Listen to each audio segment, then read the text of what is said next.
Good morning. I'm Guilherme Martins. I'm the president of Insper. It's with a great honor to open this conference in tribute to one of the great leaders and mentors of our times, Alexandre Scheinkman. Today, you not only celebrate his remarkable contribution to the field of economics and finance, but also reflects on his legacy.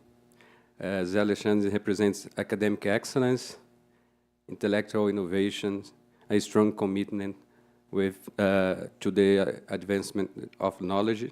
And over the years, he has inspired countless young minds to explore new frontiers of science, challenge us to question assumptions, tackle complex problems, and seek innovative solutions. And when I describe Scheinkman's profile, I see a close connection with Insper missions in generating impact on society through applied research and inspiring people. And Insper was founded 25 years ago by Claudia Haddad, and as a business school at that time. And in the last decade, under the leadership of Marcos Lisboa, we expanded its scope to include engineering, law, and computer science. José Alexandre has always been close to Insper since the beginning, and he currently assists us on the Research and Learning Committee that supports our Board of Council, and he is also a donor of our scholarship fund. So, Alexandre, thank you so much for that. And at this conference, we have gathered some of the most important researchers to explore the themes of Scheinkman's work. May we make the most of this opportunity to learn, grow, and honor the legacy of José Alexandre Scheinkman. Thank you.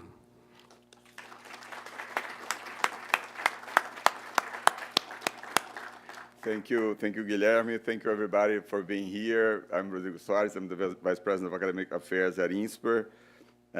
Usually, I don't like to read the speeches, but I have a bunch of things I want to make sure I'm going to say, so I'm going to be looking down here for most of the time. So it's really a great honor for me personally, I think for Insper as well, to be organizing and hosting this event. I think particularly, as Guilherme said, in the year when we're celebrating 25 years of our undergraduate economics and business program. I think it's as I think everybody gathered here knows, José Alexandre is among the most influential Brazilian researchers in economics ever, right? Has a career that spans over 20 years in Chicago, over 10 years at Princeton, where he's the Theodore Wells Emeritus Professor, over 10 years at Columbia, where he's the Charles and Lin Zhang Professor. In the midst of all of this, he managed to serve as vice president at Goldman Sachs for a couple of years in the late 80s. I don't know exactly how. But his academic accomplishments are far too many to list here.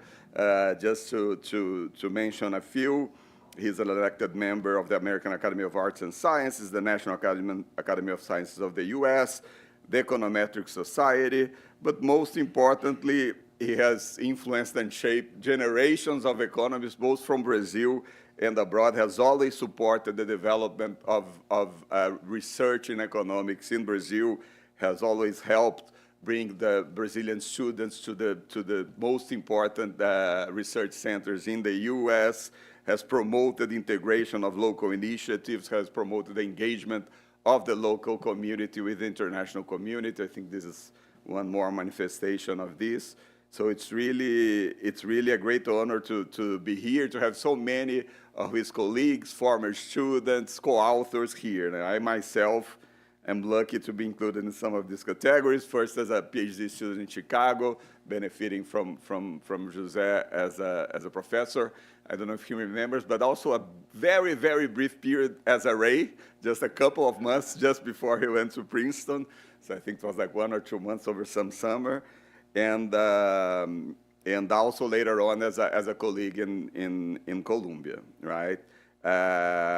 Above all, I think José is really an intellectual giant He displays a rare combination of technical mastery, deep economic intuition, and commitment to solving very, very important and difficult economic problems, right? So I'm going to be borrowing from something that Aureo said last year when introducing José at an Econometric Society conference, that José is really the quintessential economist, right?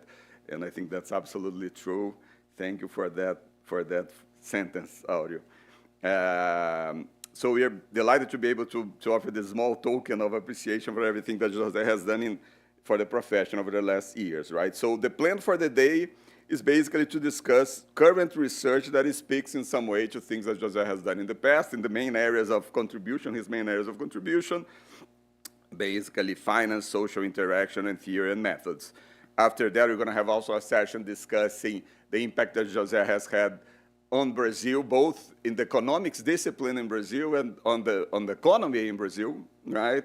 And then we're going to be closing the day with some words from the man himself, right?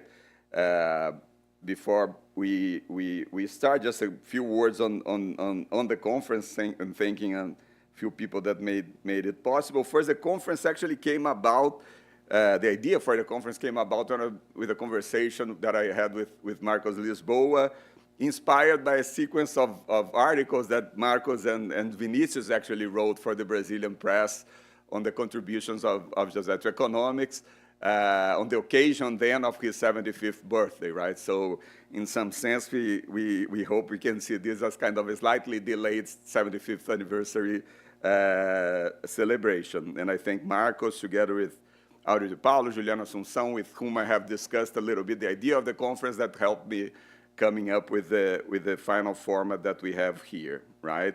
I must thank our research support team, in particular Helen. Is she here? She's outside. That was just, I mean, it's a pity that she's not here, because she really made this happen over the last few months, and her support was really amazing. I couldn't have done this without her. And also our research support team, and Eleni Bezerra also, and Daniela Tenorio, and Patricia with the communications team for helping with the organization. Last but not least, I have to thank the generosity of the Hada Foundation for its continued support for Insper, that manifests itself as well in the funding for this conference. Tanya was here, right? She's outside, yeah. So, and Tanya and Claudio is coming later, and Tanya is outside, but I mean, their partnership with Insper has been essential for everything that we have been doing for so many years. So thank you all for being here, particularly the people coming from abroad. I know people had long flights, very busy schedules, so it's really great, and we really appreciate that you could take time off your busy schedules to come here, honor José's work. I hope we all have a great day together, and we should get started as soon as possible. We have a very tight schedule, so we're going to ask the chairs and the presenters to try to behave themselves, because otherwise we're going to go until 8 p.m., and I think that's not the idea. And the first session is going to be on finance, so I'm going to call Marco Bonomo here for the introduction. Thank you so much, and I hope we have a great day.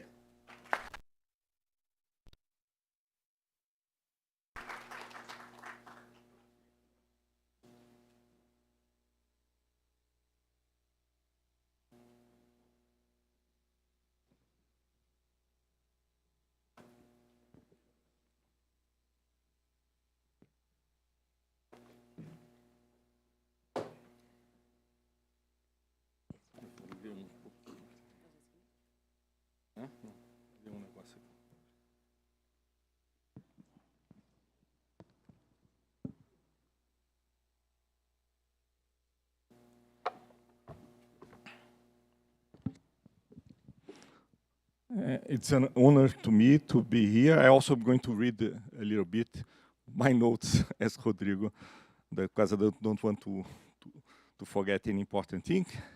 Thanks, Rodrigo, for organizing this fantastic conference. It's an honor to chair one of the sessions of this meeting celebrating the academic life of José. Rodrigo gave me an impossible task, to to talk about the contributions of José in finance and to introduce our two illustrious speakers in a few minutes.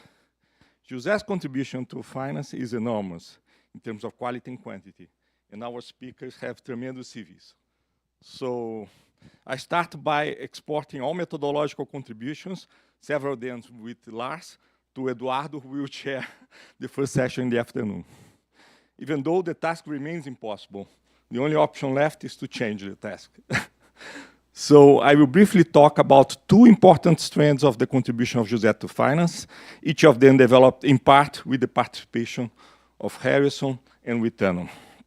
The first one with Harrison, Harrison contributed with José and also with Stein. It's about bubbles. And the second one, which with Tano, contributed about the structure of financial system, information and incentives, also with Patrick Bolton. First, I would like to emphasize that José is a theorist. I think Rodrigo emphasizes that already. Deeply driven to comprehend significant phenomena of the real economy. And then those two lines of research reflect this. The bubble was motivated by the dot-com bubble in the year 2000s, and the second strand investigates the mechanism behind fast and growth of an opaque sector within the finance industry with remuneration that substantially outpaced other sectors. So let me talk briefly about the bubble. Two related papers, in special, are going to emphasize, is Overconfidence Speculative Bubble with Wei Xiong. It's a beautiful paper with continuous time, very technical in terms of the mathematics, and also, but very intuitive in terms of the result. And the second one that has a simplified model of this, and also connects with data, is asset float and speculative bubbles with Wei and Harrison as well. The main ideas are the short sale constraints lead price to be dominated by optimistic investors.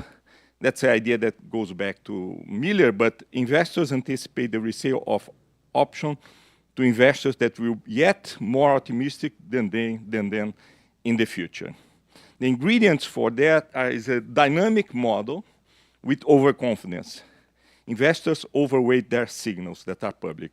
And then the implications that in the dynamic model, the price are still the overpricing is even larger than the overprice you get in the static model. That's very important. And there are other implications that transactions volume is a symptom of overvalued assets. Investors trade too much and lose money. Increase in float lead to bubble burst. All those implications were verified with what happens in the bubble of the year 2000. So the second strand talks about the structure of financial system incentives. Two related papers on the topic is the shadow finance. That's a simplified model of the second paper, but also with very interesting discussion in implications. The second one is cream skimming in financial markets, both with Patrick Bolton and Tano. On those two papers, there is a dual structure of the financial system. Exchange that's transparent and the valuation is average valuation, and OTC that we could call like that is opaque, price determined by private negotiation. The idea is that skilled dealers are able to extract rents in the opaque market, cream skimming that we call. The questions are, what determines the allocation of the quality of the assets in the two types of market? What determines the rents of dealers in the OTC market? What are the incentives to origination of good assets and acquisition of information by dealers? An important characteristic of this dual market is called the cream skimming externality.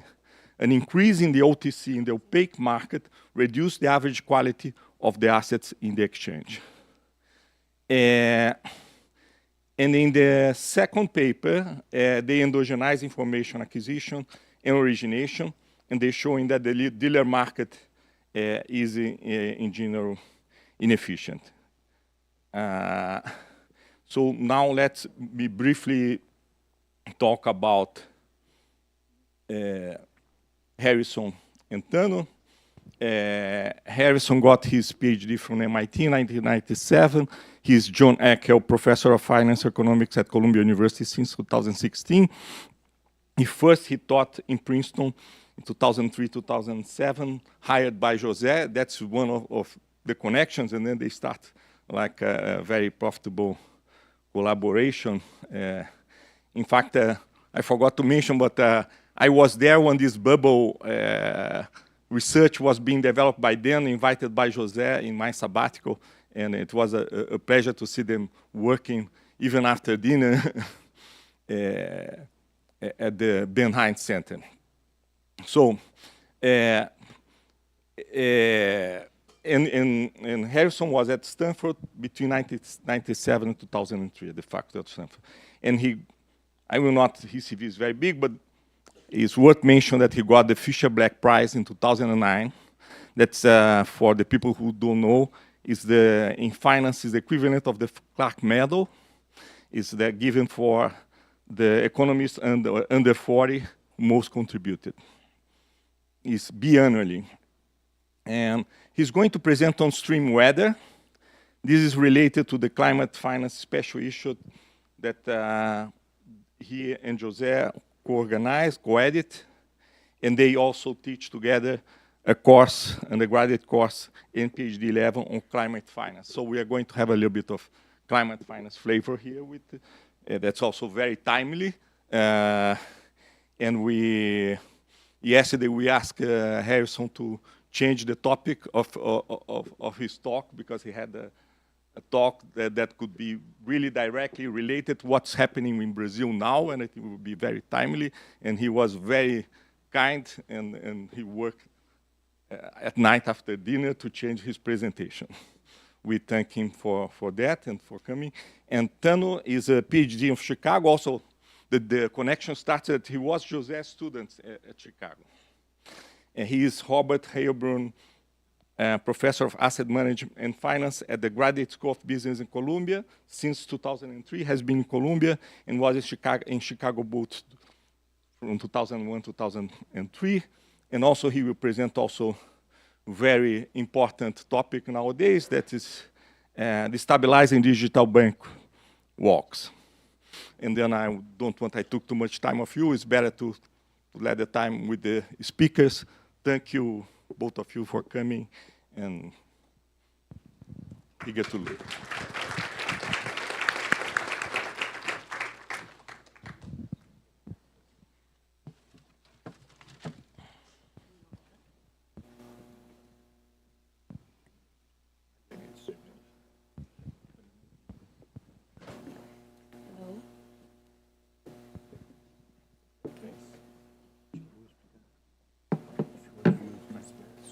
Okay, thank you. I'll just use this mic here. I guess you'll do the slides from here. Yeah. Right, perfect, thank you. Great. Okay. Yeah, perfect, thanks. All right, thank you, Marco, for introducing the session. Thanks, Rodrigo, for organizing this great conference. For me, it's a little strange, this conference, because José is so young. We're sort of actively working all the time. So, so let me just kind of get down. What's that? Let me just get down to sort of what José and I are kind of up to at Columbia. We've been sort of the last 5 to 6 years, in conjunction with each other and also with other co-authors, been actively engaged in thinking about what financial economists can offer in terms of solutions for the climate crisis. So that's what I'll talk about. And I'm going to start with, obviously I don't have to tell you all this. So this is basically this is The Economist, I think 2 days ago, ran this story on these huge floods in Brazil's south, and kind of wondering whether this is kind of a harbinger for disasters to come. Obviously this torrential rains in this Rio Grande do Sul has really been epic. But, the question I think that obviously is the most pressing is do we think that this is a signal for what's going to be happening in the future? And obviously, what would be kind of an optimal set of public policies to address these issues? Okay, so that's kind of the plan for my talk is the following. So climate scientists, I think, have pointed out for a while that, there's causal evidence that climate change is leading to more extreme weather. Extreme weather can encompass things like heat waves, droughts, wildfires, tropical cyclones, and obviously excessive precipitation and floods. Okay? So what I'm going to talk about is, how do we think about estimating, predicting, and managing the damages to the economy, right? So given sort of the uncertainty, given that we're living in a world that's, getting close to 2 degrees C above kind of pre-industrial levels, how do we think we're going to manage this set of weather disasters over the next century? So I'm going to start with the three or four kind of big salient facts I want you to keep in mind when thinking about managing damages from extreme weather. The first is, I think despite the fact that climate scientists believe that in a 2 degree C world, weather is going to get more extreme, the actual climate science models, as far as predicting particular disasters, there's huge amounts of disagreement in these models. Okay, so here's an example. So these are two charts. This is from a paper by Newson et al. It's what's called a meta-survey. So it's essentially takes the 50 leading models that project what would be the frequency of very intense tropical cyclones. So that would be categories 4 or 5. Okay. Do we think there's going to be more frequent, intense tropical cyclones in a 2 degree C world, right, using climate science models? And on the left panel A is a histogram, okay, of the projections for these 50 models. Okay, and I'm not going to go through all the details, but what you can see is the following. Actually, most models don't predict necessarily a huge increase in the frequency of these disasters, but there is a tail set of models, right? And that's basically, if you look kind of to the right over here, you do have some projections from some models, right, that give you basically quite intense increases, right, quite significant increases in the frequency of these disasters. And a lot of it is the climate sciences gets kind of pretty complicated because, a lot of it depends on many different scenarios. For instance, how much the ocean warms, what happens with, this warming of the ocean. That also has some uncertainties that are compounded into it. That affects basically, the formation of these cyclones. But I think there's a general sense that in a warmer world, it's also a more moist world. And in a more moist world, that's going to basically distort some historical extreme weather frequencies that we might be used to. Second, if you look at this chart here, this is trying to give you these box plots of what would be these projections, the percentage change in the frequency of these extremely intense cyclones across different basins, like so for instance, the North Atlantic, North Pacific, etc. And here again, what you see is the following, most areas are you see kind of a little bit of an increase, but kind of what we take away as finance economists from this is just, wow, look at the tails, right? There's just huge standard deviations, for different basins, right?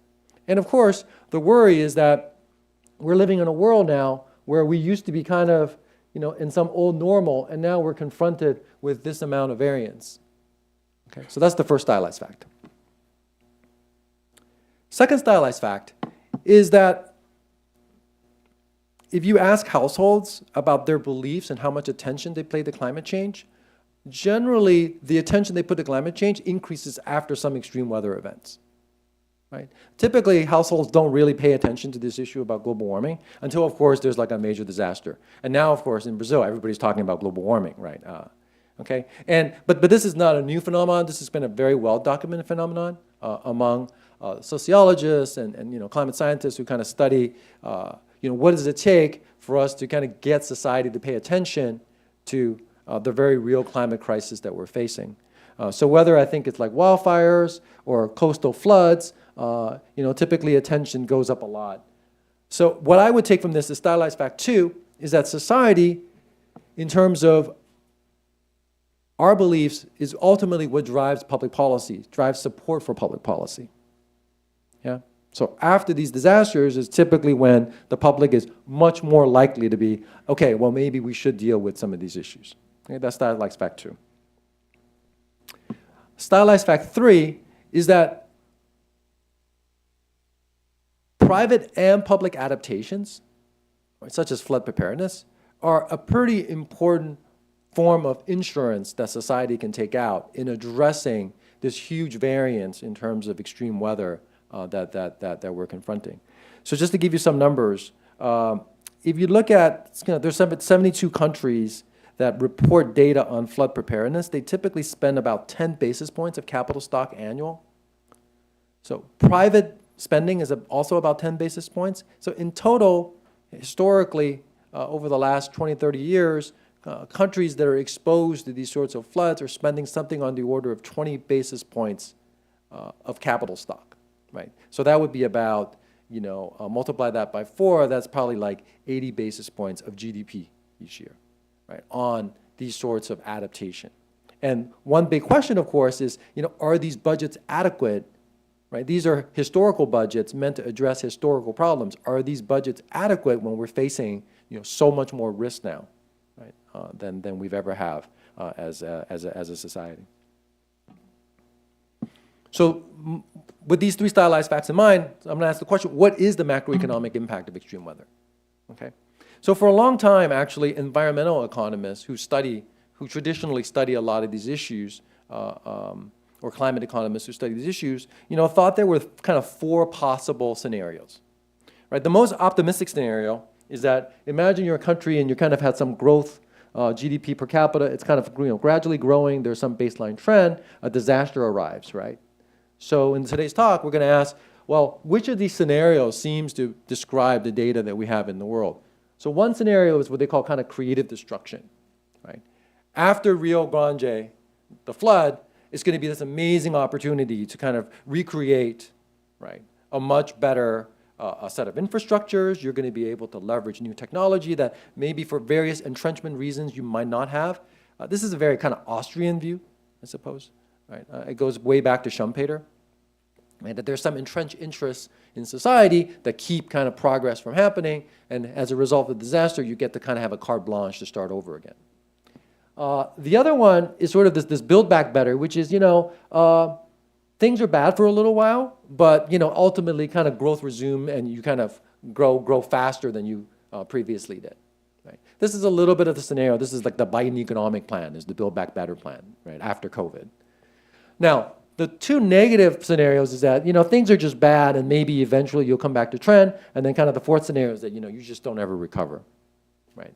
For 10 years, your growth rate, your GDP per capita never, ever reaches back to what it would have been, right, with some baseline trend growth, right, had there not been a disaster. Okay?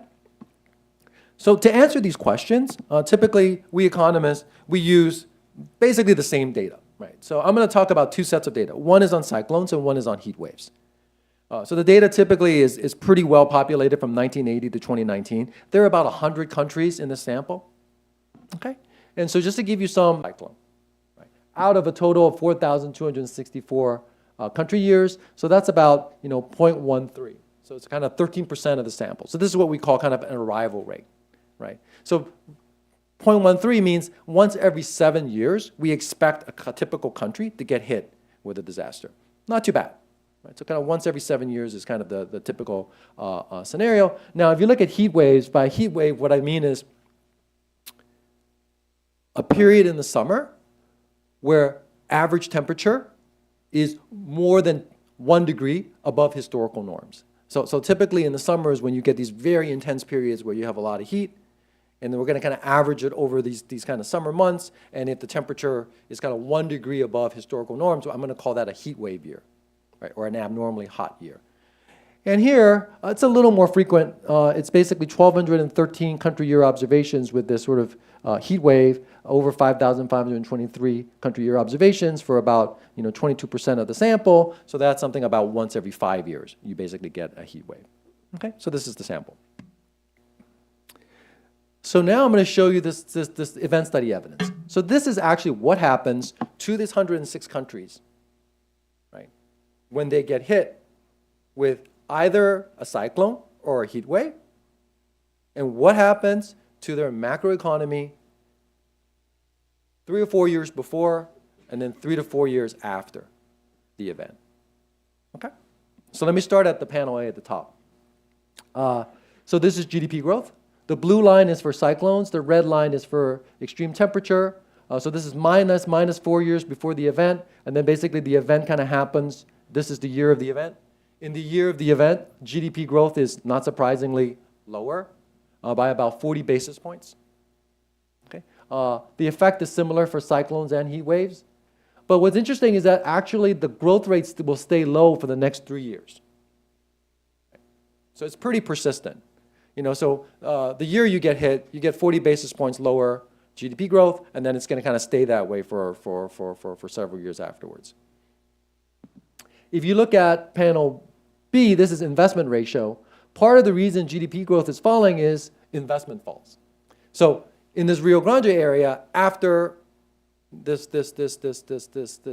flooding, there just won't be any investment for a while, right? And that's going to, of course, drive down GDP growth rates.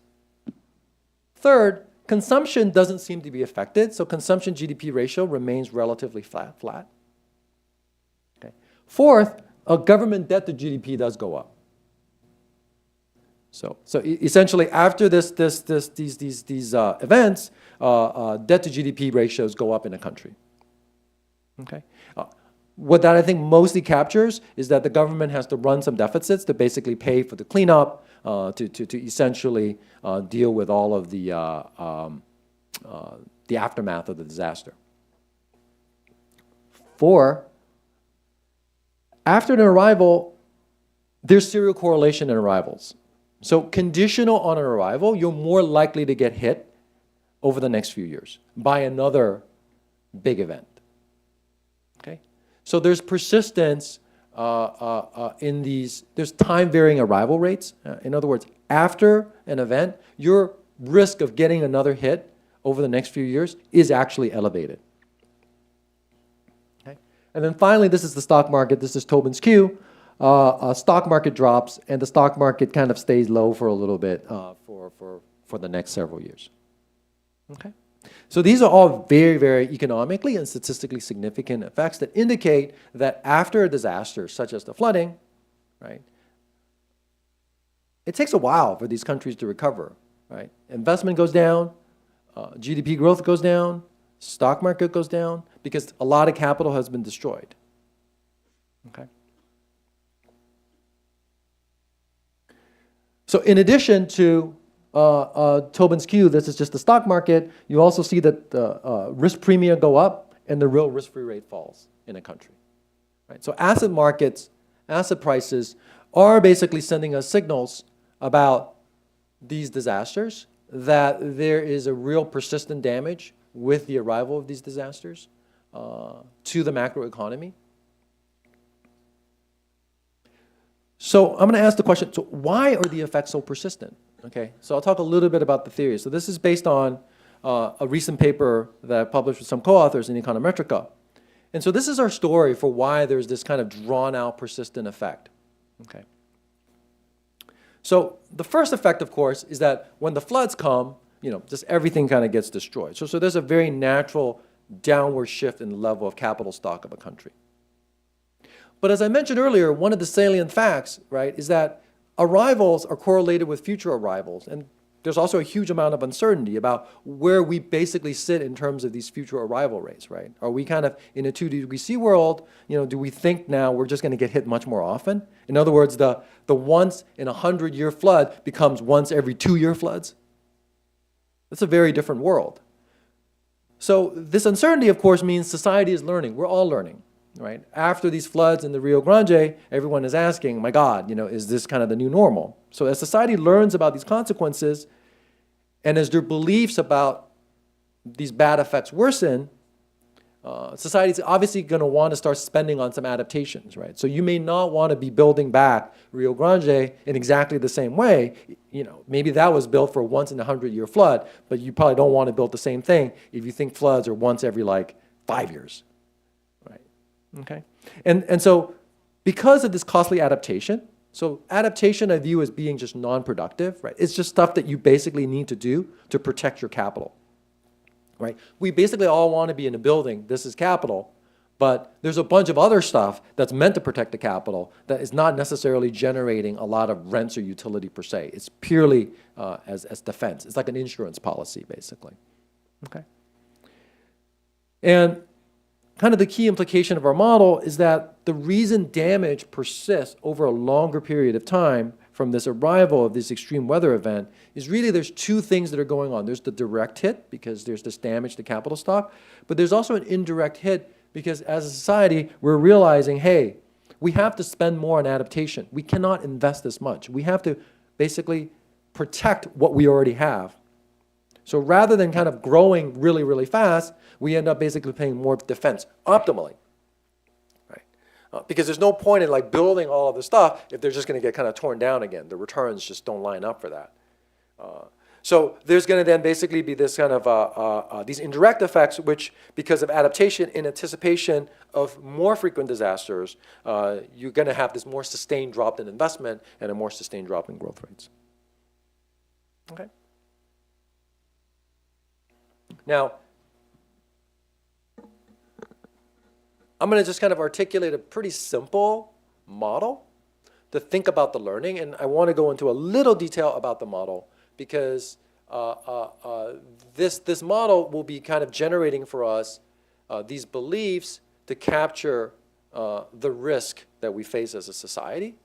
And based on this metric of the risk to society of extreme weather is how we're going to optimally adapt and manage public policy. Okay? So a very, very simple, the most simple model you can write for thinking about this time-varying risk associated with extreme weather is to think that, look, there's two possible states, kind of a good state associated with global warming and a bad state, right?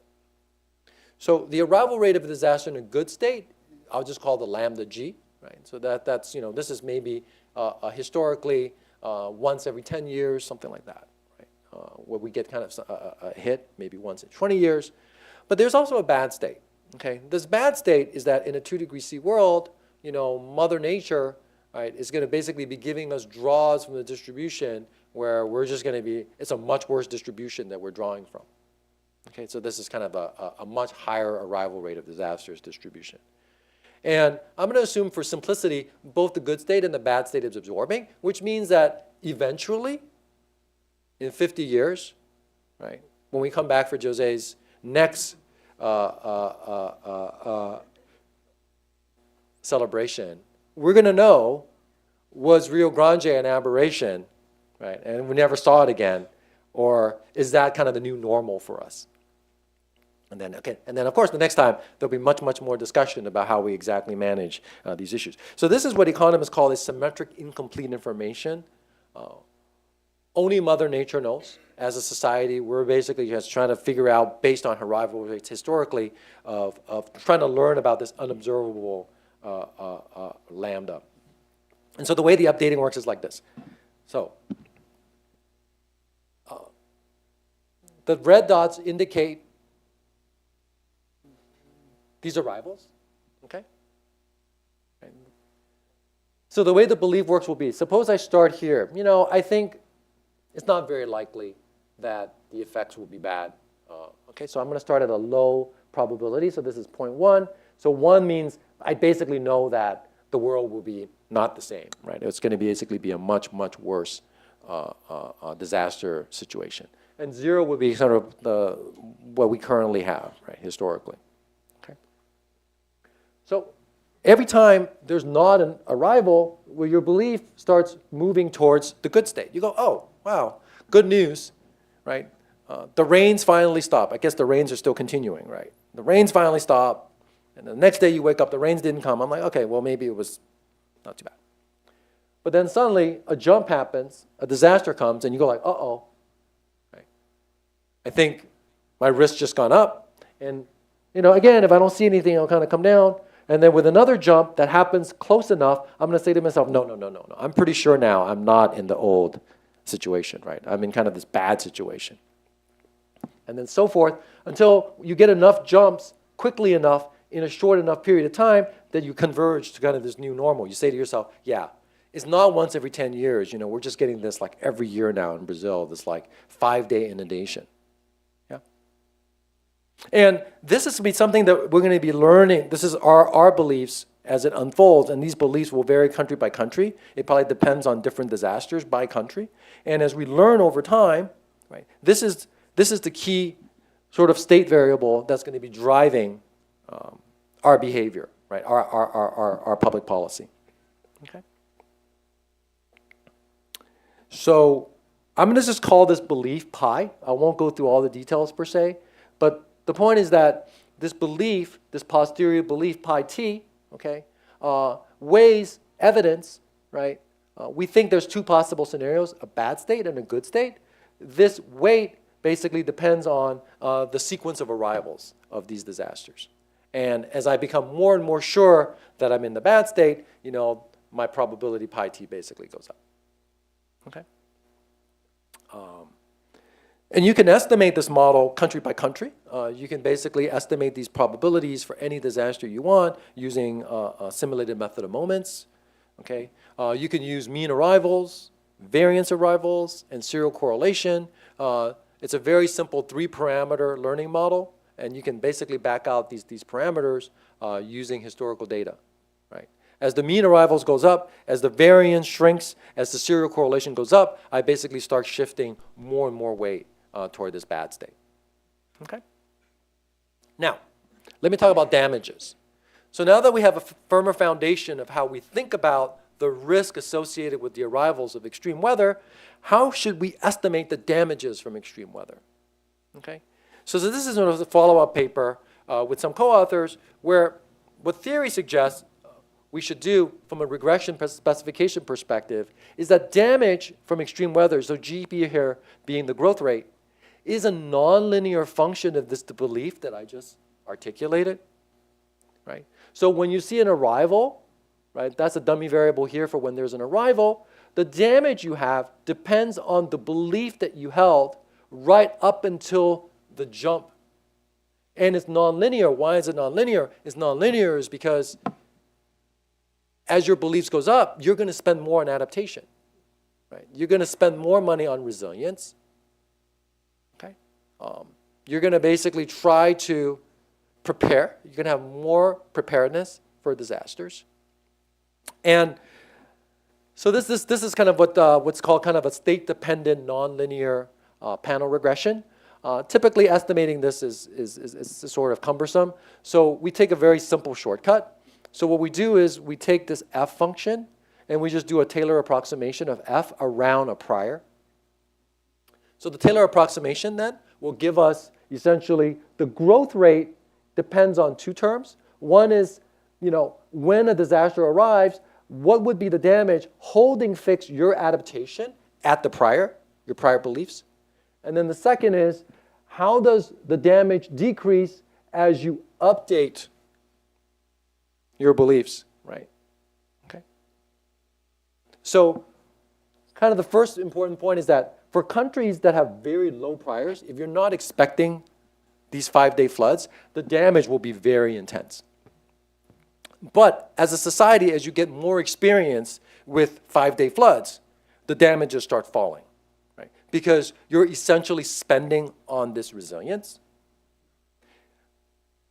It's basically bad news no matter what, because you know you're living in a riskier world. We're not living in the same world as we did before 2 degrees C.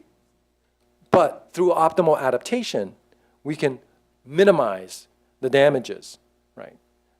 So these adaptations are essentially a form of insurance that we collectively as a society spend on to insure ourselves, right? We're not buying the insurance from some external party. We're basically doing the insurance through these real investments that improve the resilience of the capital stock, right? Whether it's retrofitting buildings, building codes, preparedness systems, right? Early defense, early warning systems, better weather forecasting to alert society about the floods. If you can do a better job of predicting, you can do a better job of managing these risks. Okay? And so it turns out in the data, this model gives a very, very good fit of the data.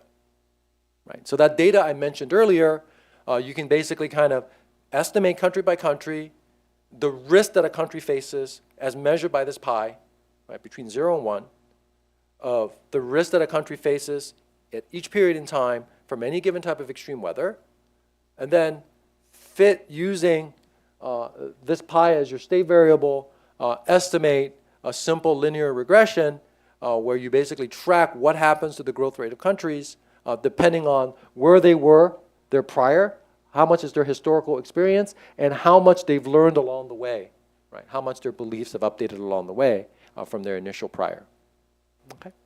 In terms of these damages. So just as a simple example, so here's a very salient fact. 0.8 means you're a country that's very used to a particular disaster. 0.01 means you don't have much experience with that disaster historically. Countries with more experience with the disaster, the damage is almost 0 because you've adapted. The damages mostly come from countries that haven't had much experience. Remember that number I gave you, the 40 basis point drop in GDP growth? Is really masking a lot of heterogeneity. Most of that 40 basis points is coming from countries that haven't had a lot of experience with that particular cyclone or heat wave. Now, this is the adaptation term, okay? So of course, if you're a country and you already have a lot of experience, there's not much more you can adapt because you've already learned everything you're gonna learn. So the good news is that for countries that haven't had a lot of experience with a disaster, there's a lot of room to minimize your damages going forward, right? Because if you're a country, you know, if you're basically already used to these disasters, like, of course, what other adaptation can you really do, right? So the scope for public policy really lies with countries that have not had a lot of experience historically, right? And there's some role to play for public policy in terms of helping countries move faster, move more efficiently in terms of this adaptation. And same thing is true for heat waves. So what about projections for real GDP per capita? One of the big industries that we have in climate economics is trying to project, based on historical experiences with these disasters, how country GDP growth over the next century will look, okay? So this vertical axis, think of it as like kind of 2009, 2010.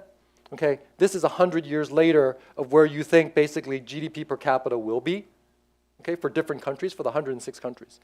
So the left-hand side is if you have adaptation, the right-hand side is if you don't have adaptation. So that is to say, you know, if a country never really adapts, right, its GDP growth, its GDP level of GDP in 100 years will be much, much lower than a country that can learn how to optimally adapt and learn from the historical experience associated with these disasters, right? Either it's like cyclones or heat waves. You know, in other words, this adaptation learning point is over a 100-year period a monumental change in the standard of living of a society. Monumental. Right? A country that doesn't learn from the disasters and doesn't adapt and does not have public policy that adapts will be monumentally poorer in 100 years than a country that can do that, basically. Okay. All right. So I want to spend some time. I'm just going to finish up with a few public policy implications. So how should this adaptation spending be funded? And since it's a climate disaster, what is the role of our carbon tax? And what is the role of capital gains or investment taxes? Okay? So in the paper that I mentioned, Econometrica, we show that if you want to deliver a first best solution, okay, there's actually a very simple tax scheme that can deliver a first best solution. So first, the adaptation spending should be funded with a tax on property, basically. Like it's like basically a tax rate on capital. Think of it as like a 1% tax on property or capital stock essentially funds adaptation spending. So each year you have a 1% of capital stock budget to fund essentially elevating roads, highways, retrofitting stuff to prepare for the floods, to prepare for the extreme weather damage. Okay, that's first. Second, there's a fossil fuel tax. The fossil fuel tax is set exactly to the social cost of carbon, right? Because we also have kind of this climate crisis. And then the third, it turns out, that's pretty interesting, you also actually need an investment tax. Because, in a world with costly capital accumulation, where there's adjustment costs, it's actually not enough to do a social cost of carbon. So my interpretation of a lot of the reason why the social cost of carbon or the fossil fuel tax is not enough really to address the climate crisis is exactly embedded in a world where if you start thinking about these disasters, right, adaptation and mitigation are substitutes. Right? There's other margins that you can play, right? Right? Because if you think the primary damage is that all your capital stock is getting destroyed, okay, it's not enough simply to say, well, I'm going to have a fossil fuel tax. Well, okay. Well, that's good, but that doesn't help build any, that hasn't protected any of my buildings, right? Because, we're already in a 2°C world. We're already basically living with extreme weather. The most a carbon tax could do is to basically slow the accumulation of CO2 in the atmosphere. And the impact of that is also highly uncertain, right? Because that's exactly kind of the world we're living in. We're living in a very uncertain world where we might have already changed the fundamental dynamics of our climate system. Okay. So 2 final points, and then I'm going to stop and kind of open up some questions. I often hear this phrase of, especially in the United States, well, if everything's so uncertain, maybe we should just wait and learn, and let's not do anything. But of course, that's exactly like the wrong answer, right? Because, you don't wait for your house to burn before you buy insurance, right? Who does that? Right? Because, if you're living in a world that has like all these risks, you want to take out insurance policies. You want to prepare for these risks. You want to basically have some of these tail risk hedges. And adaptation represents a tail risk hedge, and to some extent, so does the social cost of carbon. It represents some type of a tail risk hedge, right? Okay. So without kind of going into details, kind of the basic trade-off is that, if you write down these kind of macro models where you have realistic risk preferences, where you have realistic cost capital adjustment, you have realistic disaster processes, you have realistic carbon capital accumulation, realistic capital stock accumulation, you could calculate very high willingness to pay on the part of society for these adaptations. Why? Because it really reduces the damages associated with these disasters, and your growth rate, and this is to the point I made earlier, will be significantly higher. A 1% higher growth rate for a society over 100 years is a huge difference between living poorer and living a very good life. Yeah. So we're basically in a world now where we have to confront these sorts of very, very important long-run questions where with these disasters, with global warming, it is a threat to long-run growth rates. Right? And these threats to long-run growth rates are kind of no less important than other threats, such as human capital, et cetera. And of course, if you think about these floods, and we worry about human capital, which is also one of the big themes in here in Brazil and also in José's work, capital is also human capital. These disasters, these heat waves are extremely damaging also to human capital, right? In its own, because these disruptions, affect the accumulation of human capital. And now I'm going to skip this kind of last part because just in the interest of time, I want to kind of have some questions. And then I'll just conclude that, we need to sort of account for learning and adaptation when we think about managing these extreme weather risks in the age of global warming. And certainly we need to have a much more comprehensive package of public policies encompassing not only carbon taxes associated with fossil fuels, but adaptation and also capital accumulation investment taxes as well, in kind of giving a comprehensive solution to the climate crisis. And thanks, I'll stop there. I think I have 5 minutes for some questions. Thanks.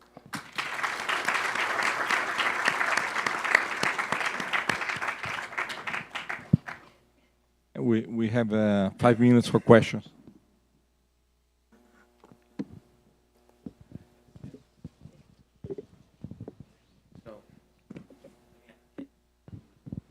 Harrison, one question. What does data on insurance premia tell you about how insurance companies themselves or banks or taking on these models, that this person in the models believes, and what can we learn from those? Yeah, that's a great question. So the insurance, unfortunately, the insurance industry, I think, is a bit of a failure when it comes to dealing with these extreme weather disasters. And it's a little unclear why. So for instance, I think in the US, that have already beginning to get more of this extreme weather, wildfires in California, hurricanes in Florida, most of the major insurers have actually pulled out of making investments in these. There's no longer insurance being offered when these disasters get very extreme. And I think that has much more to do with financial friction, something that you might probably be talking about. So I think that's divorced from, so in this model, we're kind of assuming that all of the hedging and everything from the point of view is at the society level. And so we're kind of modeling these adaptation decisions at the society level, right? So I think it could be that these types of public spending may just be a more efficient form than the insurance policies. But I think we don't investigate those things. But just kind of anecdotally, empirically, insurance seems to be being withdrawn rather than, it seems like, if you ask me, in a world with more disasters, you would think insurance companies would just do great because that's what they do, is to like deal with disasters. But it turns out actually insurance companies are only good for dealing with non-disasters. Yeah. But not disasters. Idiosyncratic disasters. Yeah, they're not great for like, the big ones. Yeah. Yeah, I have a question. You talk about carbon tax and adaptation, and in fact, one could think that there is a trade-off, that if you had more, but there is with carbon there is a lot of externality. Adaptation is something that it's internalize Right. all the effort. So. How we will deal with this? Yeah. So in the,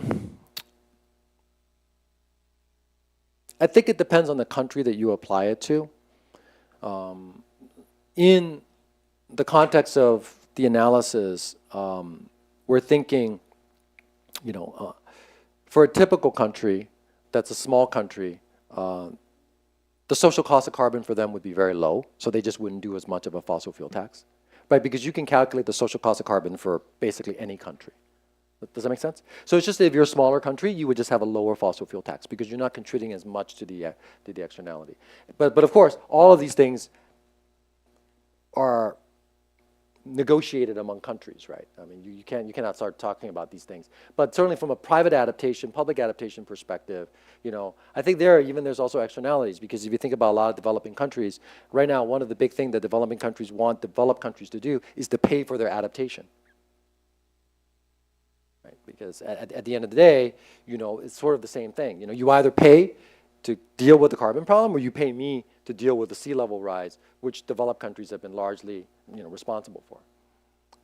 Yeah. I have a question about the framework that you provide, and to what extent it would be possible to create a kind of an index to track how well different countries are on the adaptation side based on what you... Yeah, I think you actually could. Yeah, that's a great idea. I mean, we haven't done that, but I think you potentially could, because you could, if you had enough data, you can basically estimate for every country using simulated method of moments these risk indices, right? Almost for every disaster. And then if you had enough public spending data, you can ask, like, are you getting the right response in terms of these adaptation spending? So, yeah. So this is great, Harrison, and it's wonderful that you're working on this. I had 3 questions, one of which, can you talk a little bit about your decision to use weather as a relative measure? It seems like the sort of choice of a relative weather, 1 degree above norms, sort of presupposes in some sense there was adaptation even before we got this, but it sort of seems to me hard intellectually to think about that form of adaptation versus the type of adaptation that you're thinking here. And in addition, 1 degree above a fairly mild temperature may be fairly harmless relative to a higher one. Second point was just thinking about what do we think adaptation means in a developing world context, where in fact just the ability to do things like protective seawalls are pretty minimal, and a lot of the time you're talking about basically moving people around, which is is difficult to enforce, and then people move in. And I thought maybe just thinking a little bit about what you have in mind in places that are other than the Netherlands, where it's difficult to actually think about physical infrastructure. Yeah, that's a great question. So the 1 degree above norm, it's more of a choice that the climate economics literature uses. We just use it as an additional metric of what we call kind of a heat wave. So it's a crude measure. So you could do kind of a heat wave in other ways. For instance, just like an extreme temperature spike, right? That's like, way above, right? So this is just kind of a cruder version of that, but it's very correlated with that. So that's one.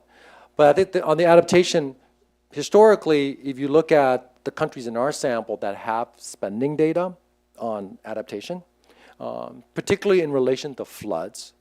So the things you would do would be something like, you want to prevent roads from being flooded, you got to elevate the roads. So that's a form of adaptation spending. Very, very important. And apparently the returns of that are huge, because a lot of the damage associated with the flooding is the disruption from the transportation system, basically, right? Because the roads don't, like everything, you saw the picture with The Economist. But if you could basically make the roads high enough, it's fine. You just have a lot of water, it's okay. So I think the returns actually could be pretty huge. So that's, I think, the predominant one that they do, for instance, in Indonesia. That's an example. I had one other, which is the rational learning model. Do we know whether there's the same adjustment if I'm hit by a cyclone versus a site 5 miles away hit by a cyclone, which would seem like a pretty key test of the sort of rational learning versus the just over. Yeah. So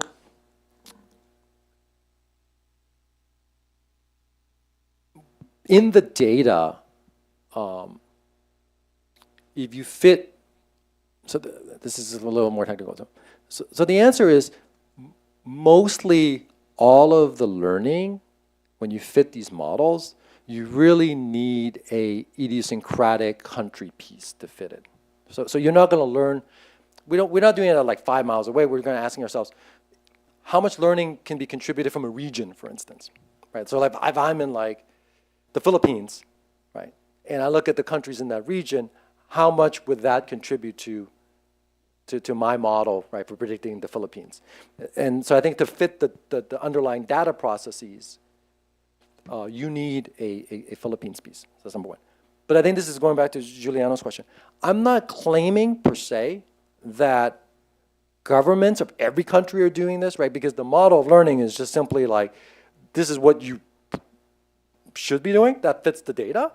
And we then kind of ask, like, well, given that I see stock markets falling by this much, right, what would be then the set of beliefs that would support that? Does that make sense? Right? So I have to kind of do a little bit of disconnect from, right? So a lot of this is just asking, like, given this data on the reaction of asset prices, the data series on disasters, the spending levels on adaptation, I then basically kind of back out the underlying learning process. Right? The last question is the one of José, because we are late. Thank you. No, great talk, not surprisingly, Harrison, and great material. But both answering one question in the back, and also Ed's question. One has also investigated some of this issue at the municipal level in the U.S. And there you can get spending data. You can get also whether some municipalities react more than others related to political beliefs and so on. Yeah. So that's something which is somewhat harder to do at a country level, but you can use it. You can do it at a municipal level. Yeah. So José and I had a student a number of years ago, Harris, who we advised to write a paper about the reaction of municipality taxes following major flooding and cyclone events. And you do see basically after these events, the taxes, these property taxes go up for a period of time. Exactly kind of what the model would say, which is, and here I think there was not a red and blue state reaction, because when it comes to disasters, we're all basically, the same color, essentially, right? You got to basically do the cleanup. You got to make the roads function. So there's not as much of this sort of climate denialism when it comes to sort of adaptation spending. And I think this is a little bit to the point that, talking about kind of general global warming is a little bit maybe kind of more complicated for society, but just recognizing that when you see a disaster that is more likely to be more disasters in the future is probably a sufficient statistic for dealing with a lot of the risk management issues associated with global warming. All right, thank you. I don't want to take up more time. Thank you.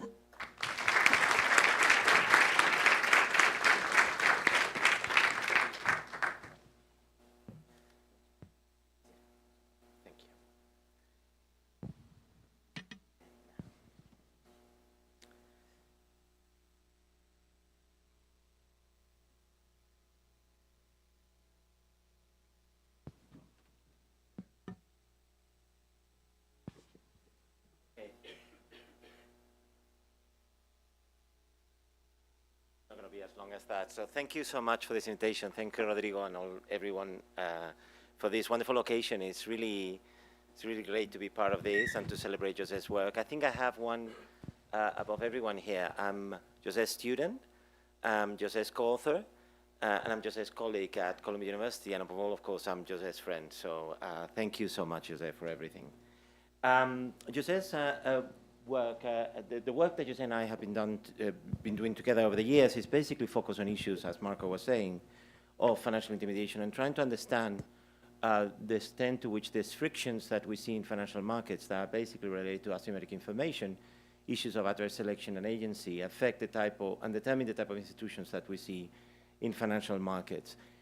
Marco spoke of cream skimming in financial markets, which is a paper that we did with Patrick Bolton in the Journal of Finance. And I'm going to, given that he mentioned that paper, let me try to link what I'm going to be talking about here to that paper, because actually there's a very deep connection. As Marco was saying, in that paper, we identify a unique externality related to the size of the financial markets that we see out there. There are two types of markets. Private markets have become very, very big over the last few years all around the world, not just in the United States. And we basically argue that those markets are very opaque and they're prone to cream skimming, and that affects public markets. There's an externality that the more you actually deploy resources to invest in private markets, the worse things get in public markets, the more resources are devoted to private markets, and that can have welfare consequences for society at large.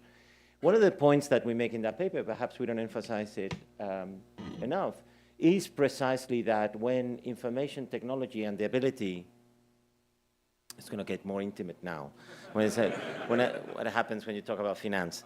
One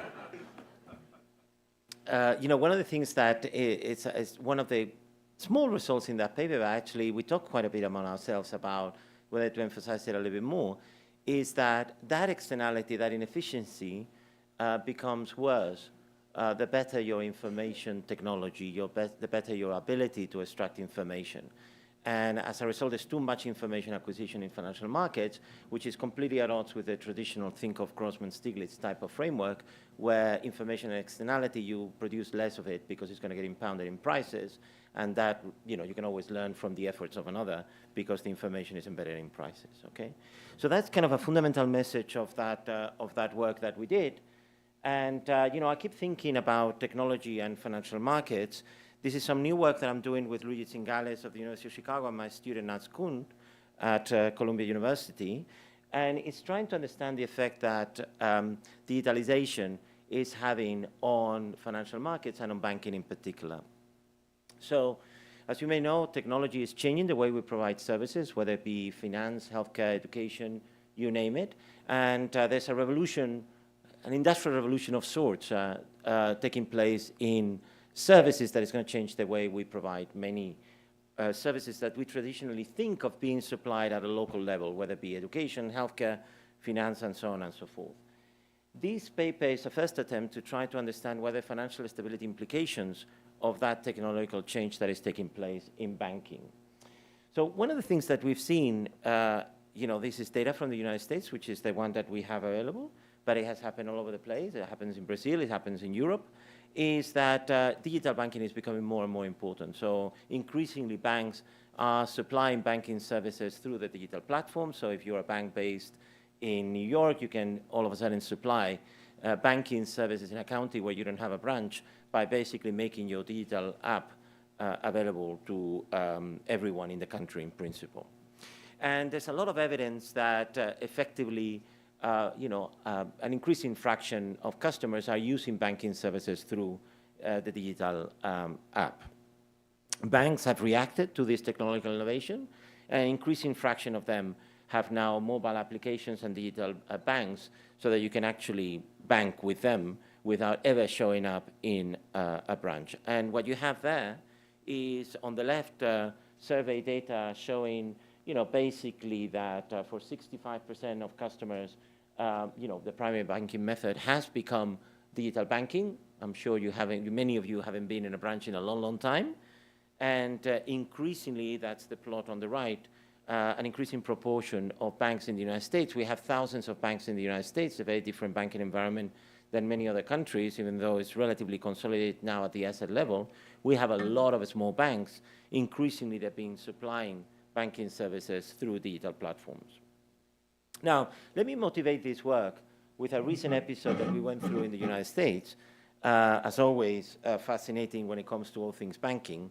So as you know, in 2022, the Federal Reserve needed to respond to the outburst in inflation, what was the result of the very aggressive monetary policy during the pandemic. So when they increase interest rates, what happens to the asset side of the balance sheet of a bank is that the assets go down in value, whether the loans or the securities. It's just a simply discount effect. And as a result, there was a lot of worry that all of a sudden, because your assets are going down in value, you're going to have problems of banking instability. Okay. Now, to that, bankers, scholars, as well as regulators says, well, this is not as bad, because what happens when interest rates go up is that the deposit franchise value goes up. What is the deposit franchise value? Is that component of bank equity that comes from the ability to charge a spread, to charge an interest rate on your loans that is much higher than the deposit rate, okay? And the higher the rate, well, the better the rate that you can get, for instance, in the interbank market, and the higher the spread between that rate that you're capturing by lending in the interbank market and the one you're paying your depositor. So the deposit franchise value goes up, the assets go down, you're perfectly hedged, because from the point of view of bank equity, these two things are going to cancel each other out, no problems in banking stability. Now, this insight depends crucially on your depositors being sleepy, in that your depositors are not going to reallocate their funds away from deposits that now are paying very low interest rates relative to the opportunity cost. Maybe you can close that checking account where you have too much money and redeploy that capital in that money market mutual fund account that is going to give you a 5%, say, given where rates are today. Now, there's a long tradition in banking of thinking about sleepy depositors. And the way we typically think about them is in the bank run context, where depositors are not monitoring bank's assets. All of a sudden, they wake up one morning, they realize the bank has been underwriting bad risks, and all of a sudden they all run because, if I'm late to run, I may get very little for my deposits. You better run early to be first in line and get your money back, okay? We're going to emphasize something completely different. A paper, that's why we call it a digital bank walk rather than a run, because it's really about the trickle of reallocation of funds away from these checking accounts to alternatives as interest rates increase, okay? And the point that we're going to make, just to give you the punchline right away, is that digitalization has changed the willingness of depositors to walk, and that has very serious implications for bank stability, and in particular because it reduces the deposit franchise value. Think of it that way. And as a result, we should be more worried about bank stability in the presence of shocks to interest rates, precisely because the sleepiness of depositors is much lower than it was in the past on account of digitalization. And what we do in this paper is first assess whether that's true or not, and second, try to come up with some back-of-the-envelope estimates of the decrease in the deposit franchise value that follows the adoption of digital banking. That's the point of this paper, okay? So in particular, we're interested about how digitalization has transformed banking over the last decade or so. We're going to ask ourselves questions about the stickiness of deposits, and we're going to talk about what is called deposit betas that I will define shortly. And then we're going to try to estimate the deposit franchise value with a Mickey Mouse model to try to look at issues of financial stability, okay? And just to give you like a little bit of the punchline in case I don't get all the way to the end, I'm not keeping track of time, so Marco, whenever, I'm running, you just tell me and, I'll speed up. I'm going to argue that as the Fed fund rates increase, as the Federal Reserve increases rates, you will see a large outflow of deposits. And I'm going to show you some time series evidence that is interesting. Time series, of course, doesn't allow you to identify anything. So we're going to go to the cross-section. I'm going to argue that what you see is deposit outflows are much more pronounced for digital banks, okay? Not only that, I'm going to argue that even within banks, those banks that have digital banking features to them, they will experience larger outflows on those counties where the internet penetration is bigger. So that seems to be pointing out to this link of digitalization when it comes to the stability of the deposits, okay? Now, banks will react to this.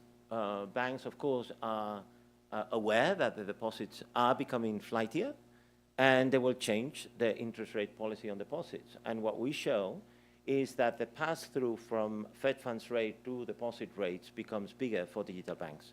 So the banks react by essentially increasing interest rates as well on deposits to try to retain those deposits, but that can only come at the expense of profitability, because now you're no longer capturing as much of that spread. And that's where the channel for banking stability goes up. And as a result, the deposit franchise value goes down. So we estimate the percentage the deposit franchise value constitutes of bank equity, and at least on book value, you're talking about numbers like 20, 30% for a large bank. So we're talking as a significant effect of the effect of digitalization on bank stability, okay? So that's the paper. There's an enormous literature on this, so I know that it does, it cannot match the enormity of what Harrison was telling us in the first talk today when it comes to, a looming apocalypse, but, there's a very dynamic literature trying to understand these issues in banking, though, of course, the seriousness and gravity of these matters is much lower than what Harrison was telling us in the first talk. So very briefly, the data, you need to collect data on digitalization. And this is Nas Kuhn's work, thesis, student of mine, so vicariously a student of José as well.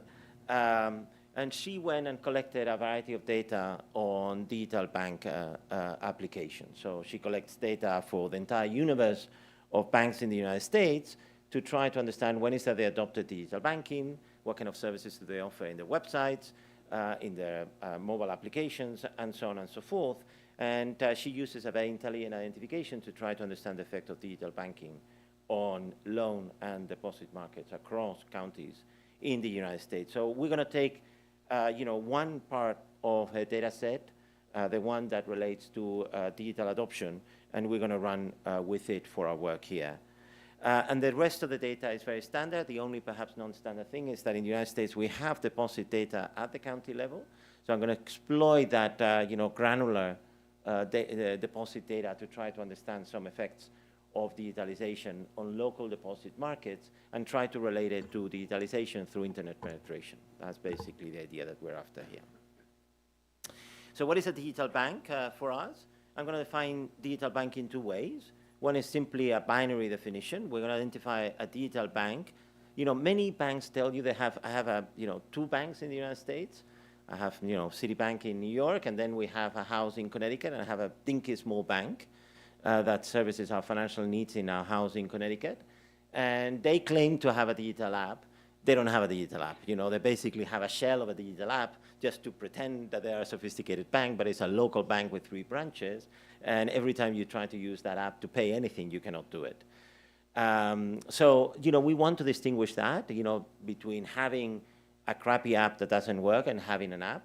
So we actually look at the number of reviews that the apps receive, and we try to proxy for the functionality of the app by looking at the reviews. So if you have many reviews, we're going to call you a digital bank. If you don't, we're going to classify you as a non-digital bank.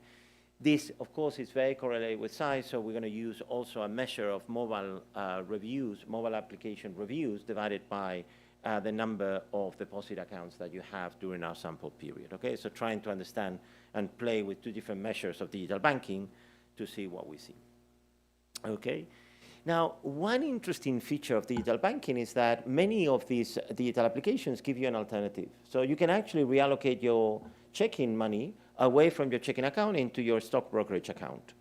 And it turns out that that is quite important for these alert depositors that are reacting to Fed fund rate shocks. As we will see in a moment, if you have a brokerage option in your digital app, the effects are much stronger. And we're going to identify banks that have this brokerage option in their digital app. There are not that many. At least I was surprised. There are only about 400, if I remember correctly, banks that give you directly this option in the app. Okay? Yeah, 300 and stuff. Yeah, 400. That's the number that I remember that give you the option of having brokerage services. So let me start. I'm happy to answer any questions you may have about the details of many of the things that we do or many of the tests that we run, but I will leave it at a broad level so we can have time for questions and to ask the broader questions and implications of this research. So let me start with the stickiness of deposits. Here's a sort of quote-unquote silly time series that is fun to look at. And what you see there is on the left-hand side, you have the change on deposits as a fraction of GDP. And what I've done is regress it against changes in the Fed funds rate. And there's a dummy variable for each decade. And what I want you to get from that plot, just focus on the first column, is that it looks like, at least in the time series, depositors have become much more sensitive over time to shocks in interest rates. And this is a big, big change in banking. Because banks rely on that, think about the liability side of a bank. It has wholesale funding, deposits, and some equity, okay? So we typically think about problems of banking instability as you are not able to refinance that wholesale debt that you issued in markets. This is kind of, you think about the Spanish banking crisis, that's exactly what happened. They had a lot of wholesale debt on the liability side that they were not able to refinance, and then they have to liquidate the assets. But, having a large pool of deposits on the liability, it stabilizes your balance sheet. So if all of a sudden I'm telling you that that is not as stable as you once thought, that's going to compromise even more the stability of the banking system. No wonder we're so worried and we're trying to regulate, increase capital requirements, liquidity, and so on and so forth. Now, this may be due to many things. It may be due to digitalization. It may be due to the fact that, people are becoming more savvy when it comes to their finances independently of technology, and they perhaps going more often to the branch in order to withdraw money from the checking account and putting it in a stock market account. So in order to try to identify and speak of causality, we're going to go to the cross-section. So what we did there is divide the entire universe of US banks into 4 groups: digital with broker, digital without broker, non-digital broker, and traditional banks. And I'm plotting the rate of growth of deposits. Deposits grow with the economy, right? Because we need to finance more transactions as the economy grows. And the bars are basically the Fed funds rate throughout 2021, 2022, when the Fed is tightening in order to bring inflation under control. And what you see is the generalized drop in the rate of growth of deposits, and that being more pronounced for digital banks with brokerage services in their apps. And not only that, it's the only of the 4 types whose deposits are actually going down. So if you follow the news on banking in the United States over the last couple of years, you may have heard of a bank called Silicon Valley Bank, which was a mid-sized bank with about $280 billion of balance sheet. And that's the exhibit A for that, okay? A bank that had that massive withdrawal of deposits is a digital bank, and it's depositors are actually fairly sophisticated. Many of them are tech investors in Silicon Valley. Okay, let me show you some results from the cross-section. So what we have here is kind of a panel regression for banks and over a decade. And what we're going to do is basically put on the left-hand side variables of interest, in this case, the rate of change of deposits. And on the right-hand side, we're going to put effectively Fed fund rate shocks interacted with the kind of bank that we're interested in, whether it be digital broker or digital broker. Focus on the first line, all deposits. We do this for every single form of deposit that we can identify in the data. Core deposits are time and savings deposits plus small deposits below the federally insured amount. we can exclude time deposits because time deposits typically pay much higher rates. And then we also do the results for insured deposits. But for the purposes and for the, save a little bit on time, let me focus just on the first column. And what you see is that, in the presence, as you would not be surprised to learn, of a positive shock on the policy rate, on the Fed funds rate, well, all deposits go down. The rate of growth of deposits goes down because, on average, people reallocate away. The interesting thing comes afterwards is that you add another 0.6% of drop in the rate of growth of deposits if your bank happens to be digital. Okay, so that effect seems much more pronounced for those banks that have a digital application, and even more for those that offer brokerage services as well. So it looks like, at least in the cross-section, the digitalization is leading to more sensitivity of your deposits to policy shocks. Now, we do all sorts of robustness tests, including using a continuous variable. One thing that is kind of interesting is that we also include, a little detail, but it's kind of a fun detail. We also include whether, on average, digital banks have more deposits. And the answer to that is yes. Well, this is what is interesting. What is interesting is that digitalization allows for these banks to have more deposits, is that they're more sensitive to these policy shocks, okay? So you trade off the level, so to speak, for having more variance, going back to some of the themes that we were discussing about insurance, on your liability side, okay? And that is kind of an interesting effect, and it makes perfect sense that customers value this attribute of their banking services, that they don't need to go to an unpleasant branch and stand in line and things like that. So that makes them more likely to have deposits in a bank, but it also makes them more flighty. There you have the results for the continuous measure. Again, the results for digital brokers remain there, more or less of the same magnitude. The results are very strong for core deposits, which we're a little bit surprised to see. We thought those were going to be, but as strong as in the binary measure. Okay. So as I was saying just a moment ago, we add a bunch of controls. We can do this with year fixed effects. It has nothing to do with any of this. It's not just the recent bout of Fed fund shocks that we saw in 2022. The Fed was increasing rates, if I remember correctly, in 2016 already. So you already saw kind of a first wave of deposit flight associated with digitalization then. So it's not just the recent. Now, one of the things that you may worry about is that the banks that are offering digital banking services, well, they're doing it because they're operating in particular markets with particular clienteles, they have particular strategies. So we want to understand, we want to get closer to that causal channel that is of interest here. So what we do is basically exploit within bank variation, because banks have services and banking services in different counties with different internet penetration and broadband possibilities. So it's no use to have a digital bank if you don't have internet access. So what we do is exploit the variation across counties.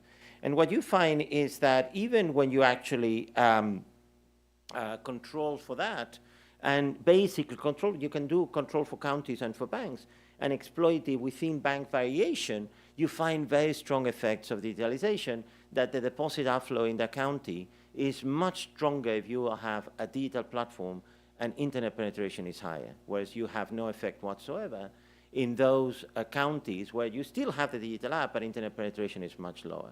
Okay, so people are really not walking to the branch, but they're really taking advantage of the digital app to reallocate their funds away, even within bank. And even though, causality is a very difficult thing to establish, that seems to suggest that indeed what is going on is digitalization. Now, banks react to this, and the way they react is by increasing interest rates, which can only come at the expense of profitability. And I'll show you in a moment the enormous limitations that banks, at least in the United States, have to increase interest rates on deposits without compromising their income statement. So what we do is basically run regressions where on the left we put essentially how much they pay to their depositors in terms of interest rates, And on the right-hand side, we put shocks to the Fed funds rate. This is what is called the deposit beta. Is basically, think about that as a pass-through. Think of that number as 0.3 traditionally, okay, 0.35 or something like that. So our 100% increase in the Fed funds rate translates into 35 basis points of increase in deposit rates for your customers, okay? So what we're going to do is estimate this baby. And again, I'm going to be using this digital measure to try to understand to what extent digital banks have higher deposit betas, and of course they do. And in fact, it's substantial. You know, just focus on this line, just for, yeah, very good. Just focus on this line, okay? So that's the number. People have been estimating this number for a long time. There's a very nice paper by Itamar Dreschler and co-authors in the Journal of Finance that I very much recommend to all of you, doing this very well for the entire universe of US banks. And that's pretty much, you know, in our sample, that's pretty much the number that we obtain as well, is 0.38, whereas when it comes to digital banks, this number goes up to 4.45, and we're going to argue that's going to make a huge difference in your value of the deposit franchise with big implications for financial stability, okay? And you can do it for both the binary or the continuous variable. The results seem more or less the same. And you know, with the, as I said, the implications for Now, I was telling you just a moment ago, and this is a good moment to do that. You know, one of the themes one of the things that I learned from José is that you always have to think about the general equilibrium implications of whatever partial effect you're interested in, right? That there are these feedback loops that are first order when understanding economic phenomena of that.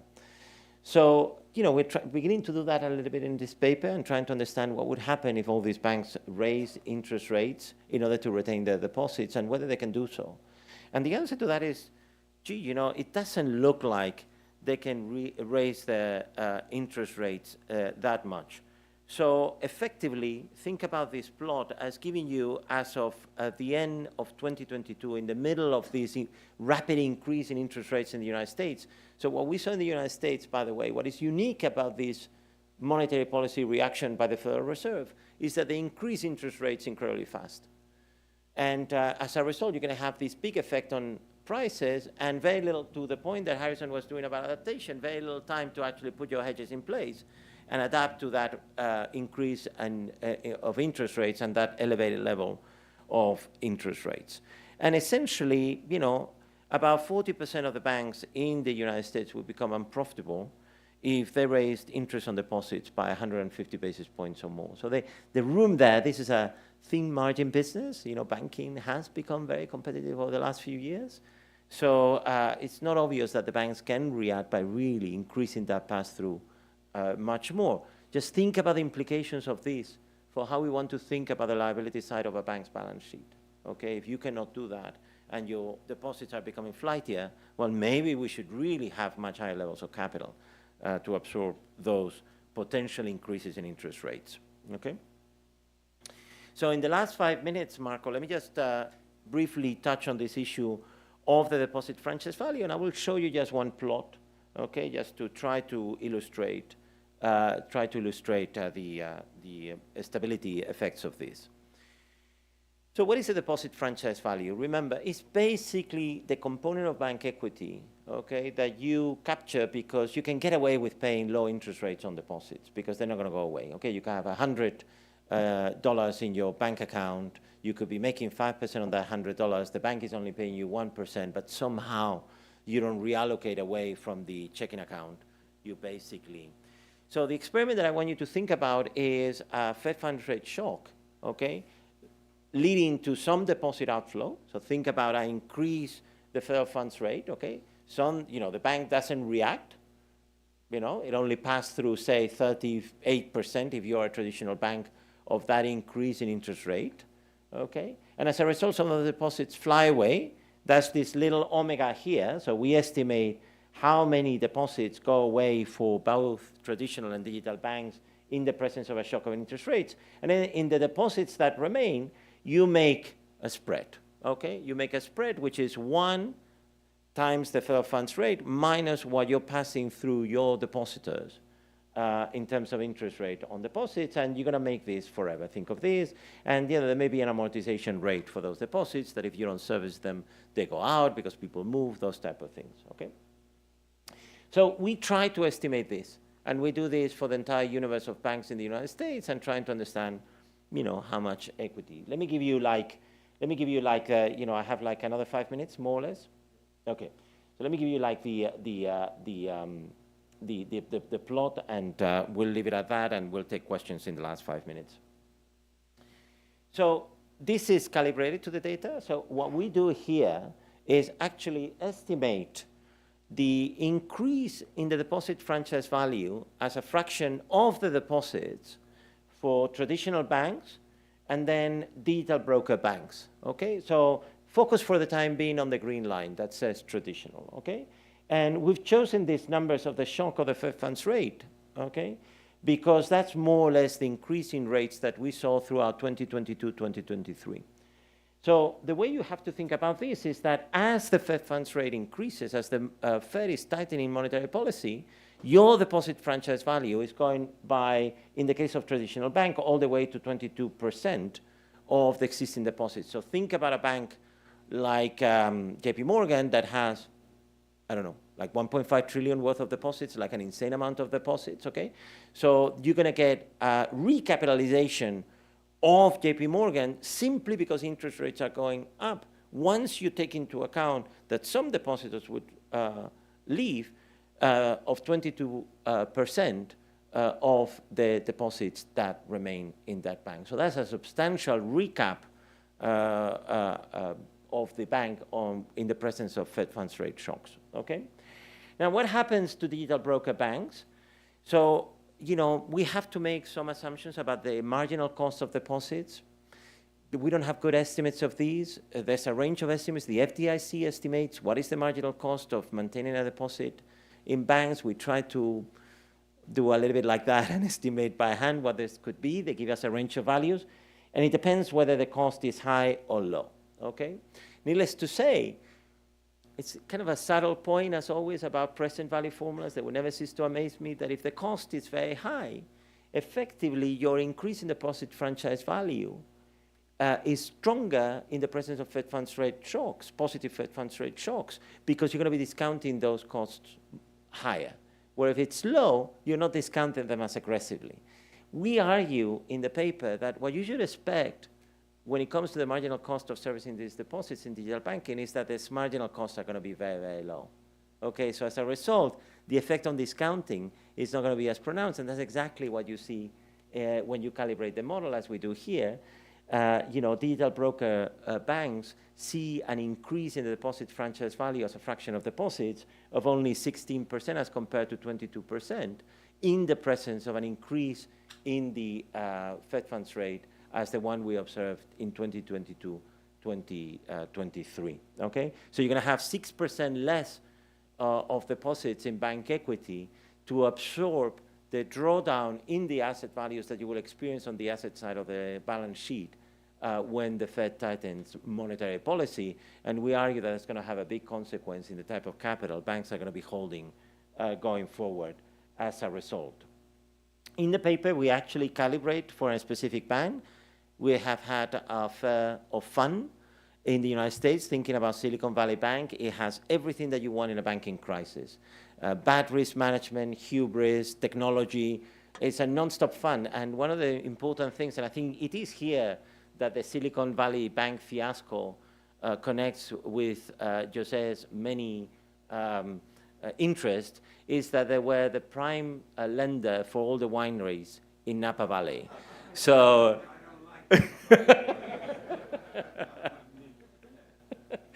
so anyway, and what we show is, these guys were effectively insolvent. The fact that they were digital didn't make a difference. It depends on the parameter values. But what we try to plot here are the regions of insolvency, depending on whether, for parameters of interest that are difficult to estimate, whether you are a traditional bank and whether you are a digital broker bank. And I want you to think about the green line as the additional region of solvency if you remain traditional. That is, if you don't go digital, you have a bigger buffer of solvency in the presence of Fed funds rate shocks, okay? So just to conclude, I hope to have convinced you that the deposit franchise value is a sort of financial stability. It's, when you actually do this back of the envelope calculations, you get a significant value for the deposit franchise value, and that perhaps surprisingly, or not surprisingly, the utilization reduces that deposit franchise value with big implications for financial stability. Let's think about that, because our depositors are becoming flightier. Just imagine what that would do for banking stability if that beta that we're estimating goes to 0.5, 0.6, okay? It will completely destroy the stability of the liability side of the bank's balance sheets. Thank you very much. Okay.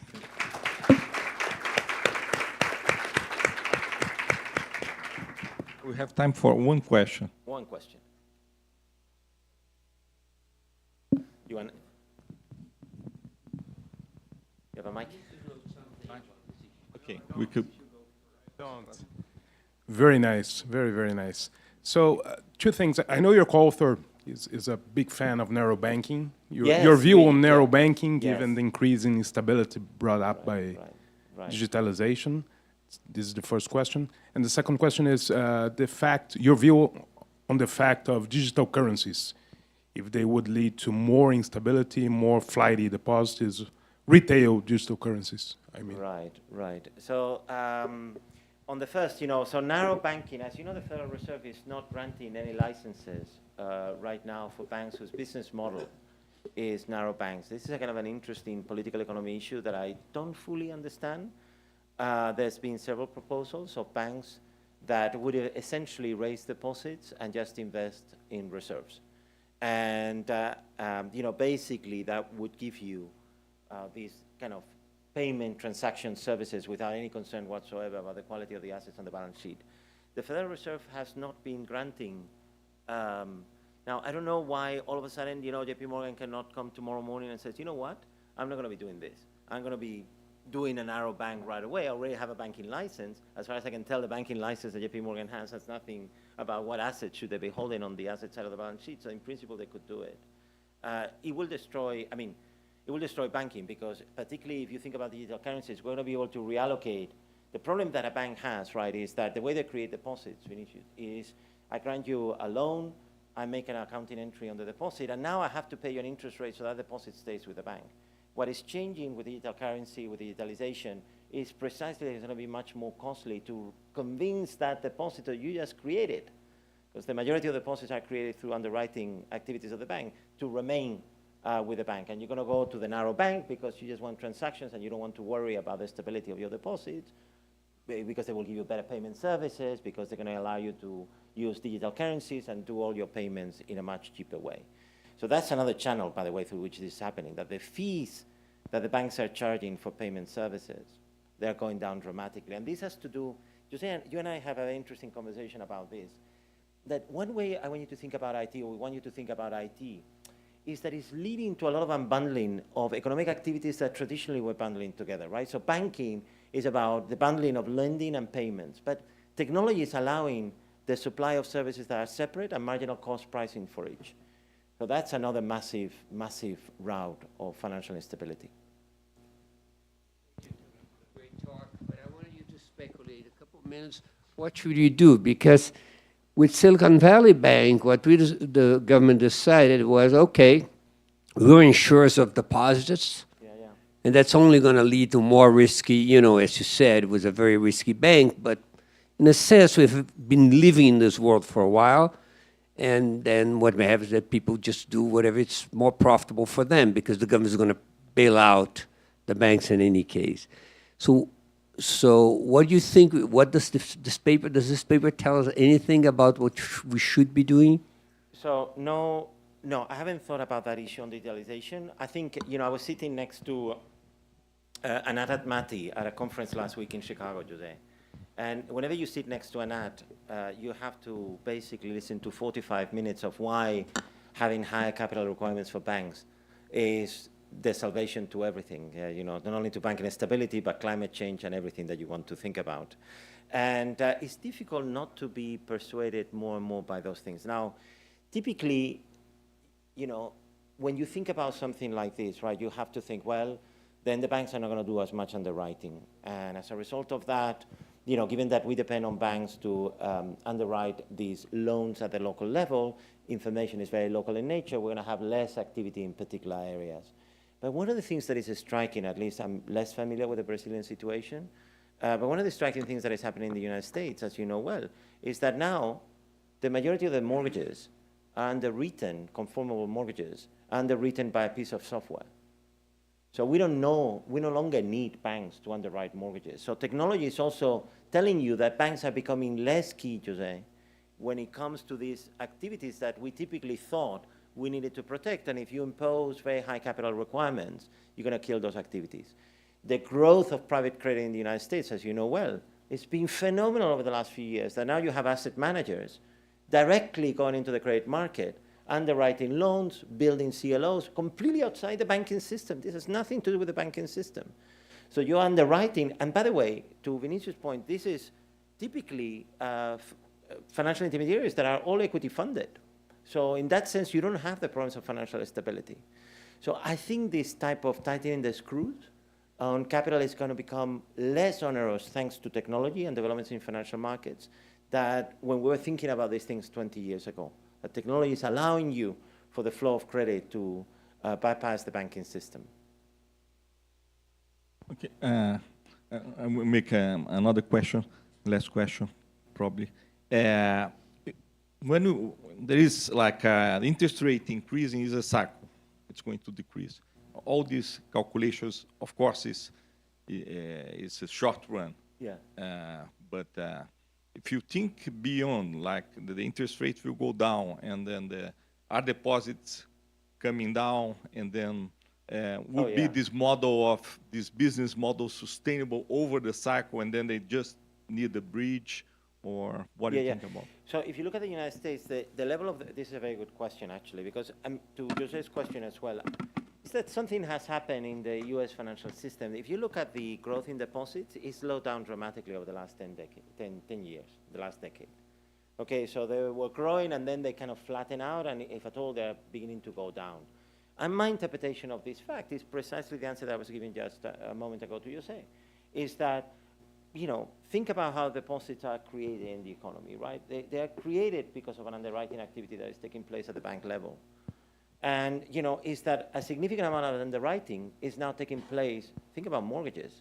I mean, I don't know about you guys, but if I'm from Spain, you know, it would have been unthinkable to get a mortgage outside the banking system. It's the majority of the mortgages in the United States are being underwritten outside the banking system right now through Quicken Loan, okay? That tells you the big changes. That's going to have a big effect on the rate of growth of deposits just on account of that. Just on account of that. The growth on private credit. Those were deposits that were directly created through the lending activity of the banks. It's not happening to the extent that it was in the past. So banks are going to remain, you know, all the jumbo mortgages are in banks' balance sheets. That's where they are. So they're going to be financing wealthy Americans who are buying houses in more expensive areas. That's where you're going to have, you know, underwriting activity taking place inside the banking sector. Okay, so the level of deposits and the rate of growth of deposits is not going to come back to what it was before. I think this has to do with these technology aspects fundamentally. We've been seeing this for a long time. So thanks, Tanu, thanks, Harrison, for excellent presentations and very timely, important topics.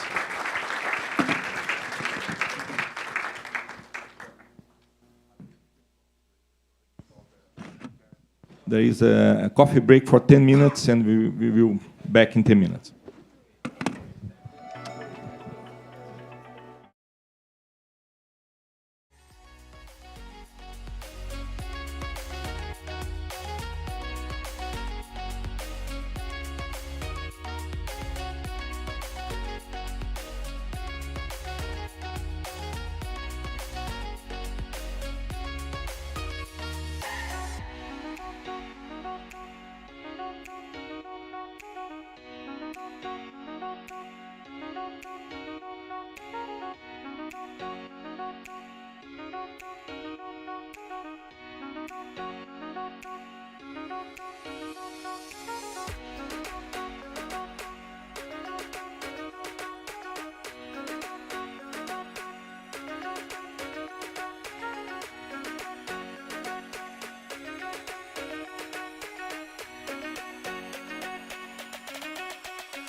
Good morning, everyone.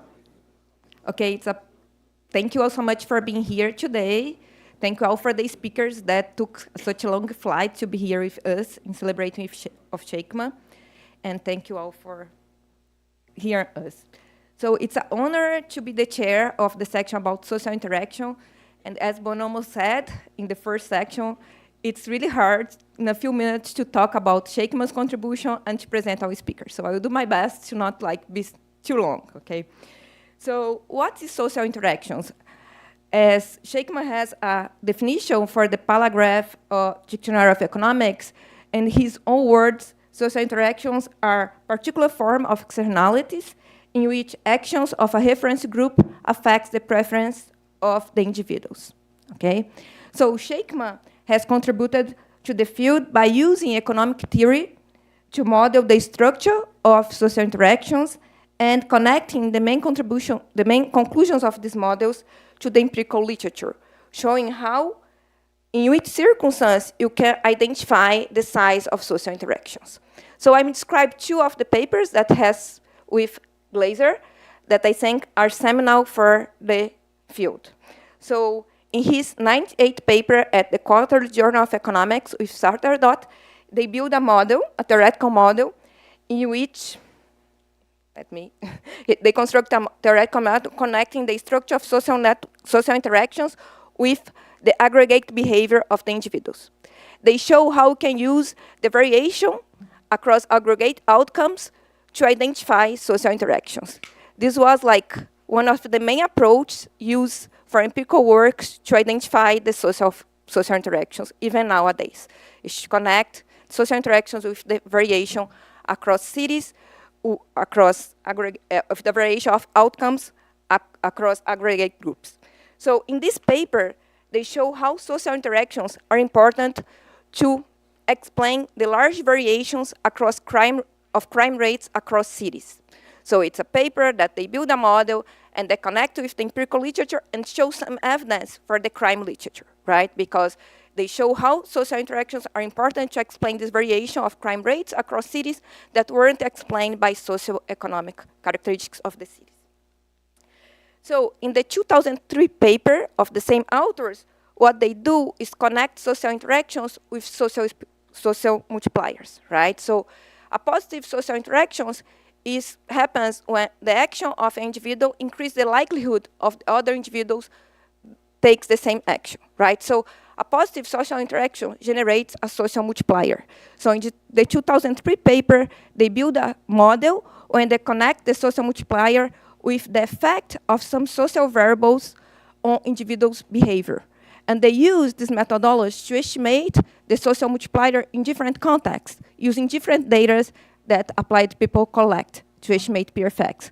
Like they estimate the social multipliers among college roommates, on the human capital formation, and on crime rates. So that's the beauty, I think, of the work of Scheinkman that connects this theory with empirical findings and show the applied people how they can measure the social interactions. Okay, this is a very brief overview, what I think is the beauty and I think was the seminal work of Scheinkman. Now let me introduce our two speakers of today.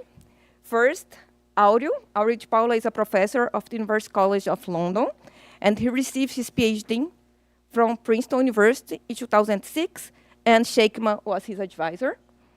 Áureo is an elected fellow of the Econometric Society and the International Association for Applied Econometrics, and a Turing Fellow. He's an elected member of the Econometric Society Council and a director for the Review of Economic Studies. His work focuses on the intersection of applied economic theory, econometrics, and empirical microeconometrics. One of his main fields is econometric of networks and peer effects and social interactions. Áureo's work on networks and social interaction is closely related to Scheinkman's and Glaser's work, and I'm going to give you an example. So in 2009 paper in the Journal of Econometrics, what Áureo does is to propose a dynamic game theory when he connects with social interactions, and he shows how in a dynamic game theory you can identify the endogenous parameters that's exactly the social interaction size. So it's very close related to what Scheinkman has been doing for the field. Now, the second speaker is going to be Edward Glaser, is the Fred and Eleanor Glimpse Professor of Economics in Harvard, received his PhD from University of Chicago in '92, and Scheinkman was his advisor. He has been a co-author of Scheinkman for a long period of time. They have like many and many papers together, book chapters, and so on and so forth. I don't have time to describe all of this. So he has been a faculty member fellow of the NBR since '93 and was the editor of the Quarterly Journal of Economics for 10 years, 98 to 2008. He was elected fellow for the Econometric Society and was elected fellow to the American Academic Arts and Science. His work has focused on determinants of city growth and the roles of the city growth as a transmission centers of ideas and technologies. He made significant contributions in many fields, including urban economics, economic growth, and law and economics. He used the social interaction models to understand how individuals sort themselves across space and how this could explain difference in the formation of cities and agglomerations. So I'm going to use his 2000 paper to define what I think he does with social interactions. And his own word, you cannot understand cities and agglomeration without understanding non-market interactions. This is an important determinant of segregation. So it's a pleasure to have both of them here. Audio, the floor is yours.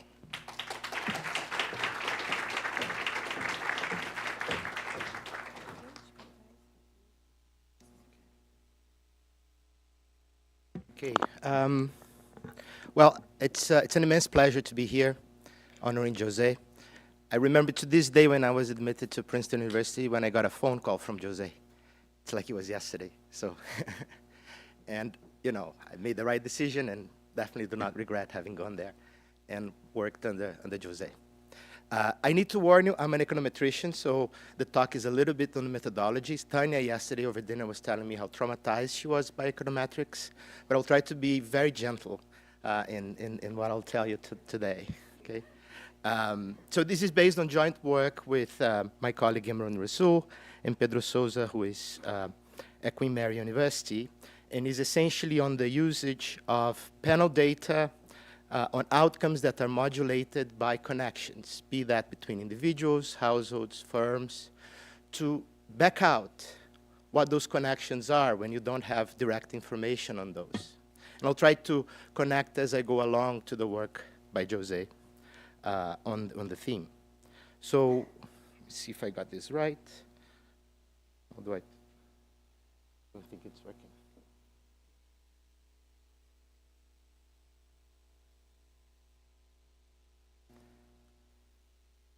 Maybe I will use it here.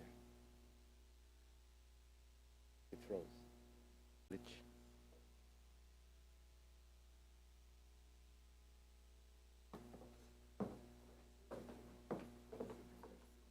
Clica na tela, vai. Tem que clicar com a tela.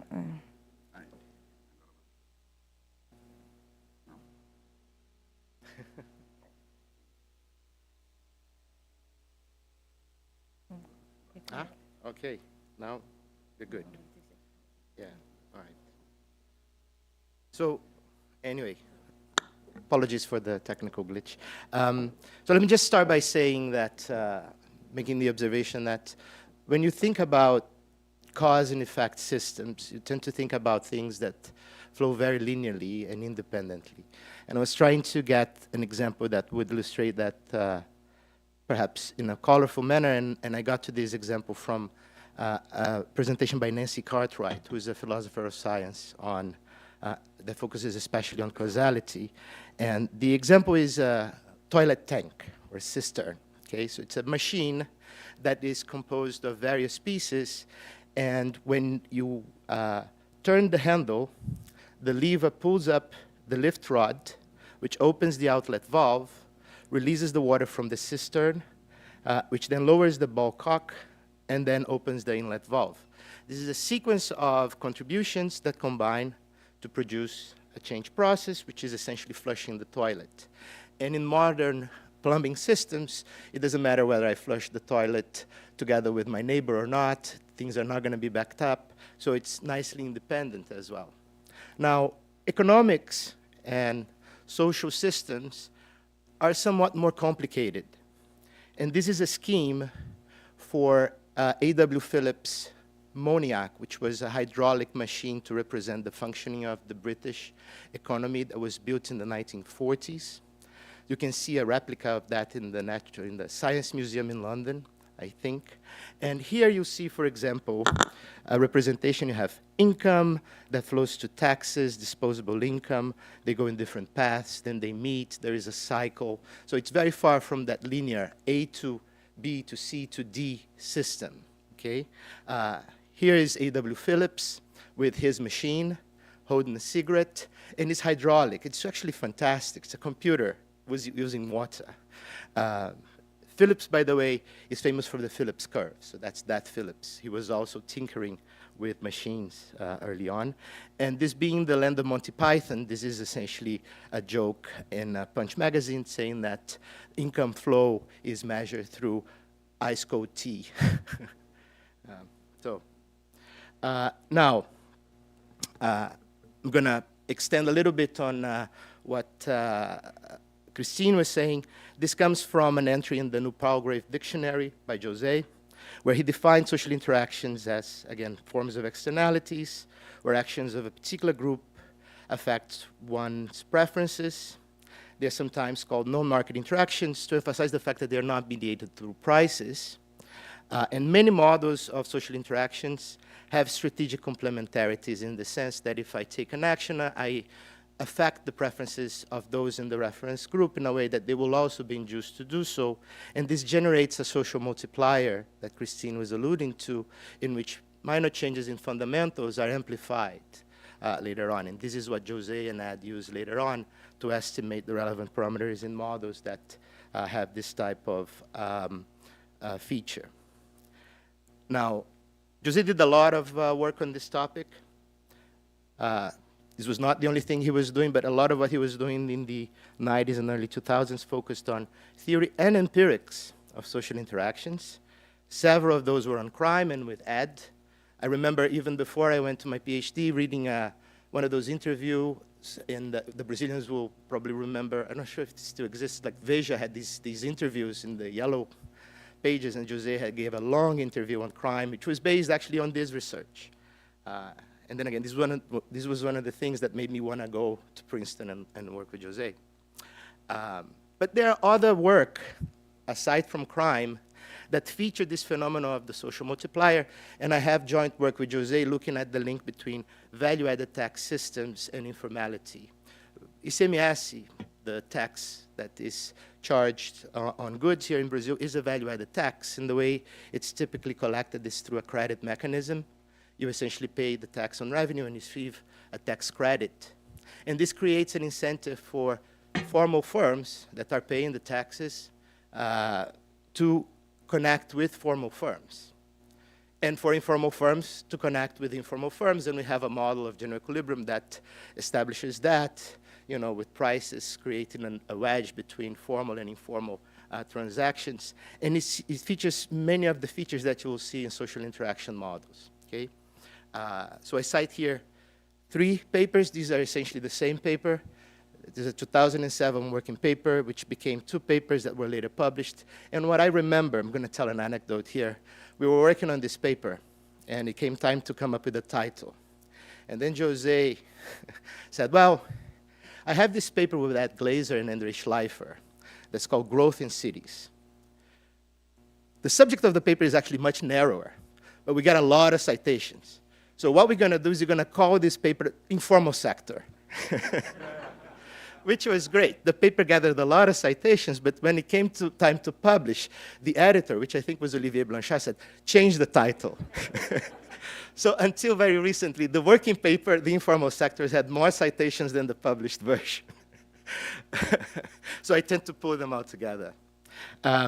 So let me tell you what I'm dealing with here. So this is empirically a common representation for outcomes that are amenable to these social interaction influences. It's typically given by a regression, okay, where I'm going to have an individual outcome, which I'm calling yi for a particular household, firm, entity I, that depends on characteristics of that individual, which I'm calling xi here, but also outcomes of his or her peers, and possibly features of his or her peers, and maybe things that you don't observe. Okay, so this is a regression as we typically would see, in econometrics courses. But then you may think, what is this Y, what is this X? This is all very abstract, so let me give you a couple of concrete examples for systems that behave like this. And this is the application that we have in the paper. It comes from a previous article by Tim Basley and Ann Case, published in the AER, that looks at tax setting behavior by jurisdictions, in particular in the United States. There are several public finance reasons for why one jurisdiction may set its taxes in accordance or looking at what other jurisdictions are doing, but they focus on a political economy narrative, which is one of political agency. So because voters may not know the type of a particular policymaker, if, say, New Jersey slashes its taxes and the policymakers in Pennsylvania are not doing so, they're going to essentially mark to market against the Pennsylvania policymaker and penalize that policymaker in the ballot. So this creates essentially an incentive for this strategic complementarity that would generate the social multiplier.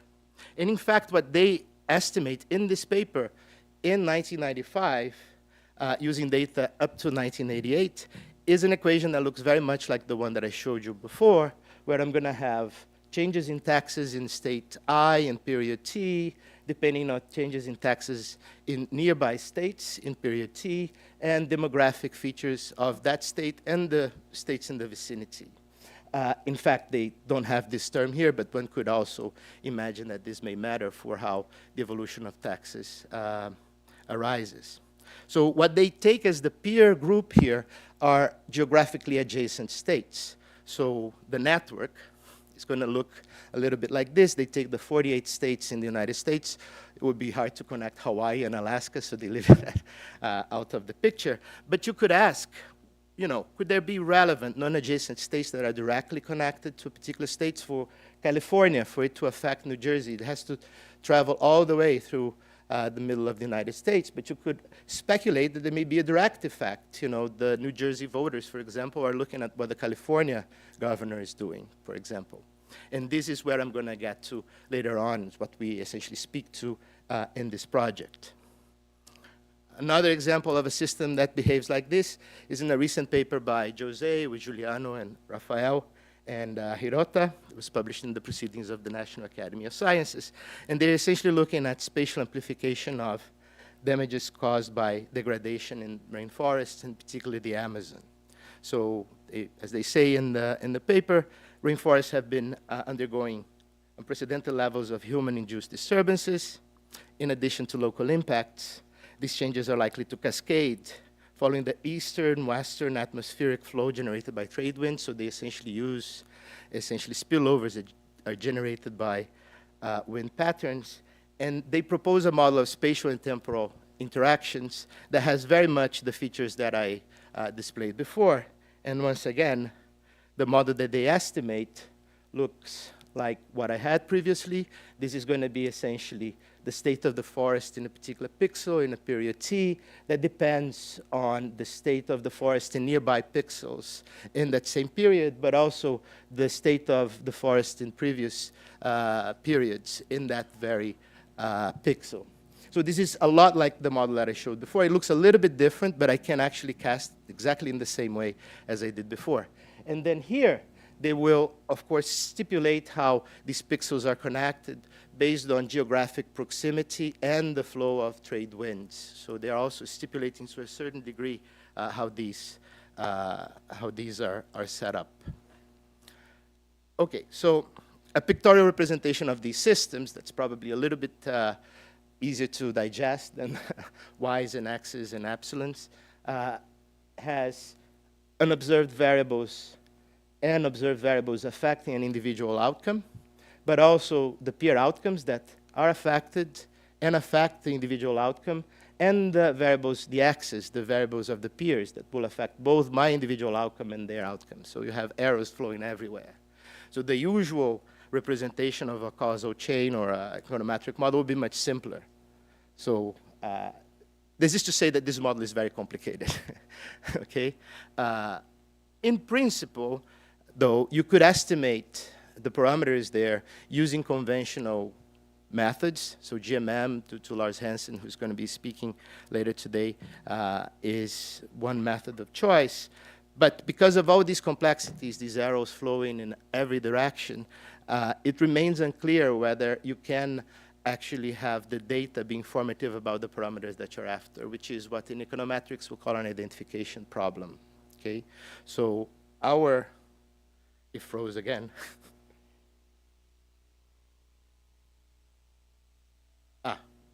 So in this literature that's looking at social interactions, this is typically alluded to as the reflection problem, which is a term coming from a paper in 1993 by Chuck Mansky.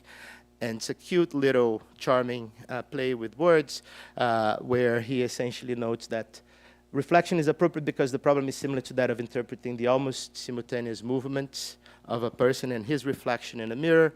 So if you're an alien, does the mirror cause the person's movements or reflect them? You know, so if you don't know anything about optics or come from another planet, you would be unable to tell. So if you see taxes moving in the same direction, does it come from shocks to the whole country that are affecting these states separately, or is it really state-on-state effect? So that's actually intuitively at the core of these identification issues.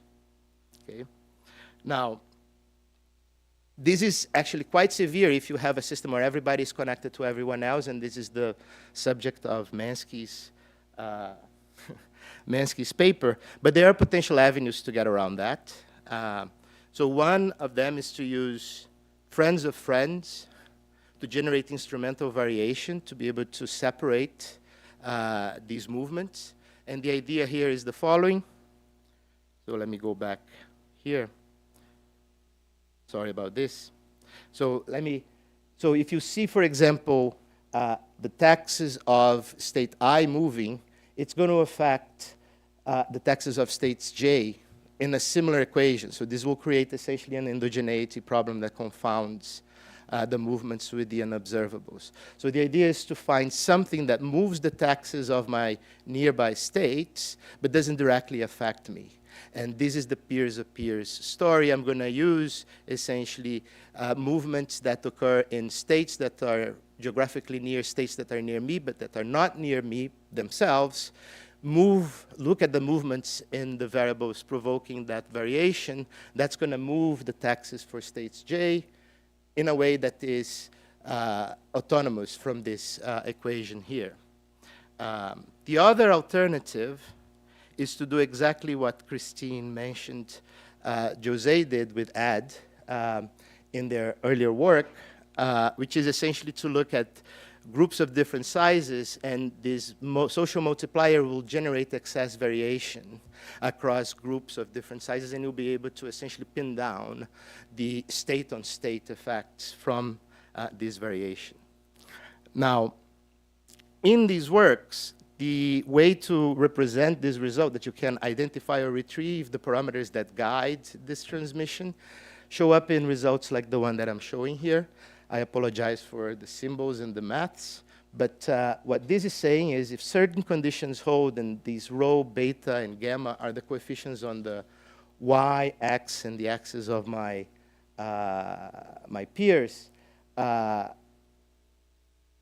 if this is different from 0, and this condition holds on these matrices I, the identity matrix, W and W squared. They're linearly independent. I'm going to explain what that means intuitively, so don't worry. Then you can actually retrieve the coefficients that you're interested in. Now, the key condition here is this condition, that these three matrices be linearly independent. Two matrices are linearly independent if you cannot essentially do a linear combination, set it equal to 0, and have the coefficients in front of them be different from 0. So that's not the intuition I was going to provide, because that's no good intuition. But what I'm going to say is that this matrix W here is essentially an algebraic representation for who is linked with whom. So you can think about a box where I'm going to put zeros if I'm not connected from the row and I'm not connected to the column, and I'm going to put a non-zero, possibly a 1 if I am in row I and I'm connected, say, with column J. So that's what W is. What W squared is, so if you know anything about this literature on networks, if you start exponentiating things, it's informative about who are the friends of my friends. That's what's going to show up in the entries of this matrix. And along the diagonals is going to inform the reader about the popularity of that individual. So if along the diagonal the number is very high, it's because this person has a lot of reciprocated links. Okay? So what this is saying intuitively is that I have friends of friends that are not my friends, so that I can generate that instrumental variation. And it also holds when I have groups where everybody is connected with everybody else, but of different sizes. So this condition encapsulates both strategies that I alluded to before. Okay? So the problem, though, is that information on who is connected with whom is not always available. And when it is available, it is imperfect. So you either rely on self-reported data, and there are issues with censoring. So there is a famously used survey on connections in the United States called the Ad Health data, where people report up to 5 friends of each gender. So if I'm very popular and I have 50 friends, I'm going to have a truncation here. So there is essentially a loss in information. And it may be that the reported links are not the ones that are of value for a particular economic variable you want. So if I ask you who you go to church with, that may not be the relevant connection when I'm thinking about who do you borrow money from, for example. Okay?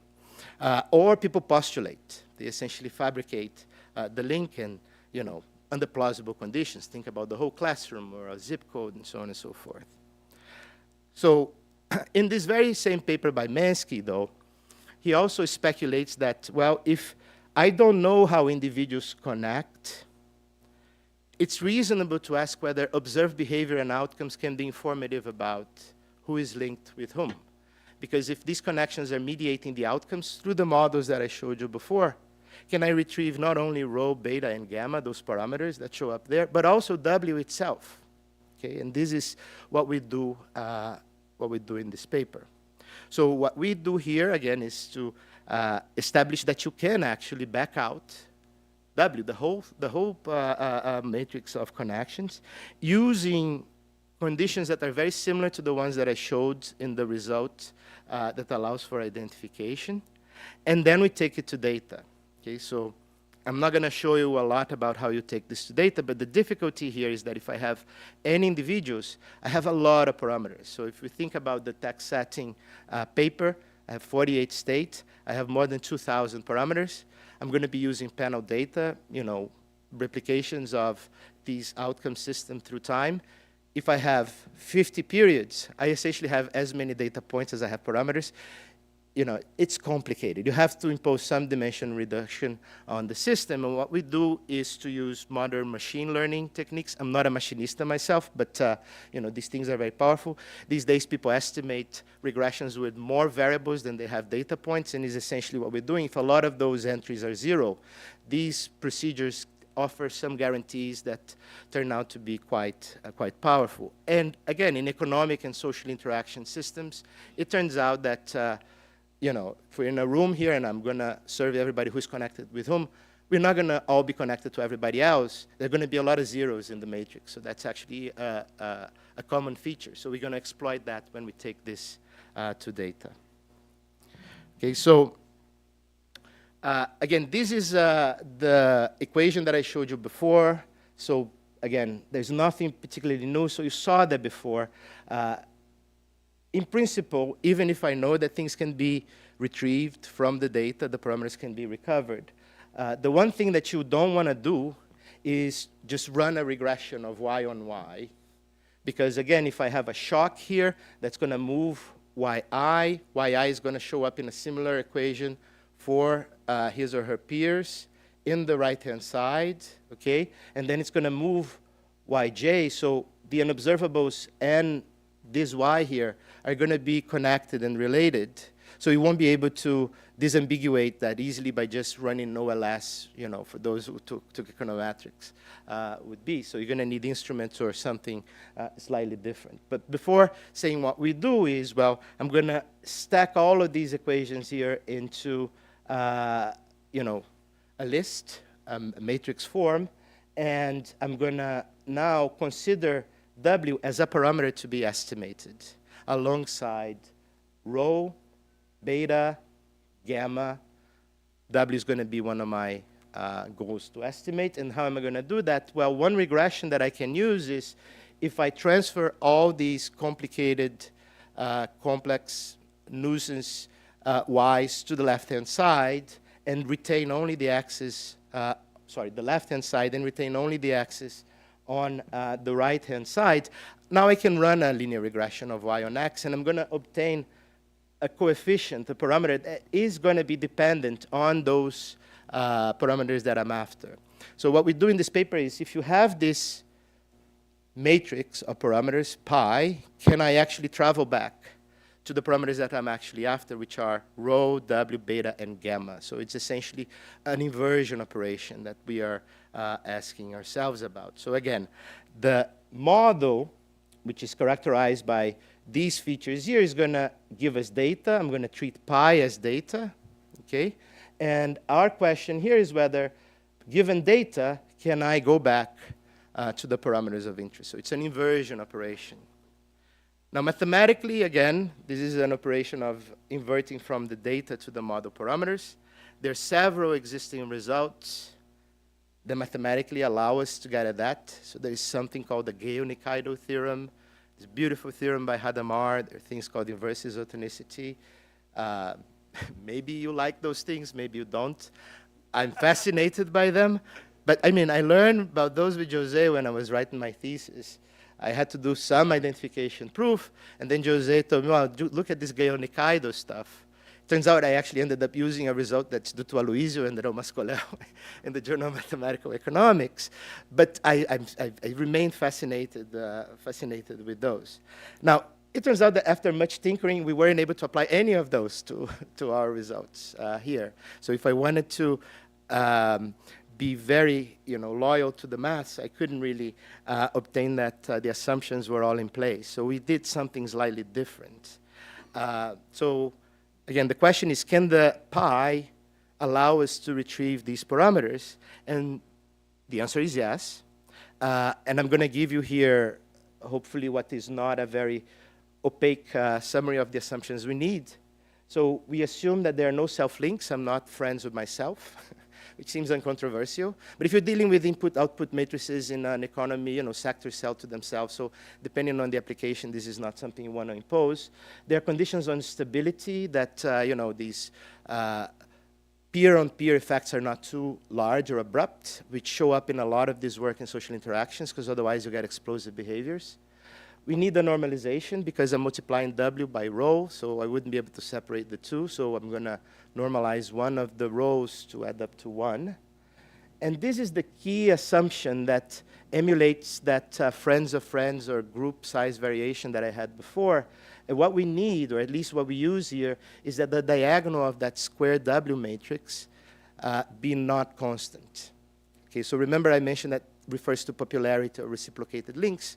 So what I'm asking here is for individuals to have differential popularity. They're going to be more or less popular individuals in the system. And I'm going to need exactly the same non-cancellation condition that shows up over there. It would be incredible in the sense that you wouldn't believe me if I were able to get results on, more unknowns, not relying on at least the assumptions that were out there already.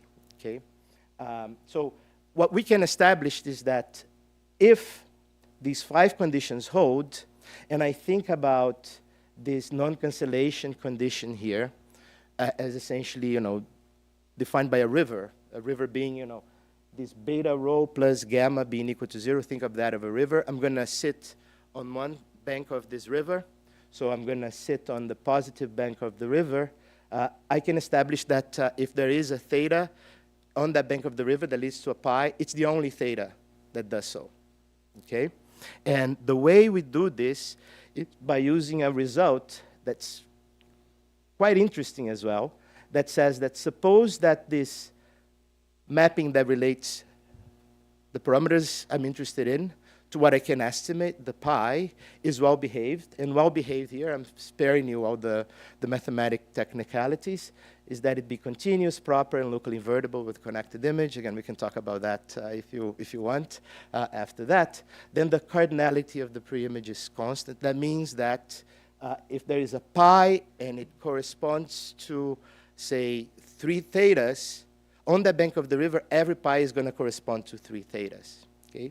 So what we do is we establish that this mapping operation is well-behaved, as the result asks it to be, and then we essentially find a theta that leads to a pi, and we know that no other theta can generate that, and this we construct. So then for every pi, there's only going to be 1 theta. So I can invert from data to the parameters that I'm interested in. So we do that on one bank of the river. We can do that on another bank of the river. And what we can then say is that if you put the two together is that if there is a pi, it can correspond to at most 2 parameters of interest. And you can refine that a little bit further, putting more restrictions. So if the numbers or the parameters are, say, positive, you can actually say that there is only 1 theta that will correspond to a particular pi.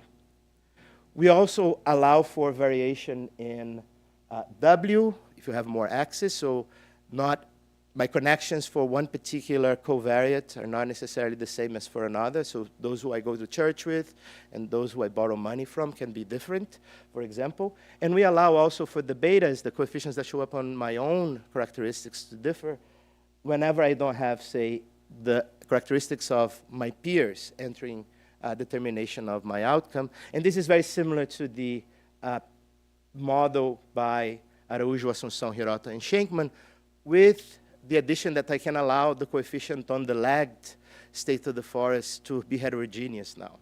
Okay? So I think there could be a margin to apply that to the deforestation paper as well. Now, we also allow the betas to be time varying, and in particular the W's, so the connections may change through time. Of course, you're going to be asking more of the data. So, but there are ways to estimate that.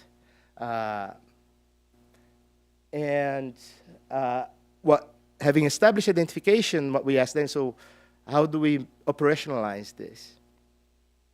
So if you can estimate this parameter coefficient pi, you can apply the inversion result. In fact, you can numerically solve for the parameters that you're interested in. But then, as I was mentioning to you, the number of things you're going to have to estimate are the order of square of the number of individuals. Okay? So if I don't have enough time periods, I have a lot of parameters for the data that I have, so I need to reduce the dimensionality. So what we could do, again, is to use the fact that these networks are typically sparse. There are a lot of unrealized connections. So these references here, for example, the first 2 are looking at firm-to-firm relationships in the United States using CompuStat data, and only about 3 to 1% of the possible business-to-business relationships are actually seen between any 2 businesses. So things are very sparse. In the friendship data that I mentioned, only 2% of the friendships that could possibly form are realized. And in the geographic state neighbors data, only 7%, of course, of the neighborhood patterns are realized. So what we do is we leverage this property, and we use, again, modern machine learning techniques built on top of the method that I mentioned before, generalized method of moments by Lars Hansen, something called GMM elastic net. Statisticians are very good at putting names to things, so that's known as an elastic net that will discover the zeros and allow us to have, in principle, even more parameters than data points in what we're estimating. How am I doing with time? Yeah, I'm almost done. Anyway, so I'm not going to show you. If you are interested, we do all of this in the text data example that I noted to you. I'm going to show you some simulations that show how this performs in stylized settings. We have 4 scenarios. One is a completely random network. So at random, I create a connection between 2 individuals. This is known as an Erdős-Renyi network. Something that my collaborators call political party. I don't know why. So they have a group of two groups of different sizes with someone that's nominated a leader affecting half of the members of his or her group. And these links are drawn at random, but with these characteristics. And then what we do is we take two real-world networks, one by, I think, a book chapter by Coleman in 1964, where he measured high school friendships in the late 50s. And then we generate outcomes on top of that and see how well we retrieve the friendships without observing them. And another one comes from a data set collected by Banerjee, Duflo, Chandrasekhar, and Jackson in India. And they essentially ask, who do you borrow money from, who do you interact with, and then they use this to analyze, I guess, various different aspects in India. So again, we're going to generate data on top of that and see how well we retrieve the problem. So this is essentially saying how well we do in retrieving zeros and non-zeros. So these methods, they actually want to find zeros, so we do very well in finding zeros, so almost 100%. But that's not a big surprise because these methods, these machine learning methods are designed for that. But we also do very well in finding the non-zeros. Again, here on the x-axis is essentially the number of individuals. So with more individuals, the number of time periods. With more time periods, we have more data, so we do increasingly better. But even with fewer time periods, I think this is about 25, we still retrieve, about 80%, close to even 100% in some cases. So it's really remarkable how it performs. And again, this is an attempt to essentially show how well we do in retrieving specific links. Okay, so this is for the 4 networks that I mentioned before, the 2 fabricated ones, the high school one and the village one. The things in blue, I think, are things that we can retrieve well with a certain frequency. The dotted ones are weak links, so we allow the links to be either strong or weak. So we in the random network and the political party, we retrieve things quite reliable, high school, village as well. The green that you may not be able to see very well are essentially links that we find that aren't there. Okay, so we do make mistakes as well. And the red are links that are there that we don't discover with a certain frequency. So for any particular link, we're not going to do as well as for aggregate measures of the network. Now, so this is what I had for you. I think I'm almost out of time. So you've seen what I did, so I'm not going to take any further time. As you can probably tell, maybe not, José's work influenced my own work in many ways. In the big picture and in the small picture, the inversion theorems and the economic questions. So for that, obrigado, José.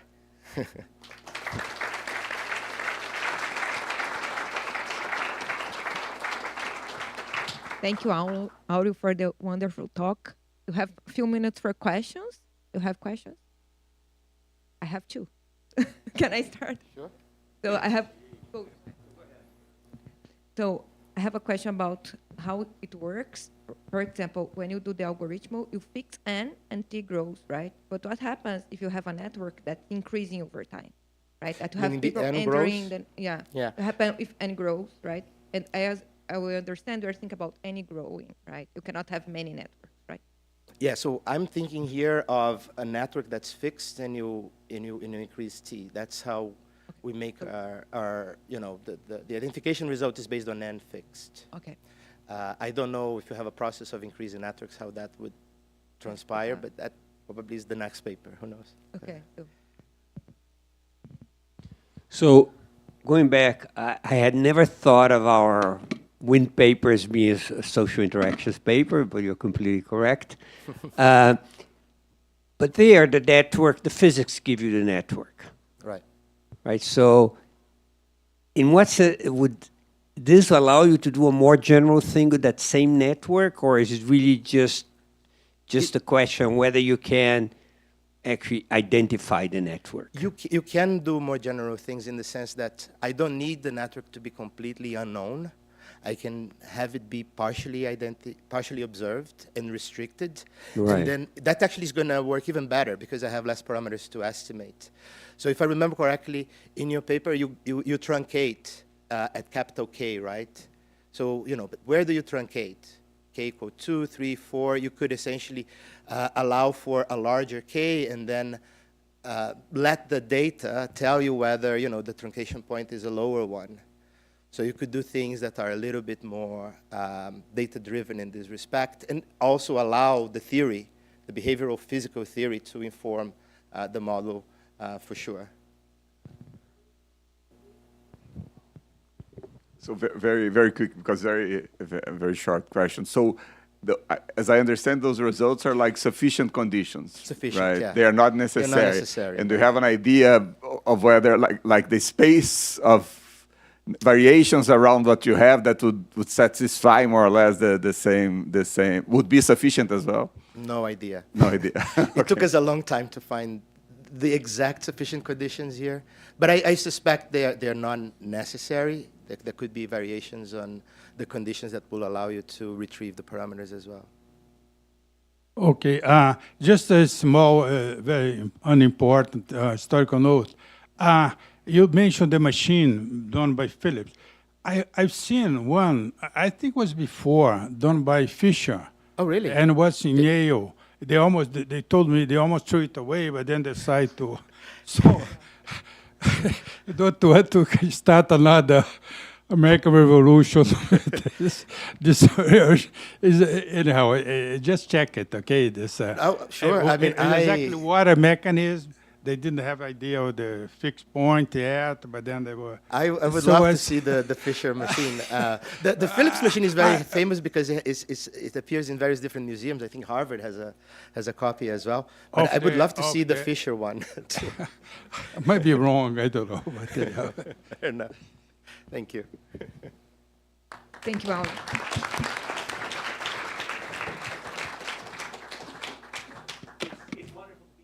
At this great event. The real reason I believe in social interactions, non-market interactions, especially face-to-face ones, is they've played such an enormous role in my own life, in terms of shaping who I am, in terms of what I've chosen to study, and who I've become.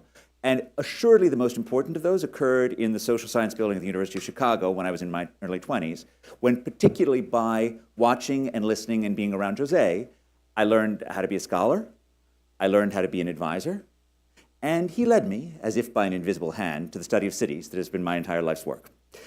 So I'm going to do something that's far more impressionistic than what you just heard. I'm going to start, so this is going to be about 4 different papers, and I'm just going to give you a bunch of different things which fit in with different things that we've done over time. First, this is a social multiplier.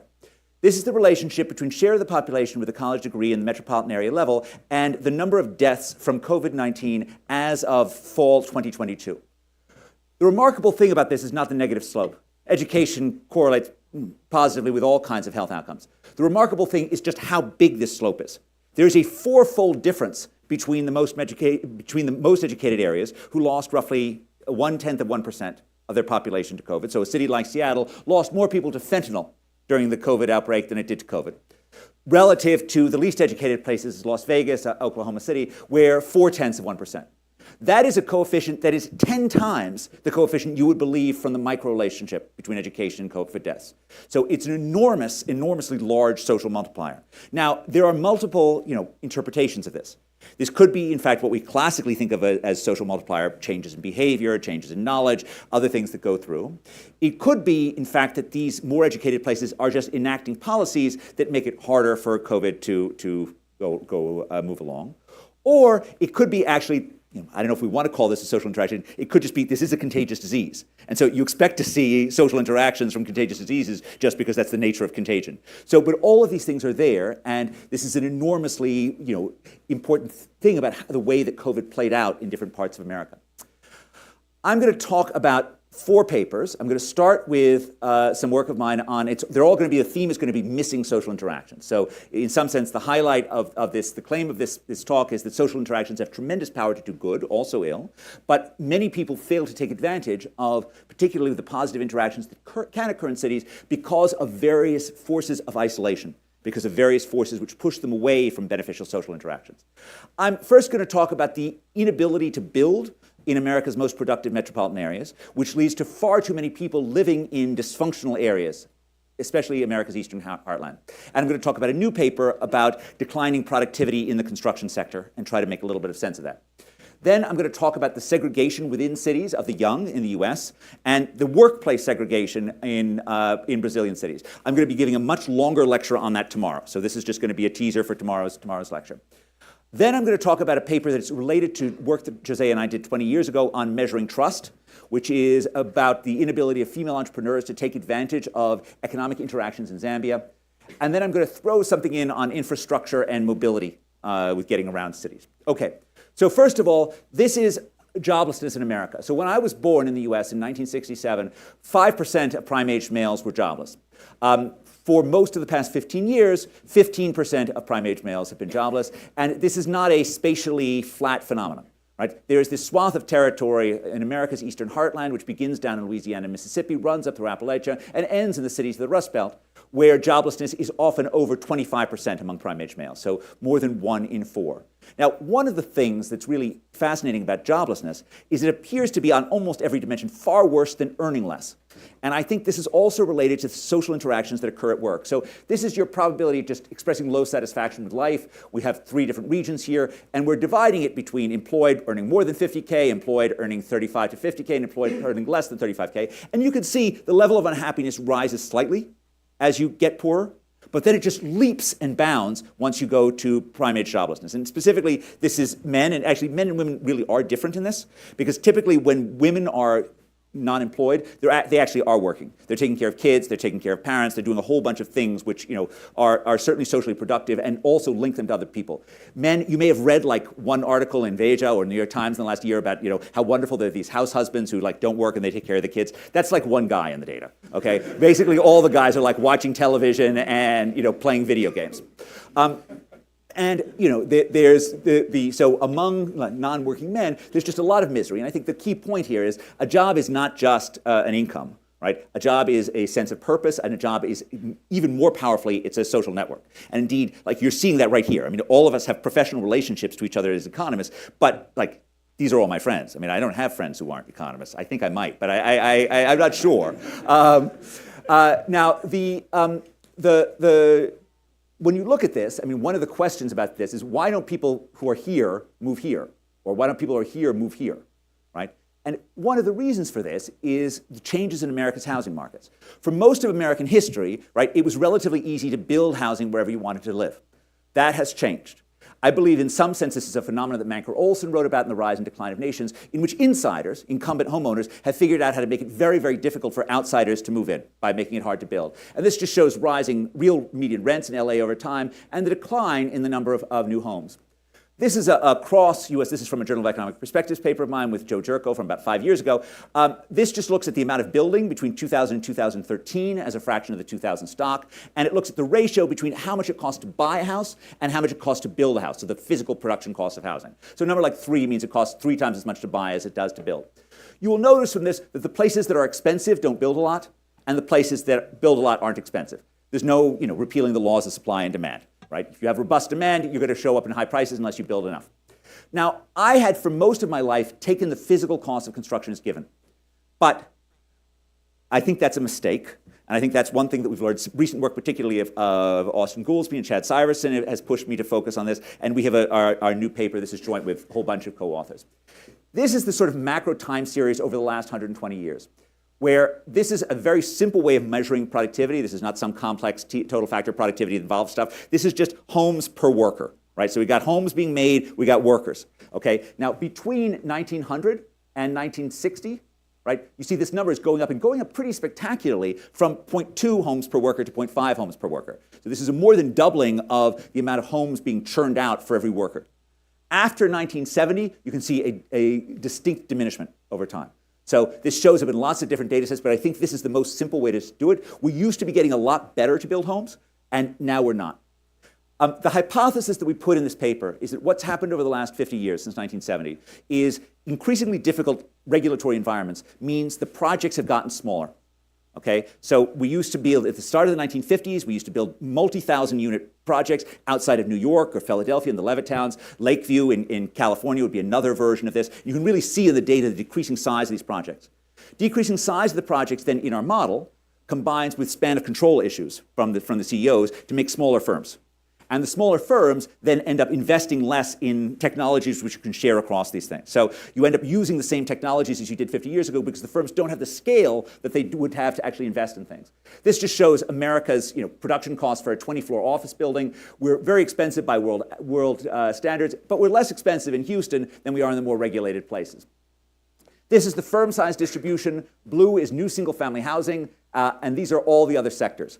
Housing is just so unbelievably different in how it's produced than everything else, right? And you look at this and you're not surprised that productivity is crap, right? I mean, these are, a vast amount of employment is in firms with fewer than 9 workers, right? What kind of modern production technology has firms that are all less than 9 workers, right? I mean, look at manufacturing, everything else, they're all up in this over 500 workers. And so in some sense, we're using this ancient form of building housing and we're not getting advantages that we would have from scale. This just shows, more regulated places have smaller firms. And this is the last thing that I'm going to show on this paper. This is the share of industry revenue, ratio of share of industry revenues to R&D expenditures. And so they actually have different scales because manufacturing does a whole lot more of this than construction does. But manufacturing both does a whole lot more, and it's going up. Not surprising, right? We live in a world of constant technological change. Manufacturing firms do want to have a technologically intensive world. What's happening to construction? It's going down.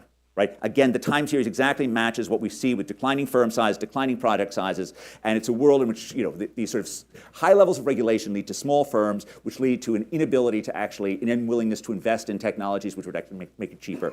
In a well-functioning system, you'd expect to see massive amounts of mass-produced housing, modular housing, which occurred for pennies on the dollar, and which was, it doesn't need to be completely homogeneous, right? Alfred Sloan figured out how to make cars in the 1920s so that everyone was not black.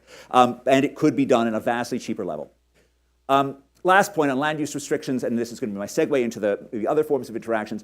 Along the x-axis is how much upward mobility we have according to Raj Chetty's Opportunity Insights data.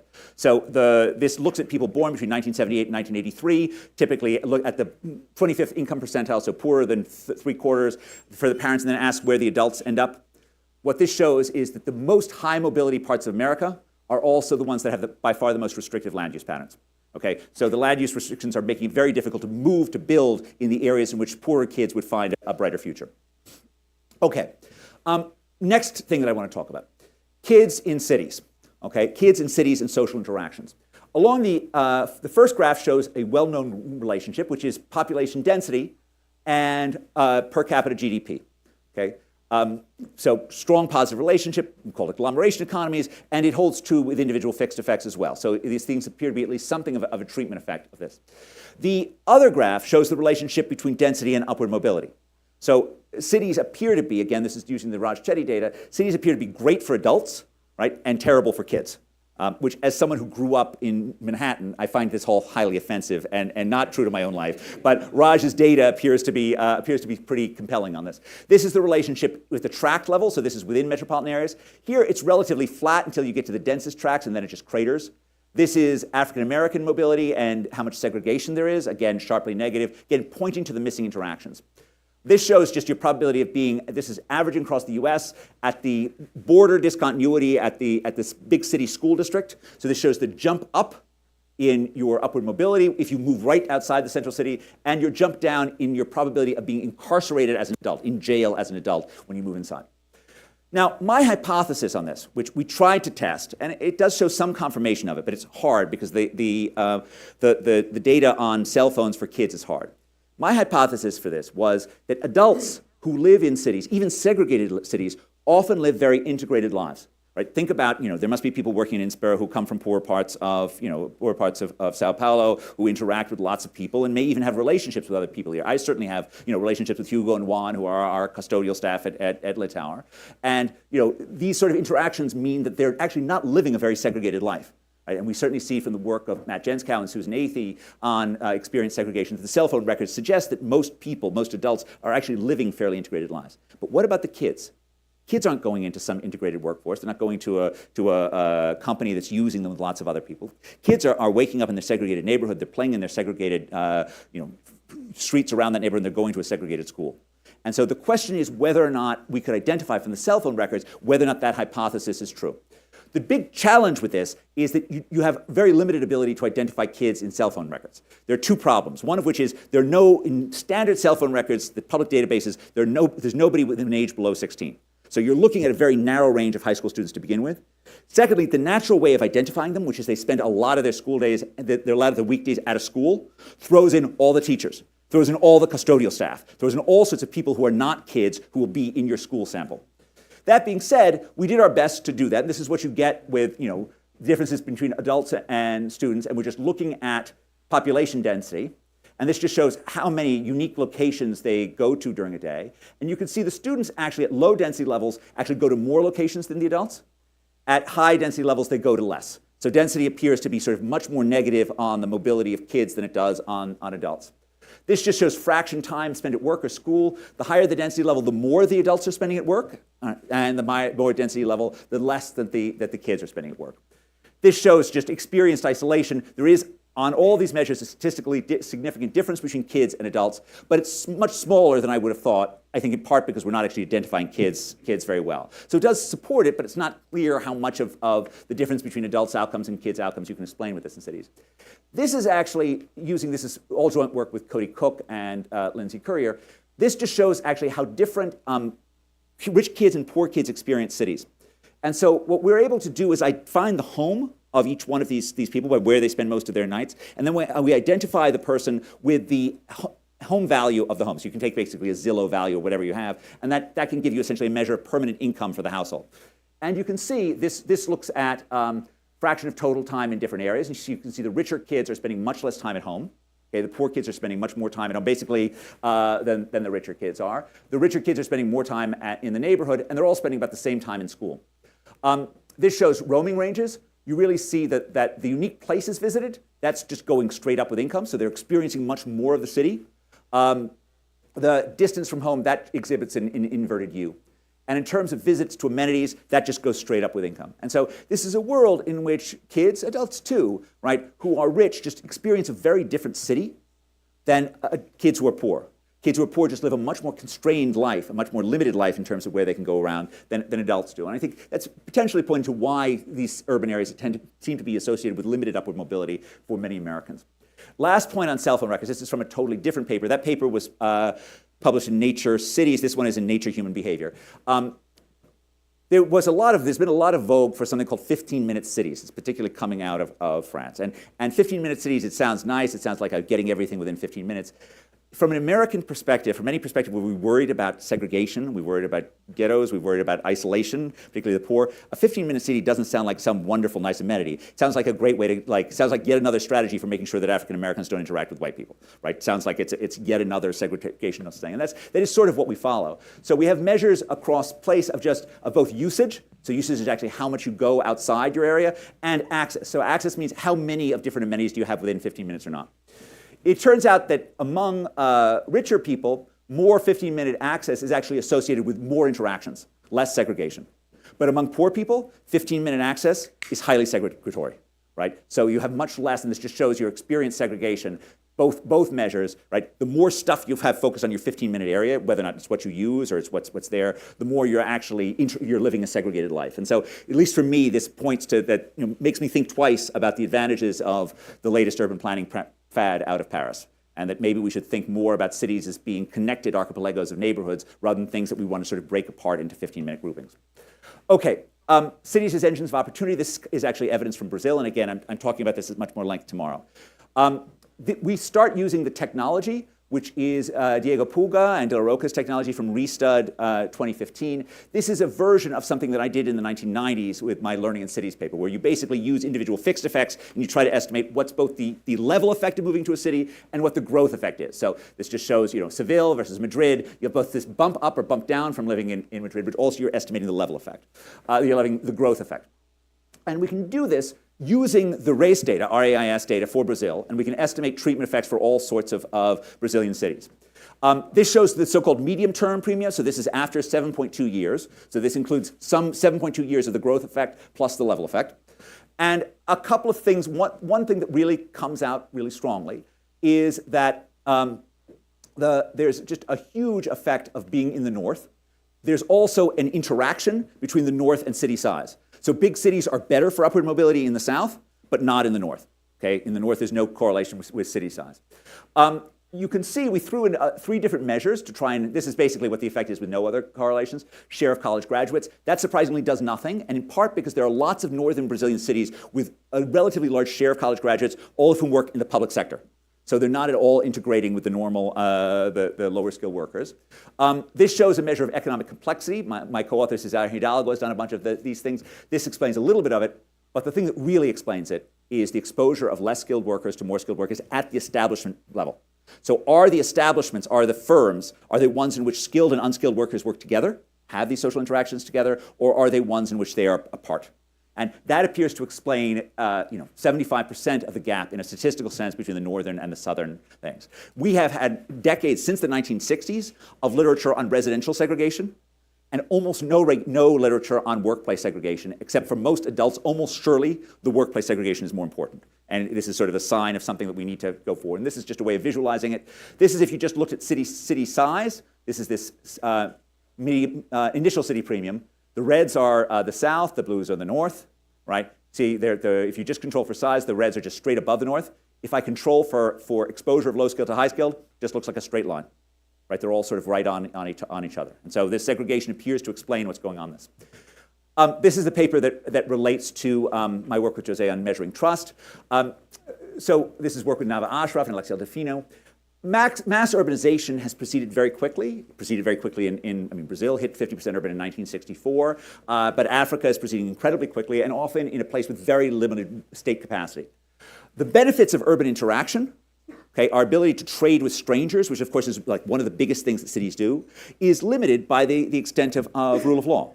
Right? The more that these interactions are likely to be exploitative or abusive, it makes us less and less likely to actually be willing to interact. And rule of law and urbanization are strong complements. I mean, there's no question that the first law code that we have is the Code of Hammurabi, which is deeply involved with like cities and their building and their interactions and so forth. The observation in this paper is that women are disproportionately at risk from male expropriation. The threat of violence hangs over intergender bargaining, and courts may also be biased against women. In some sense, you need both courts to be protective and there to be effective intergender bargaining for women to go into interactions that involve men. There's a huge entrepreneurship gap between men and women, and this just shows across the world from the World Bank Enterprise Survey. And in general, you see large levels of female entrepreneurship, and that's by the reds, only in places that both have limited levels of discrimination within the family and have fairly strong contract enforcement. So you need both a non-gendered, gender-biased culture to begin with and relatively good functioning of contracts. We test some of these ideas by looking at businesses in Lusaka. So this is a complete census of businesses in Lusaka. That's the capital of Zambia, where my co-author Nava has been doing field work for the last 25 years. The women in our sample, actually, I don't remember if this is our sample or the World Bank Enterprise Survey. They look the same. Women are typically in 2 industries. Female entrepreneurs are in 2 industries. They're in apparel, they sew clothes, and they do food. Okay? All the other industries are wildly disproportionately men. We have measures of cooperation, and we'll show you the male-female differences in apparel, which is the one with the most women, versus everything else. In all of the other industries, there's a huge interaction gap between men and women. The women are just doing much less of joint buying, lending, getting advice, sharing order, and that's the average cooperation. In apparel, right, they're doing the same amount.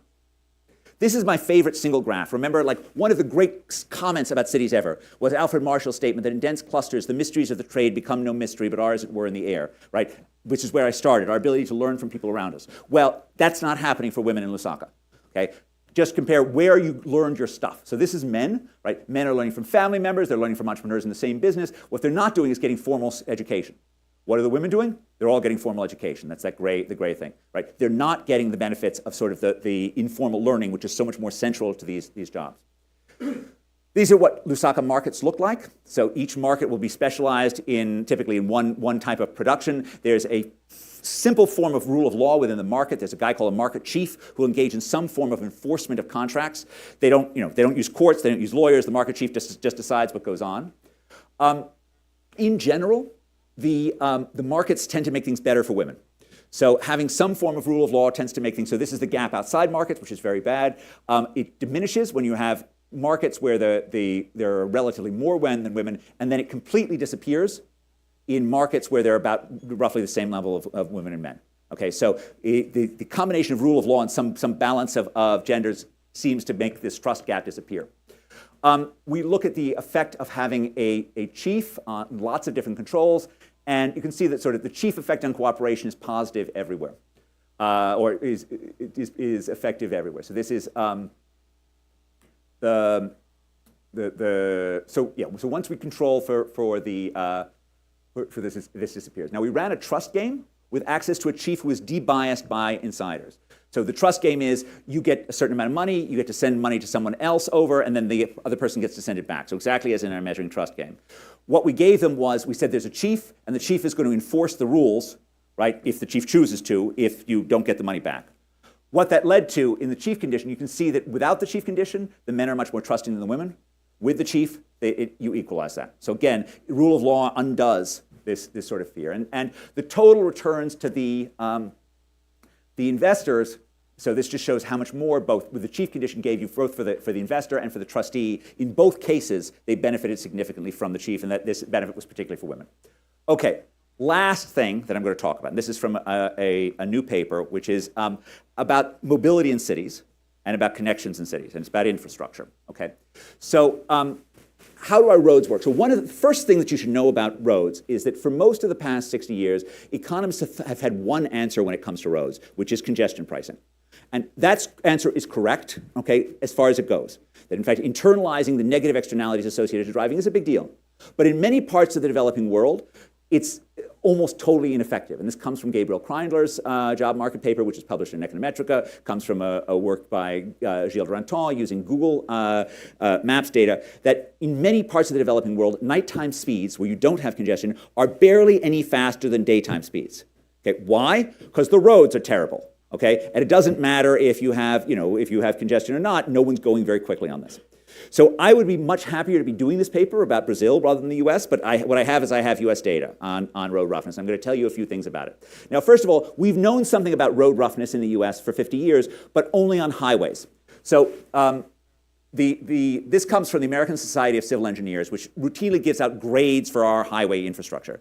In the 1980s, they used to give us a B-, that's the 2.5 on the 4-point GPA scale, and then we've gotten Ds, D-, Fs for the past 20 years. Now, at the same time, we've had measures of roughness because the Department of Transportation sends out trucks which go at night, and they go at 50 miles an hour, and they measure exactly how bumpy all these roads are. And the slight problem for the ASC measure is our highways have gotten a lot smoother over the last 30 years. So at the same time that they're downgrading us, right, the actual physical data is that our highways at least have gotten better. You might even think that they were an interest group trying to encourage more spending on the product they produce, civil engineering, rather than a completely neutral technical body. Now, what we don't have, and certainly this is a big deal for my daily commute, right? My commute on highways is smooth. What's not smooth is as soon as I get off the highways, the roads are terrible. And we don't have data on that because the Department of Transportation didn't measure it until now. Okay? What I have is essentially the universe of Uber data for the month of August 2021 and for more of a panel in Chicago. Uber, all of our phones contain accelerometers. It helps it, the screen writes itself. And all of Uber drivers have phones, obviously. And that phone data gets beamed to Uber, who then use a proprietary algorithm to realign the axes, and essentially they can measure the vertical acceleration, how bumpy the trip is for every road that Uber drives on. And so I have this data throughout the US. And this is joint with Gabriel Kreindler and Lindsay Currier. And this is like what one time series looks like. So this is a single drive, right, from downtown, from the Loop to O'Hare, okay? And you can see, like, it's really bumpy at the beginning, and it's really smooth, and it's really bumpy at the end. And you're getting a lot of these bumps. So like one of these time series is like, there's no time series of American GDP that is anywhere near the level of data points that one taxi ride does in terms of just the level of data points on this. And this is a map of Chicago. And one thing that you should see here is there seems to be a slight difference between Chicago and the other suburbs in terms of how rough they are. And we're going to use that in the data that follows. This is the pattern of what the US looks like. So it's really bad on the coast. It's terrible in Houston. That's probably because of the clay in the soil that causes it to expand. It's bad along the coast here. But so this is the raw map. What we then do is that we then estimate how much drivers dislike bumpiness. Okay, and this is sort of a classic economist willingness to pay structure for what we do this. That you can make your car less bumpy no matter what the roads are, right? You do it by slowing down. We all know how to do it. Slowing down, it means you're paying with time for smoothness. By observing how much people slow down at salient changes in road bumpiness, you can estimate how much they're willing to pay for smoother roads. Now, before someone comes and says, well, yeah, but there are externalities because you slow down and you don't hurt people, that's right. Okay, I do have some estimates of roughness and deaths, but there are lots of reasons why I don't believe them, and you can imagine lots of reasons why that would be hard. But this does get at how much the drivers dislike it. And so this is the Chicago boundary. You can see the roughness goes way down just when you leave Chicago, and this is just from our data how much it gets faster when you're going out. So you can see the drivers clearly know this and respond. This is sort of what the roughness looks like.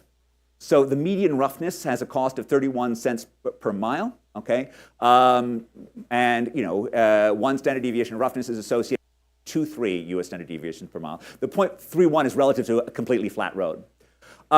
We could then relate it to income and race. Our estimates are that if you go from 100% white to 100% African American neighborhood, that's associated with about $320 extra per year in pain from road roughness. Almost all of that comes from across town, not within town effects. So almost all of this is the difference between richer towns and poorer towns, white towns and rich towns. It is not that, in fact, the areas within the towns where African Americans live are typically rougher. And you can see this in New York. So this is New York, right? And you can see like the worst roads in New York, they're in like Wall Street. They're like Tribeca, right? And rich people live there, right? Because that's the place where the trucks are all going. The outer boroughs, which has these actually have very smooth roads. Chicago's a little different because like the west side is particularly bad because they've got a lot of trucks doing industrial stuff there. Now, the last point that I will make on this, and I think this is a global agenda on trying to sort of make our infrastructure both cheaper and more effectively done. This is the probability of being repaved as a function of your roughness over the next 8 months. So the question that we ask is, we have 4 cities here, we're getting more, is do cities do a reasonable job of targeting, when they send out the trucks to do repaving, do they target the rough areas or not? And the answer is, in 3 of these cities, there's literally 0 correlation between how rough the road is and how likely it is to be repaved. Right? New York, there's a positive correlation, but it's still pretty weak. And you can do lots of stuff to this, just restrict yourself to non-centroid areas, just restrict it to whatever. It does nothing. There's no targeting on road roughness. And so when you think about improving the quality of infrastructure, whether or not, and maybe they do this better in Brazil, right? Maybe Brazil is somehow they're magically targeting all the places. So I'm not saying anything about Brazil, but if I were asking like you can use these estimates to also ask how often you should repave, but the simple lowest hanging fruit in terms of making our cities more mobile, giving them better access to people, is just repave the rougher roads first, okay? It's really not rocket science. And we actually did a survey on why they don't do it. It's a very typical thing for urban management. They have a mandate. The mandate says if your rating falls below a certain level, you have to be repaved. The mandate is actually kind of crappy. It's a visual measure, which doesn't correlate very well with speeds to begin with. But you then so you have a mandate to do everything. What are people saying, like what fraction of roads receive the resurfacing that they require? Across the US as a whole, 62% of our towns say that less than 30% of the roads that should be getting targeted, should be getting repaved are getting. And what targeting is there within that 30%? 0. Okay, so you have a mandate that basically says like some huge fraction of roads should be repaved, and then you have nowhere near the ability to do that, and there's no ability to target that as well. And so this seems like an area in which we could in fact fix it, and it seems like something we probably want to think about. And in some sense, the lowest hanging fruit for enabling our cities to be more interactive. So I have had a spectacularly wonderful life studying cities, studying the way that our interactions shape each other, and thank you, José.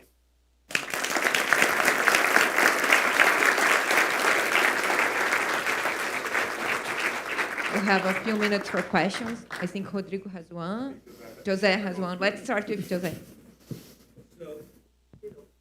Something else going on in construction in U.S., which is that people in larger places, like in cities like New York, there's a lot of construction workers engaging in changing the space, diminishing the number of houses, essentially. People want more space, so they combine apartments and so on. There's also, I think, the kind of demands that people have for better looking, better working houses that also occupies construction workers. So that's not a work you can do at like you did Levittown, because you're really trying to fit to the needs of the person who's doing that. How much of that would you think would be affected by, would affect your numbers there? So I think that's an equilibrium outcome, and the fact that we don't allow mass production means that you have much more work on this kind of thing. So I will tell you, one thing we've done is we've asked, like, is there a real discount from, does individuality matter a lot, and is there a real discount for the houses that were built as part of the Levitt towns or built as the mass-produced things? And the answer is not at all. If you control for other stuff, like, people don't care if it was built as part of the mass-produced thing in terms of their willingness to pay for it today relative to the other stuff.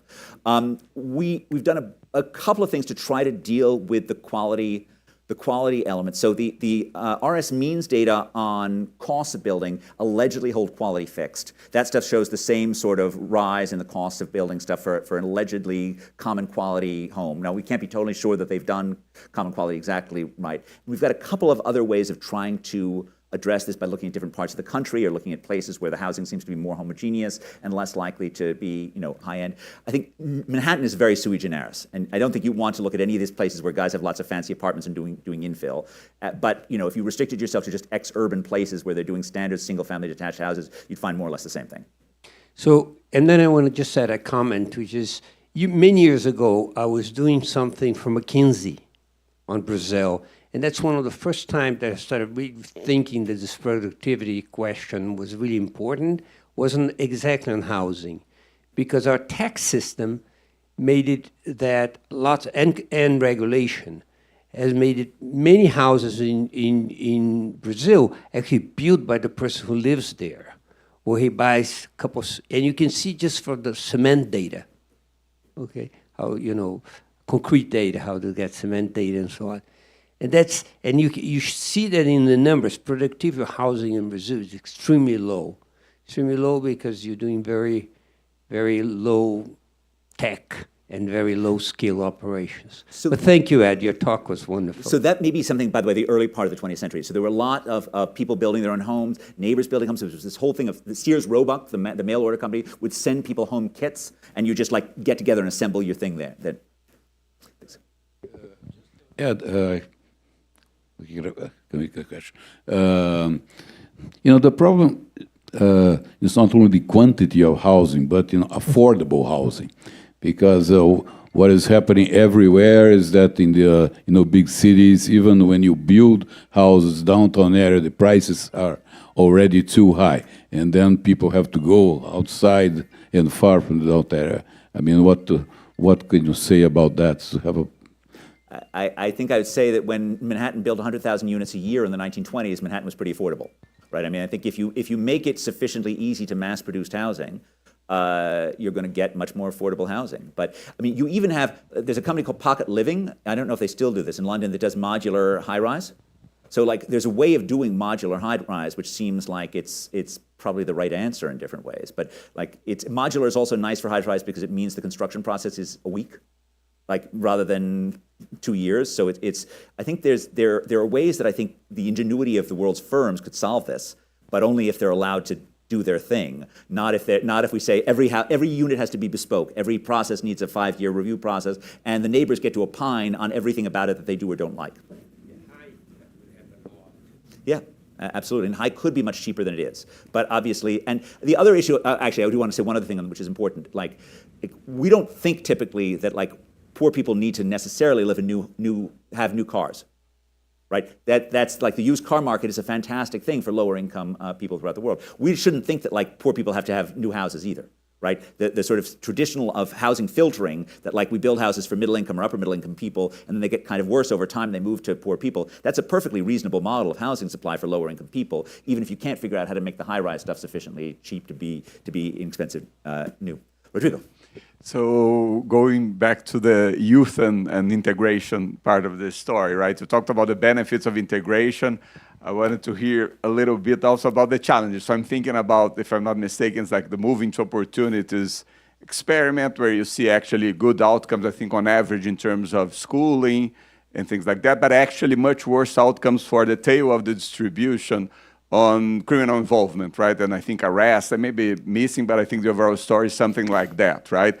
And I think there is an issue, also a social aspect of integration of youth that I think can be challenging for certain groups. And I mean, there's a tension there. Just if you have something to say about this. So I think the place that Raj has taken this, which is hard to argue with, is making it so that America's existing housing policies are a little bit more family friendly and make it a little bit easier for lower income people to move into higher income areas through counseling, and I think it is reasonable also to think that things like America's Section 8 housing vouchers should be targeted towards families with young kids, which is where they appear to have the most positive impact.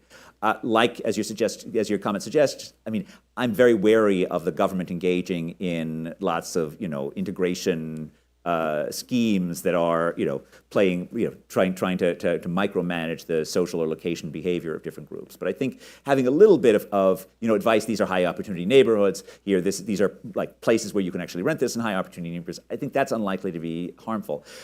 Cody Cook's job market paper actually did make a nice point, which is there is this real trade-off between if you're building new housing for low-income people, the low-income housing tax credit being the claim, should you build it in high opportunity neighborhoods or lower opportunity neighborhoods? And you'd think, oh, you should build in high opportunity neighborhoods because we want the poor people to live there. But it turns out that if you build in high opportunity neighborhoods, you don't actually get the really poor people to move in there. You get sort of middle income people who move in there because it's too far away, it's too different from where low income people. So you have a trade-off between who you're going to grab up and get in there, which you get more from having sort of middle opportunity neighborhoods versus how much push you're going to get from the building itself, from the neighborhood itself. Okay, just a small comment on Jose's comments. No, I agree entirely with Jose. No, there is a source of low productivity in housing construction, but the current law that's in Congress, no, the reform and consumption tax of VAT, it fixed quite a bit of that. So there is a little hope that things will improve. Yeah, well, regulations. Governor of Rio told me once, somebody builds housing in Rio at a certain scale, the law says you must build a school, you must build, a lot of amenities. Now, at the favela, the school is provided by the government, but the government thinks that people, and that's what's really hard, but it's the same problem in the United States. There's excessive regulation. I think you're right about the VAT. That's somewhat is the point. It could be seen from my paper with Aureo, but I do think that regulation still plays a big role. And if you're going to have things like these things, make it clear as a menu up front. So whether it's a cash payment or whatever, so you don't have a 7-year uncertain process, which that's just a way of introducing pure waste into the system. Whatever you think the right tax on buildings should be, just say what it is and let them pay the tax or not. But don't create don't create all that extra delay and uncertainty.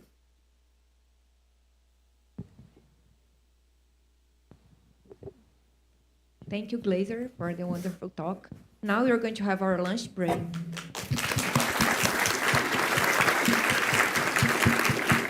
It was fun. I learned a lot from your talk. Now we're going to have our lunch break. You'll be back at 2 p.m. sharp.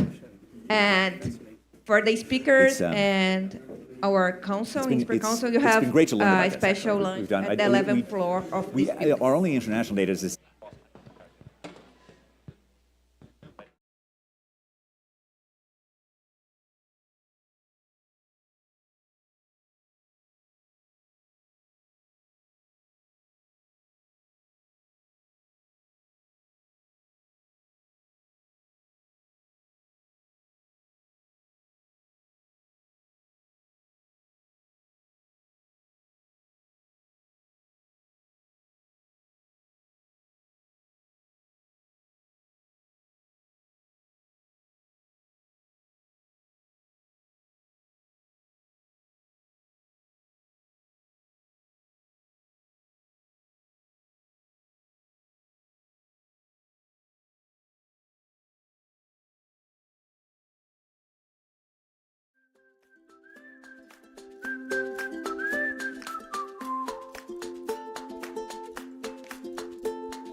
started.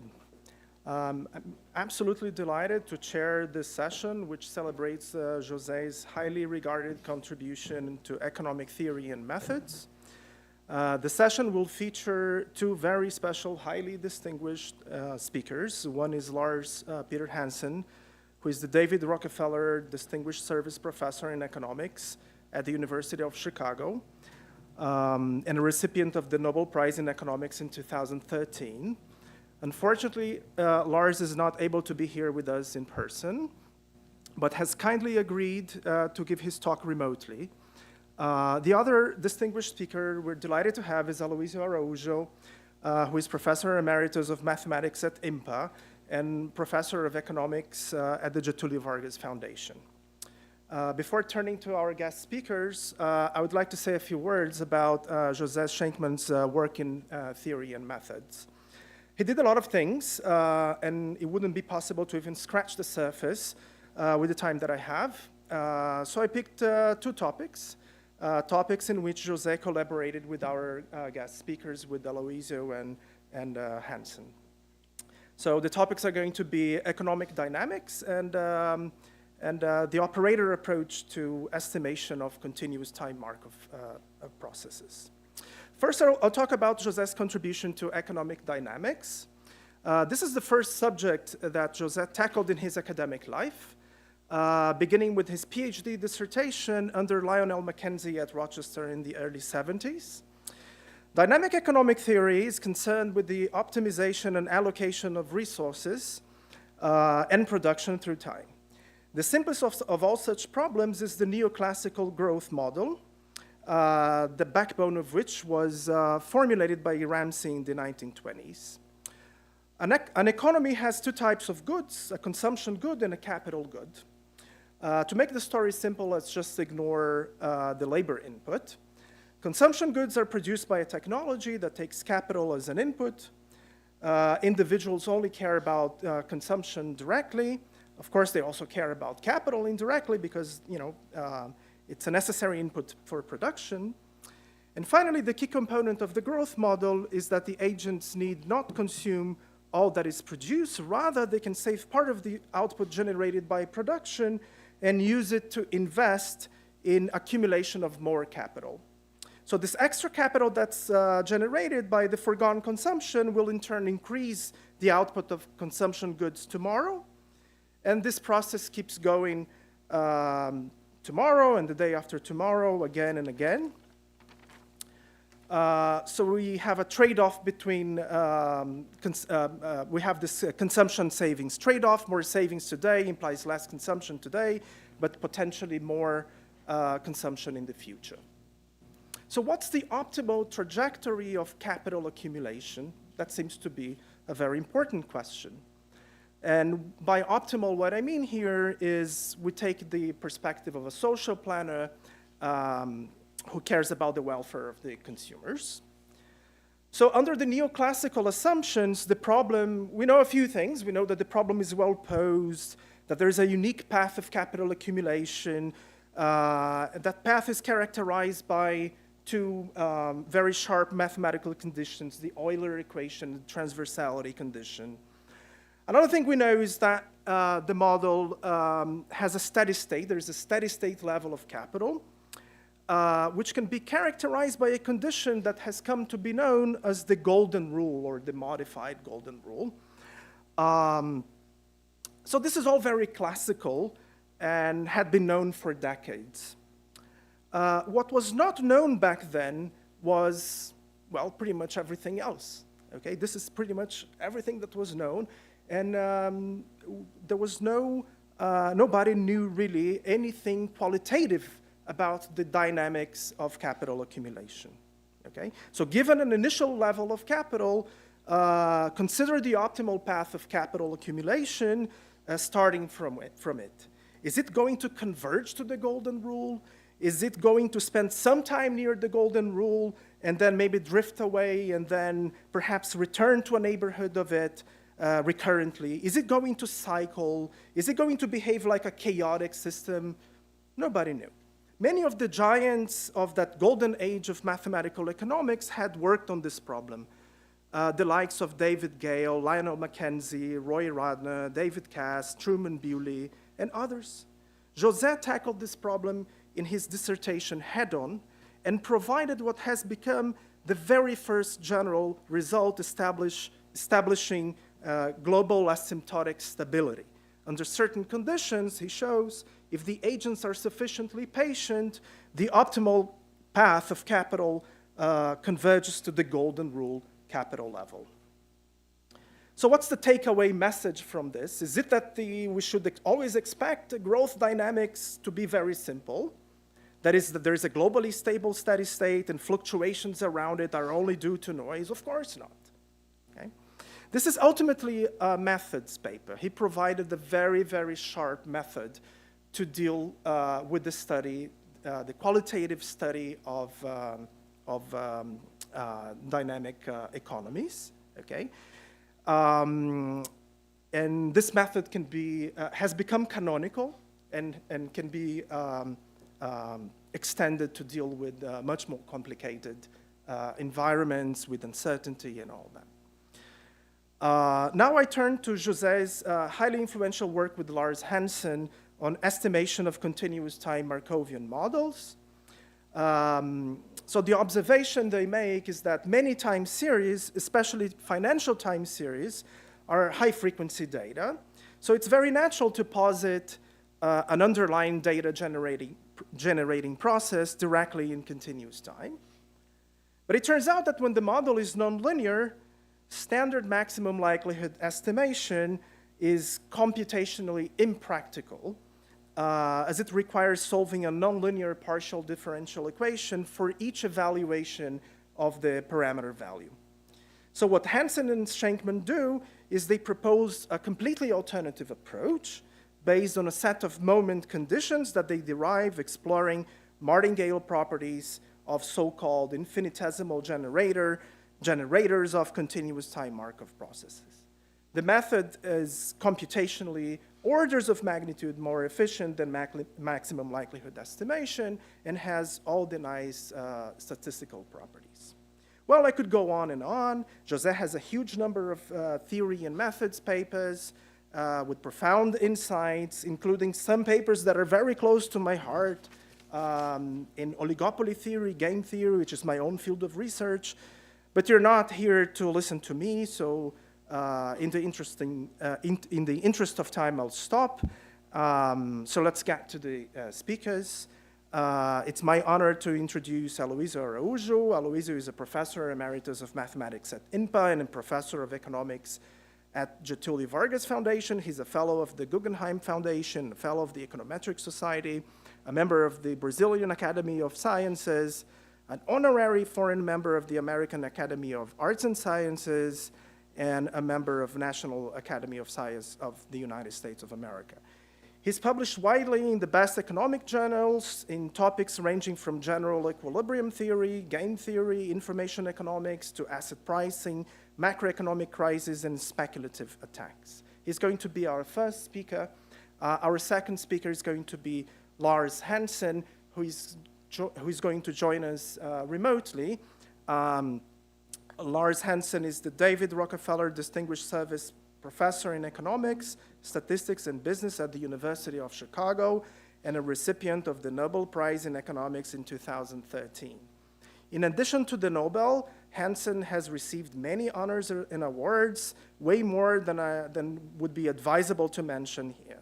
He's a fellow of the National Academy of Sciences, the American Finance Association, a member of the American Academy of Arts and Sciences, and he's a past president of the Econometric Society.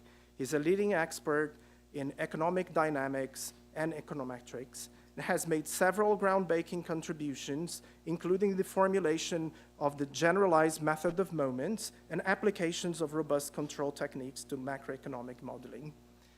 So let's get started. Aloysio, please. The floor is yours.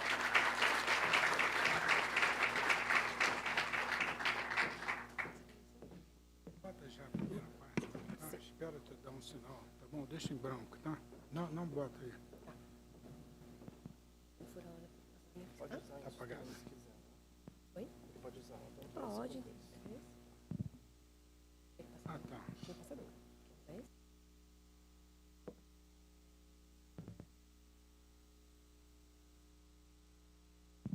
Okay, thank you very much for a very nice invitation.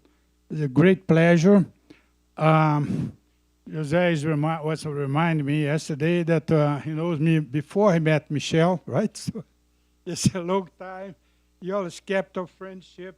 Sometimes you are doing different things. Sometimes you are doing more similar things, but go. And our friendship keeps going, and I'm very happy to be here. Thank you for the invitation. And when I was first invited, I thought about talking about policy, you know, because I'm doing theory with policy, publishing good journal, because there are lots of people in Brazil. Most people are Marxists and then crazy formation. But then the big thing is to say, we're against them, so we know the textbooks.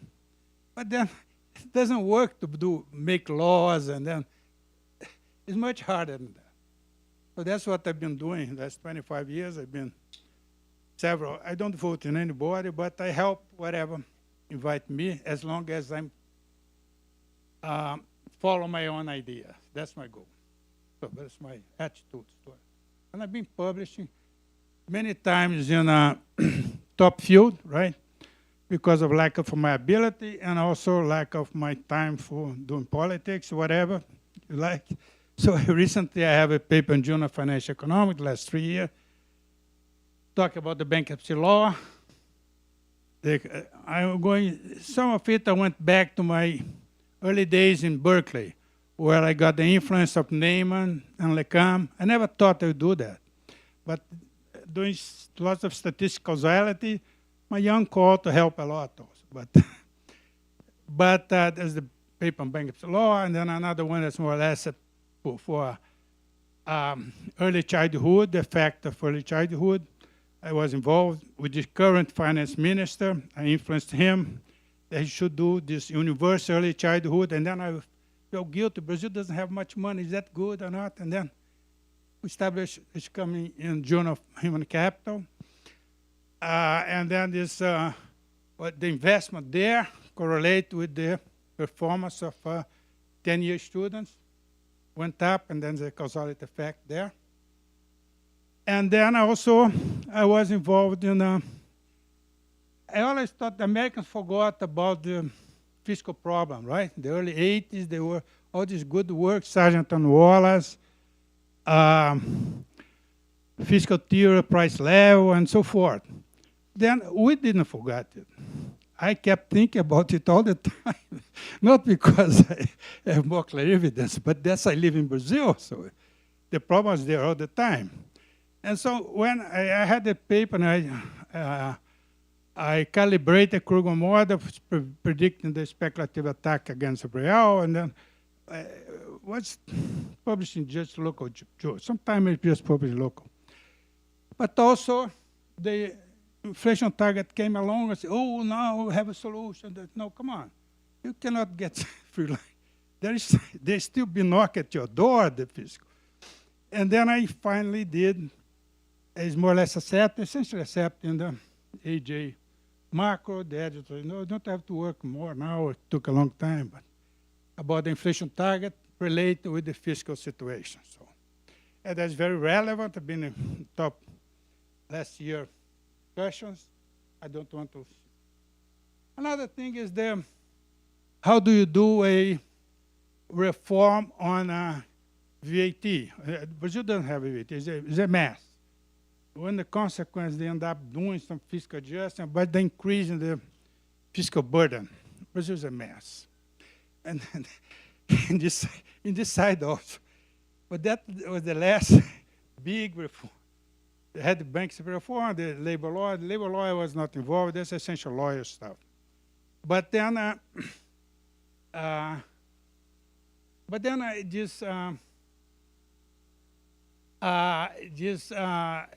VT, people forgot about Rumsey.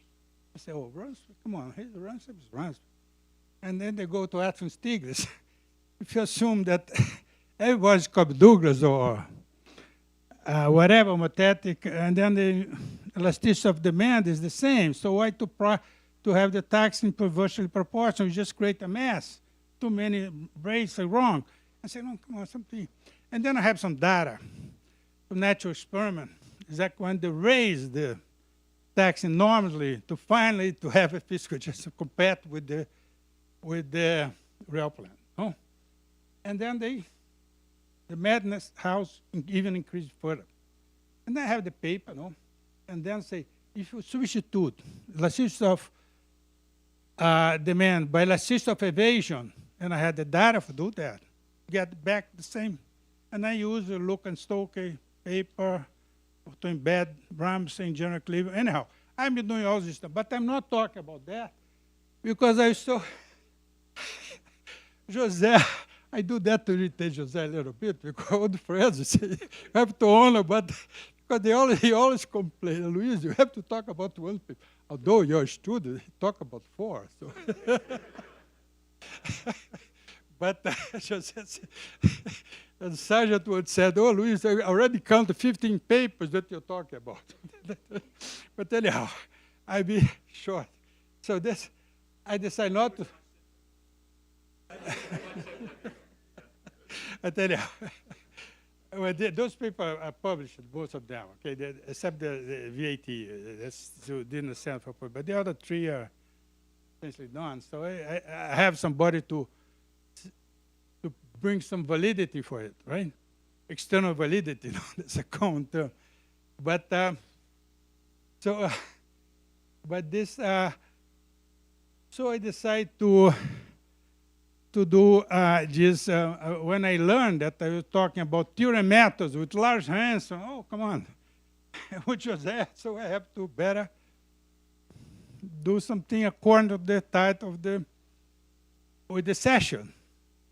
So that's what I'm going to do.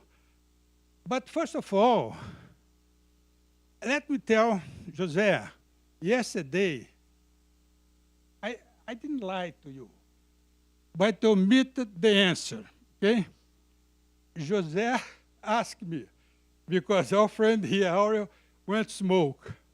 And José said, oh, I smoked also for a long time. And then he asked me, did you smoke, Aloysio?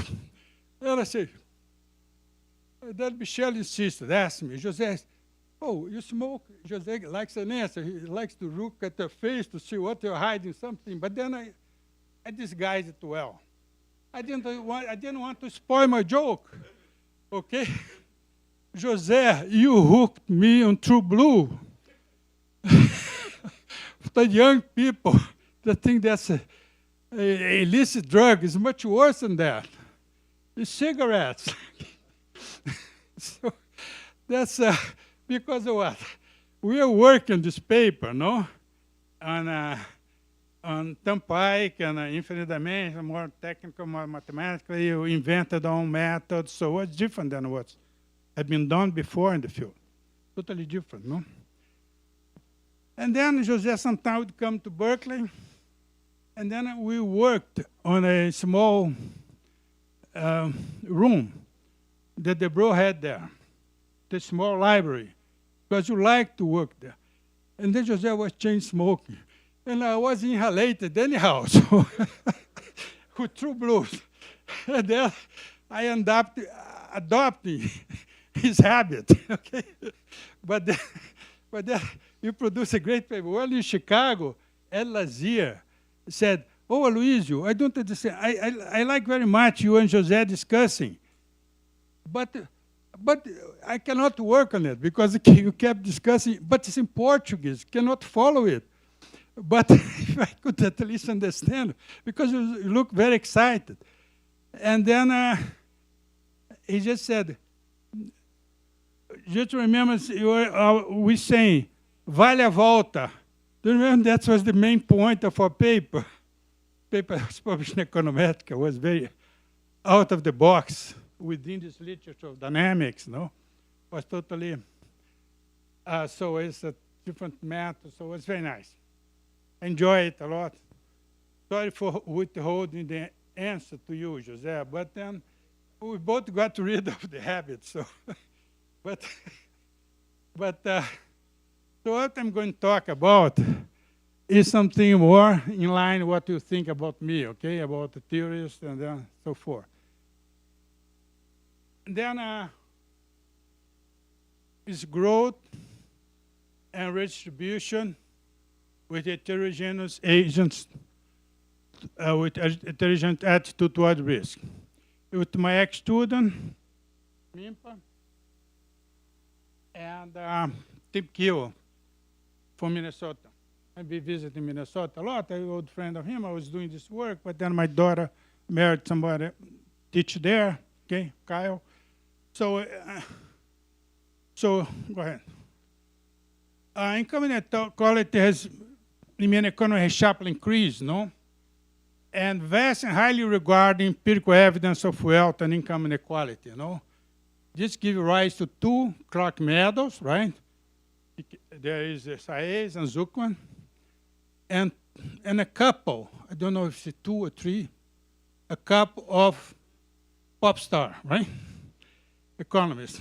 So, but for comprehensive theoretical literature review, you have the paper, beautiful paper by, no, go back. Habib and Bizine. There's a particular paper in Journal of Economic Literature, and that's very interesting.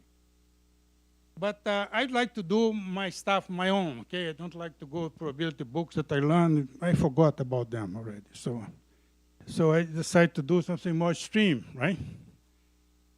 So we have a paper in Econometrica, 2018, existence of equilibrium with risk lover, okay? That my take there. I had to give some reason to do that because the editor asked. So there was empirical evidence of risk-taking, risk-loving, or people that take certain type of risk, people that smoke, you know, but anyhow, people that, even this literature, nah, prospect theory, there's a part that's convex, right? So there is some, and then it would be nice to just complete the, my interest there was purely theoretical. If there is more risk averter, then I'm able to furnish the hedging for the risk lovers, or end up having, it's at the border, but still general, and it's still at the Berkeley. So that's Econometrica. But then I decided to study that as a question that appear. If about, how about income inequality? These people might become very rich, no? This. So we have one paper that was invited for a volume in honor. We are getting older, right? Me and José and David Levine was a paper they invited for. And this is a paper that I gave in Chicago. Some of the papers I mentioned I gave in Chicago 3 years ago. And this is in several universities. And this is the Lucas tree and convergence to invariant distribution with fat tails. And this is, but there's no production, just Lucas tree. But I want to study taxation, so that's what I'm going to do today, okay? The new paper is a different model, more out of the word, but I hope you will still enjoy it. But that's what I was invited for, right? So let's move on. We studied the distribution of wealth income in overlapping generation economy with risk avert and risk neutral. Sometimes I call risk lower because more in my mind, but anyhow. We also studied impact on tax on income and bequest. Any positive tax ensures the distribution of wealth among the risk neutral agents converges, and the distribution of wealth is unequal due to the risk neutral agent.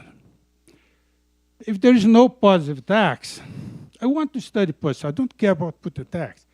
But there will be smaller and smaller group of risk lover getting all the wealth. Even the risk neutral, the wealth, proportional wealth in GDP will go to 0 because they'll be overtaken by the risk lover. So let's see if the last one is on already. No. Yeah. Then,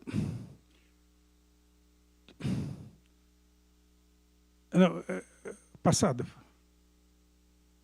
The fat tails of the income distribution come as a consequence of the lucky risk neutral agents and not from fat tail distribution.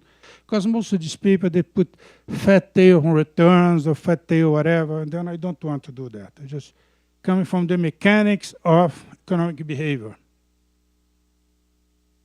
So let's go. To analyze the optimal taxation, introduce the optimal social welfare function that discount the future. It depends on the invariant consumption, bequest, and discount factor, and the tax policy. We introduce social welfare function. But the nice thing about this paper, well, I have to talk about the nice thing about my paper, right? If not, I mean, not even me, so it's, but is that we do by construction. We don't use the abstract probability theorem. Got tired of that, but we just use by construction.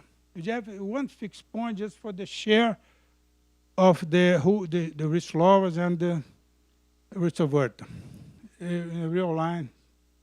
But the distribution itself is done constructively. So I know the phase.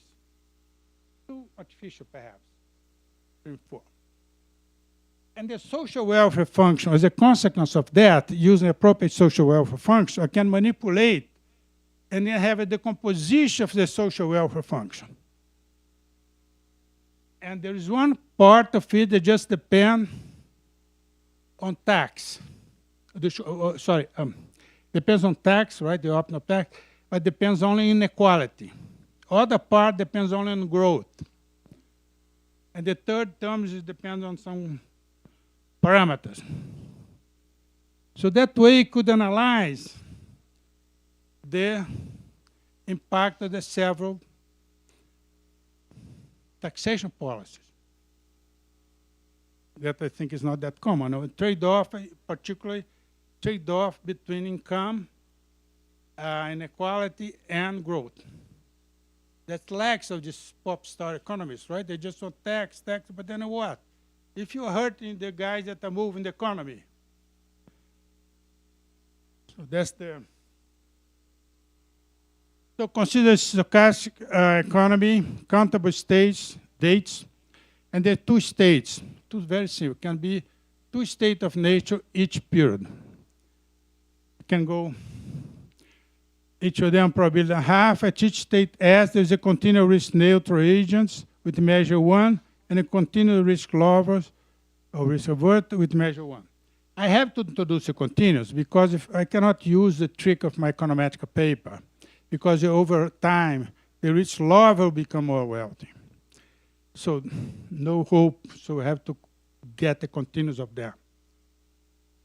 And then all agents live 2 periods. There's a consumption good at every state that T plus equals to 1. And there are 2, the risk asset or risk technology, sometimes called technology, okay? Because you can think about segmentation. Some people just invest in risk technology. And then get big return of 0, go bankrupt. That happens a lot of new innovation and many people going bankrupt. And then the risk avert just a no random return, just fixed return. You can put a random, a large number, but then it doesn't help. In the first period of life, so there is a idiosyncratic risk among consumers, so agents. So B. Then to the law of large number, it continues about there is no aggregate uncertainty. In the first period of life, agents receive a bequest from his predecessor and decide to purchase of the technology. In the second period, an agent decides on consumption and bequest, and he leaves a bequest to his descendant. Go ahead. So we put the income tax policy. If the guy gets the income that's very big, get taxed. If it's very low, he receive a subsidy. And then this is done in such a way that there's a balanced budget. And then the marginal income subsidy rate. So, and there is a, go ahead. And there is this, it's like a VAT, tax on bequest like a VAT. You have to put this formula. So anyhow, there's a tax on bequest, okay, that takes the form. And go ahead. So the government receives this budget of resources, collect on tax, and then it gives a subsidy. So the utility looks like that, and the one the risk avert, and risk lower, just linear.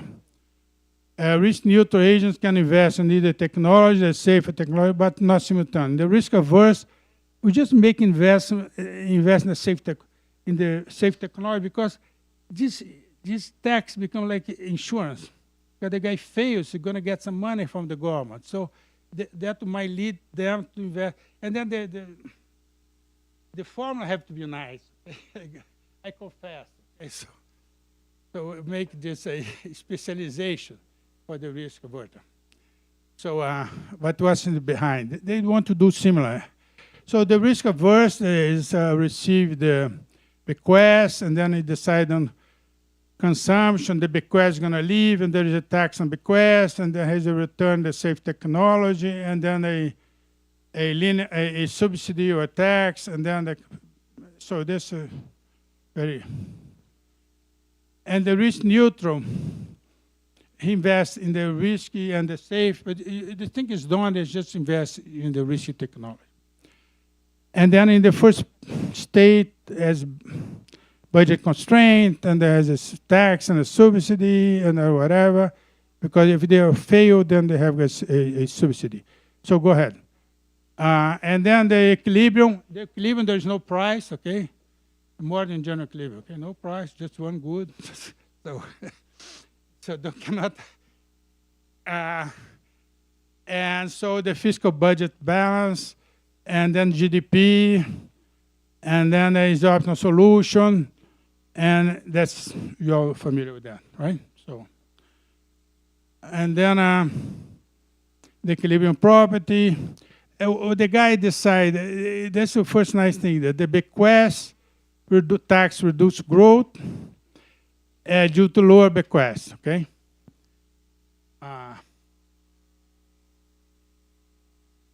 Look at the shape of this variance distribution, okay? It's very simple, so that's what with probability 1/2,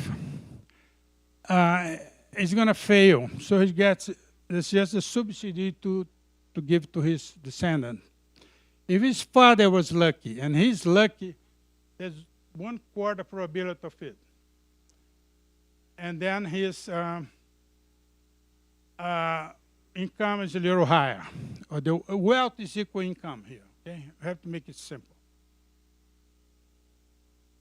And then goes up and go. So there will be a variance distribution of income tax. But if delta, it has to be bigger. So this is going to have fat tail. This appears already in the other paper. But if you put delta equals 0, there'll be no fat tail, right? Nobody's inheriting anything. The delta has to be bigger to some constant there.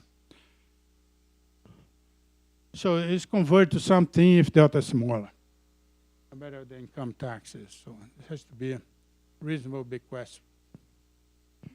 So this,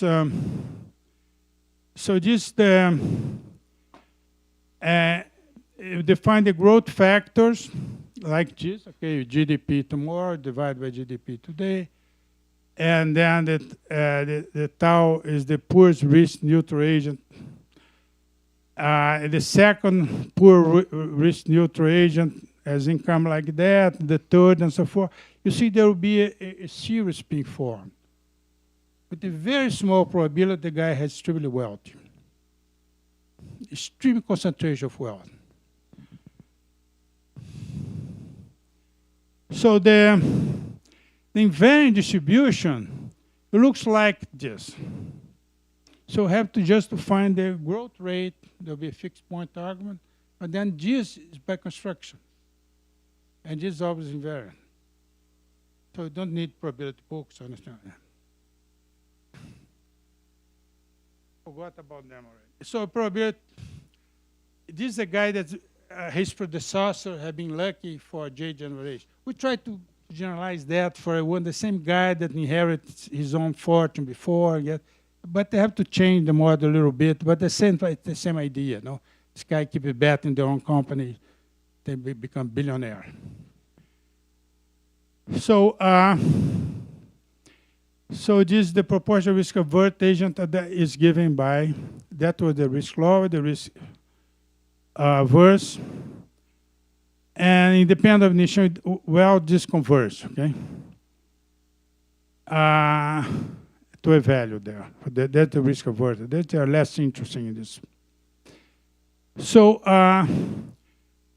we don't have a reflecting barrier because these people put a reflecting barrier that's actually very, the zero would be absorbing. But since you put a tax and then give back, that works like a, and then at the infinity also cannot be too well to getting all the way because you're getting taxed there.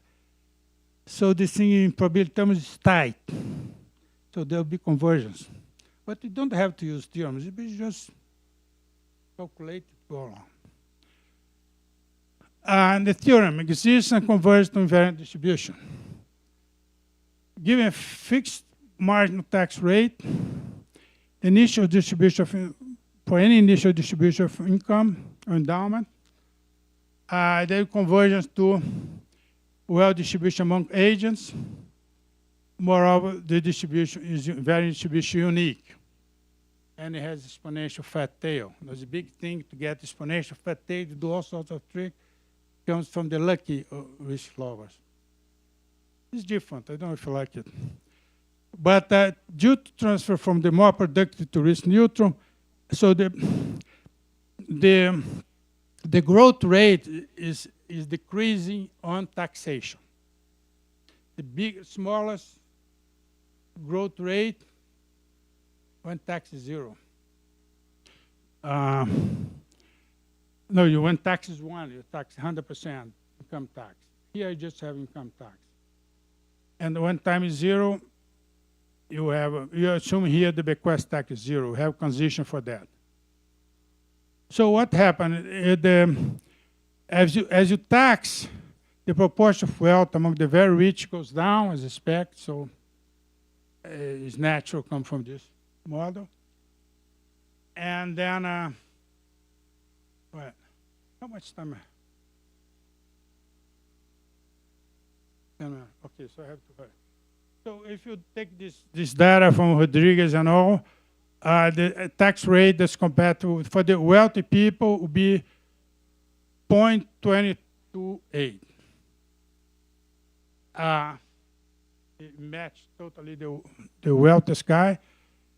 And then for the poorest guy, it matches some lower match. It's not totally out of reality, although the model is very simple. So go ahead. So now let's look at the social welfare function. We define a social welfare function pretty standard way. There's a discount rate of the social planner, that's D, along the optimal consumption path and the optimal bequest path. The usual formula for social welfare function, I put a logarithm there to make the computations, logarithm, products, and so forth, and then recollecting terms and so on. So it's not easy to, what I'm going to do, it requires, just a minute. The idea is to find a tax policy that maximizes social welfare function, okay? Go ahead. Then you find this that you find very convenient. The first term just depends on the income inequality.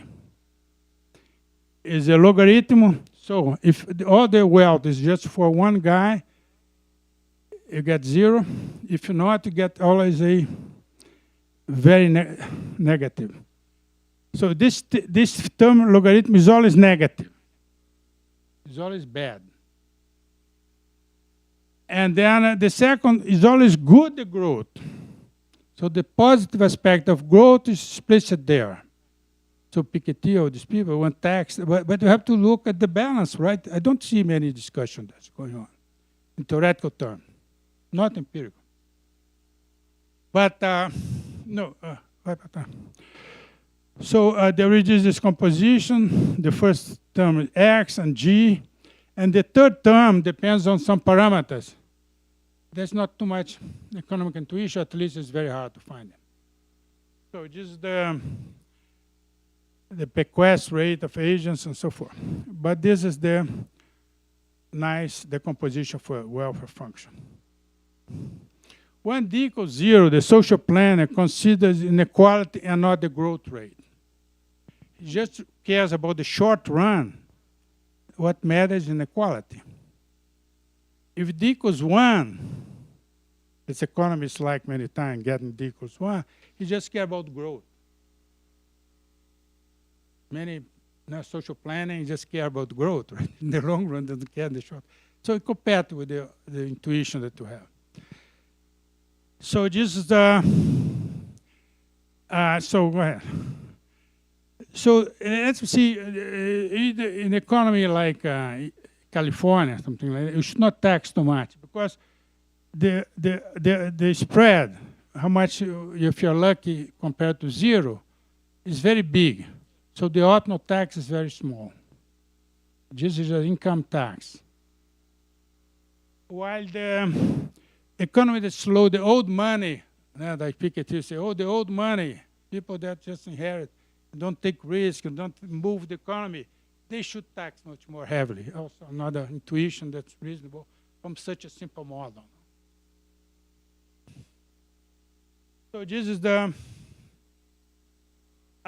both tax decrease growth rate, social optimal tax rate, but income tax is better for reducing inequality. I was in this several groups, discussing VAT, but all of a sudden they said, oh, because VAT doesn't reduce inequality. It's true, man. What reduces inequality? Income tax. Bequest tax, it's not that easy to find room for bequest tax, but you do find. At some point you thought in our model never appear, but it does appear. No, there is no optimality bequest side. There is a delta bar between 0 and 0.5. Such delta, if you don't discount much in the future, any optimal taxation satisfies the bequest tax is 0. Because if you're not leaving enough for your successor, you better don't tax bequests, because those people, the rich love in the future, not invest that much. It would hinder growth. No.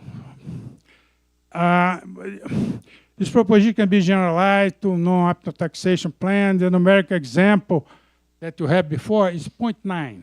Only after 0.9, you start tax bequest. Even then, you drop tax and bequests because it depends on the social plan at discount rate. Suppose there exists a unique optimal tax rate, and we didn't prove it, okay? In our examples, all have unique. But suppose it's unique, and there is delta is smaller than that, so we don't have bequests. So let's just talk about taxation on income or wealth. For income and wealth for is the same. For D less than D1, the economy collapse. You've got too much if you want. That came in the sort ages ago. The American Economic Review say if you want perfect equality, the GDP will be 0. The guy has no models, Z up, I don't know. But here we have a model where the economy is going to decrease the growth. Growth will be negative, eventually collapse the economy. If you care too much about, it's not being 0 inequality, but below a certain level. But if after a certain level, then the growth will be always positive. And as D goes, the income tax will be 1, and then for very big will be 0. So, so let me give some examples.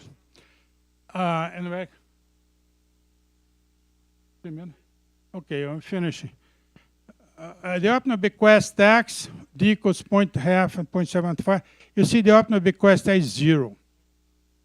The optional income tax is going to decrease as the social plan cares more about the future. The welfare is going to increase a lot. Doesn't mean that's optional to have lower tax, because it depends on D. Optional is bigger welfare, but it's not optional, because it depends on the level of D. The growth rate is going to increase. Top 1% is going to have a bigger share. The optional, the below is more or less similar. Just go to the next one.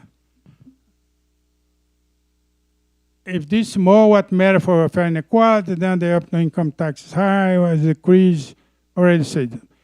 Relative, the optional bequest tax is 0 whenever delta is less than half. Example with positive bequest tax. If D is delta is 0.9, D is 0.45, there is a bequest tax quite big, but as D increases, the guy is caring more about the future. So he wants less bequest tax. So the back tax goes down. Optional income tax decreases as D increases, no, because he cares more about the future. The growth rate is going to increase a lot. The welfare is going to increase a lot. The top 1% is going to get a bigger share.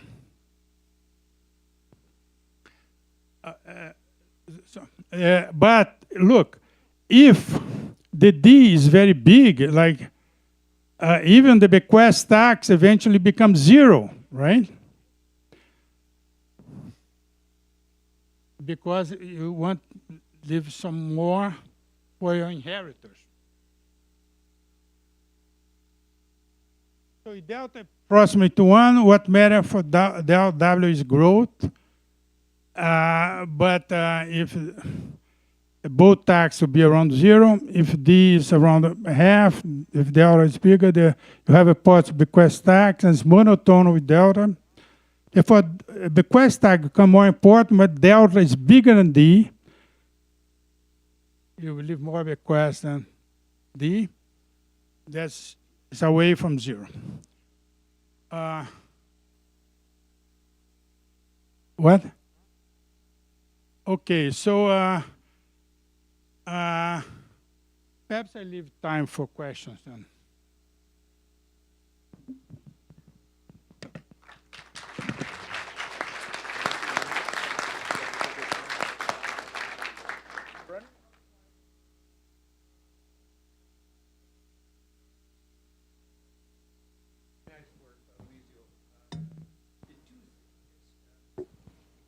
One thing that seems to be in the data, first of all, is that, there's a lot of churning of people at the top. I have this idea that people get at the top and stay there, but there's a lot of churning, So that's one thing that maybe you could think about, how to match the amount of churning you see at the very top.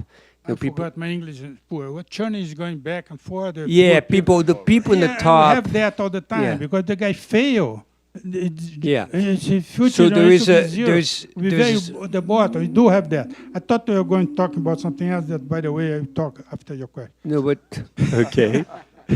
So the second thing is that what you don't have there, but I understand it's a model. You have to make some simplifications. You don't have leverage, and you don't have leverage because you said you have no prices. You could have in a single good model, since there's time, you could have an interest rate. So there will be a price. But I'm not saying you have to do it. But what's interesting is that there's a lot of discussion of the role of interest rates in wealth accumulation. And I think the best evidence actually puts down this, at least in the United States, where most very rich people are entrepreneurs, low interest rates really help.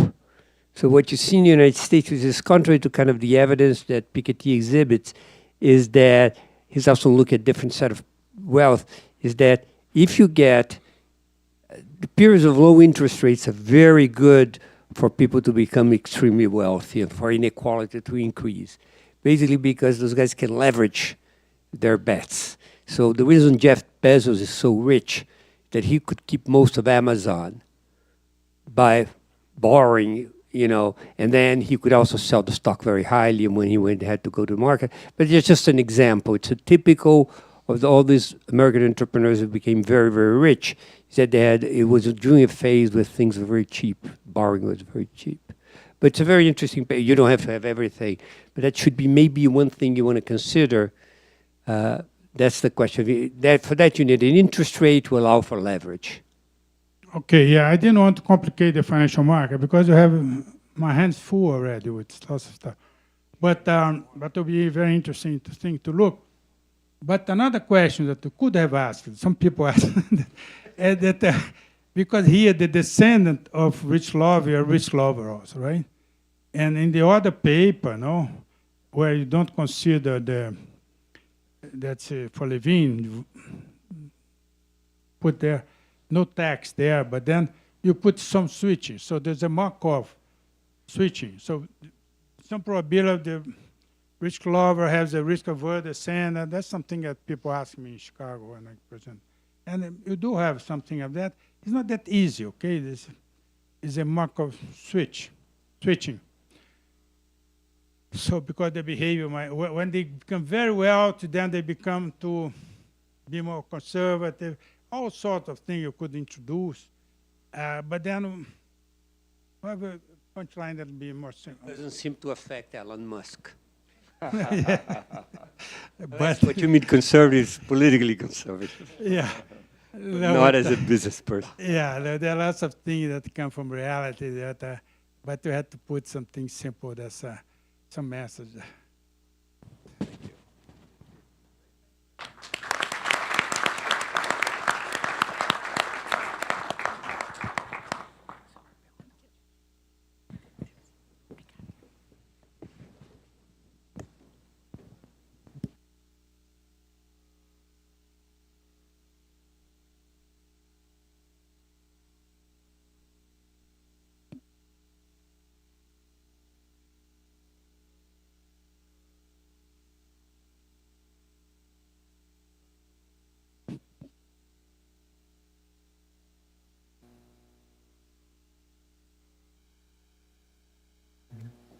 Hi, Lars.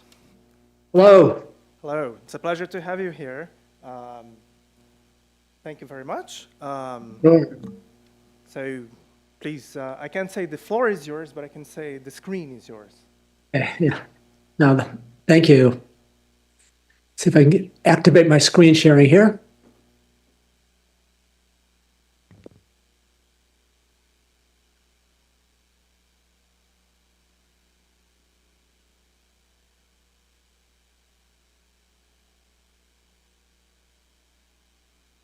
Are things showing up? Oops, lost it.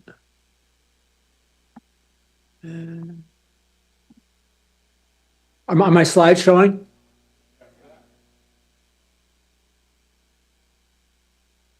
Hello?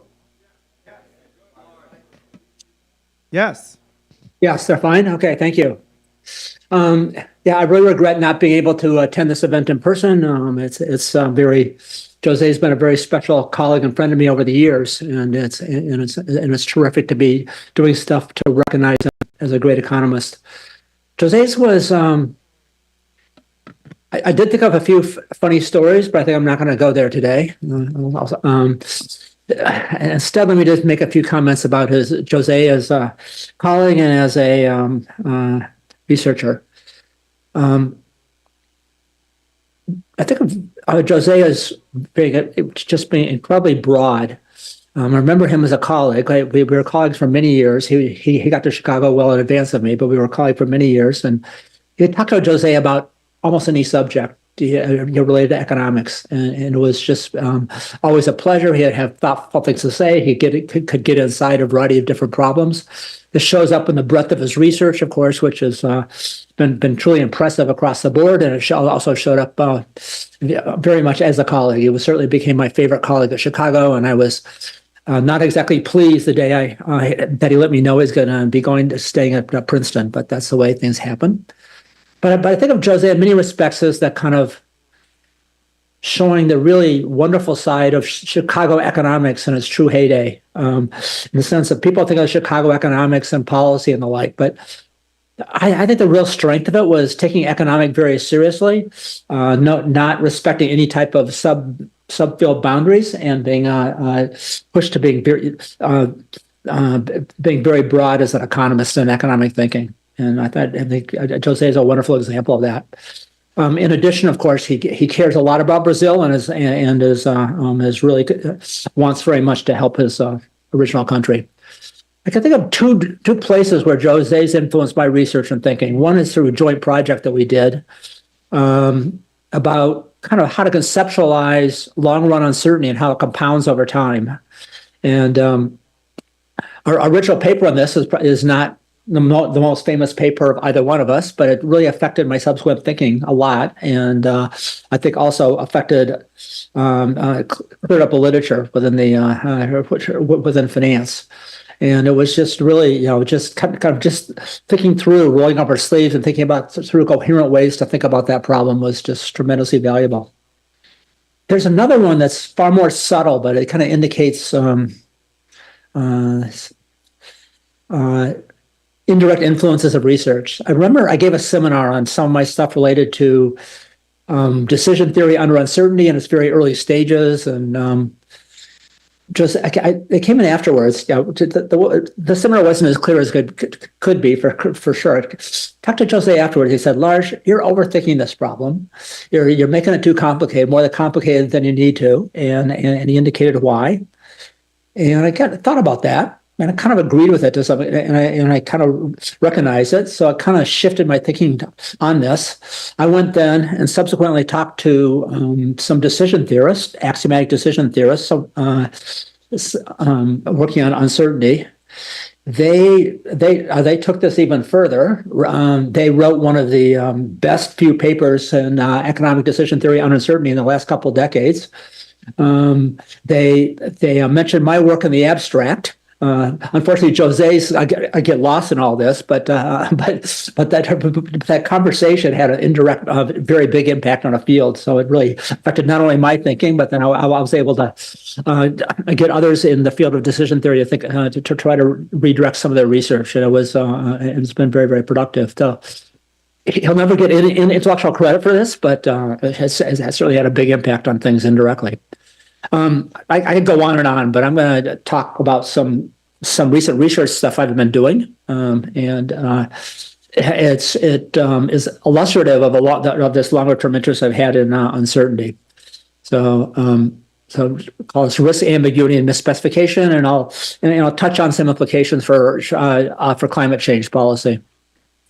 So within climate change, there's been lots of discussions of so-called deep uncertainty. This shows up. Sometimes people use the term radical uncertainty, and it's almost never all that well defined.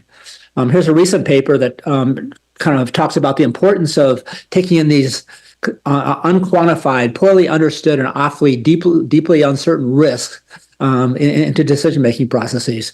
It doesn't really tell you how to do that, and the term unquantified is probably too strongly, but maybe only loosely quantified or something would be a better term here. So in some sense, I think I'm very sympathetic with what you're asking for, but the question is, are there ways you can really do this at a somewhat more formal level, which I think there's something that kind of keeps me up at night.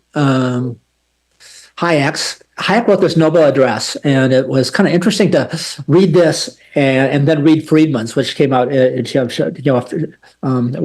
a few year time span of it.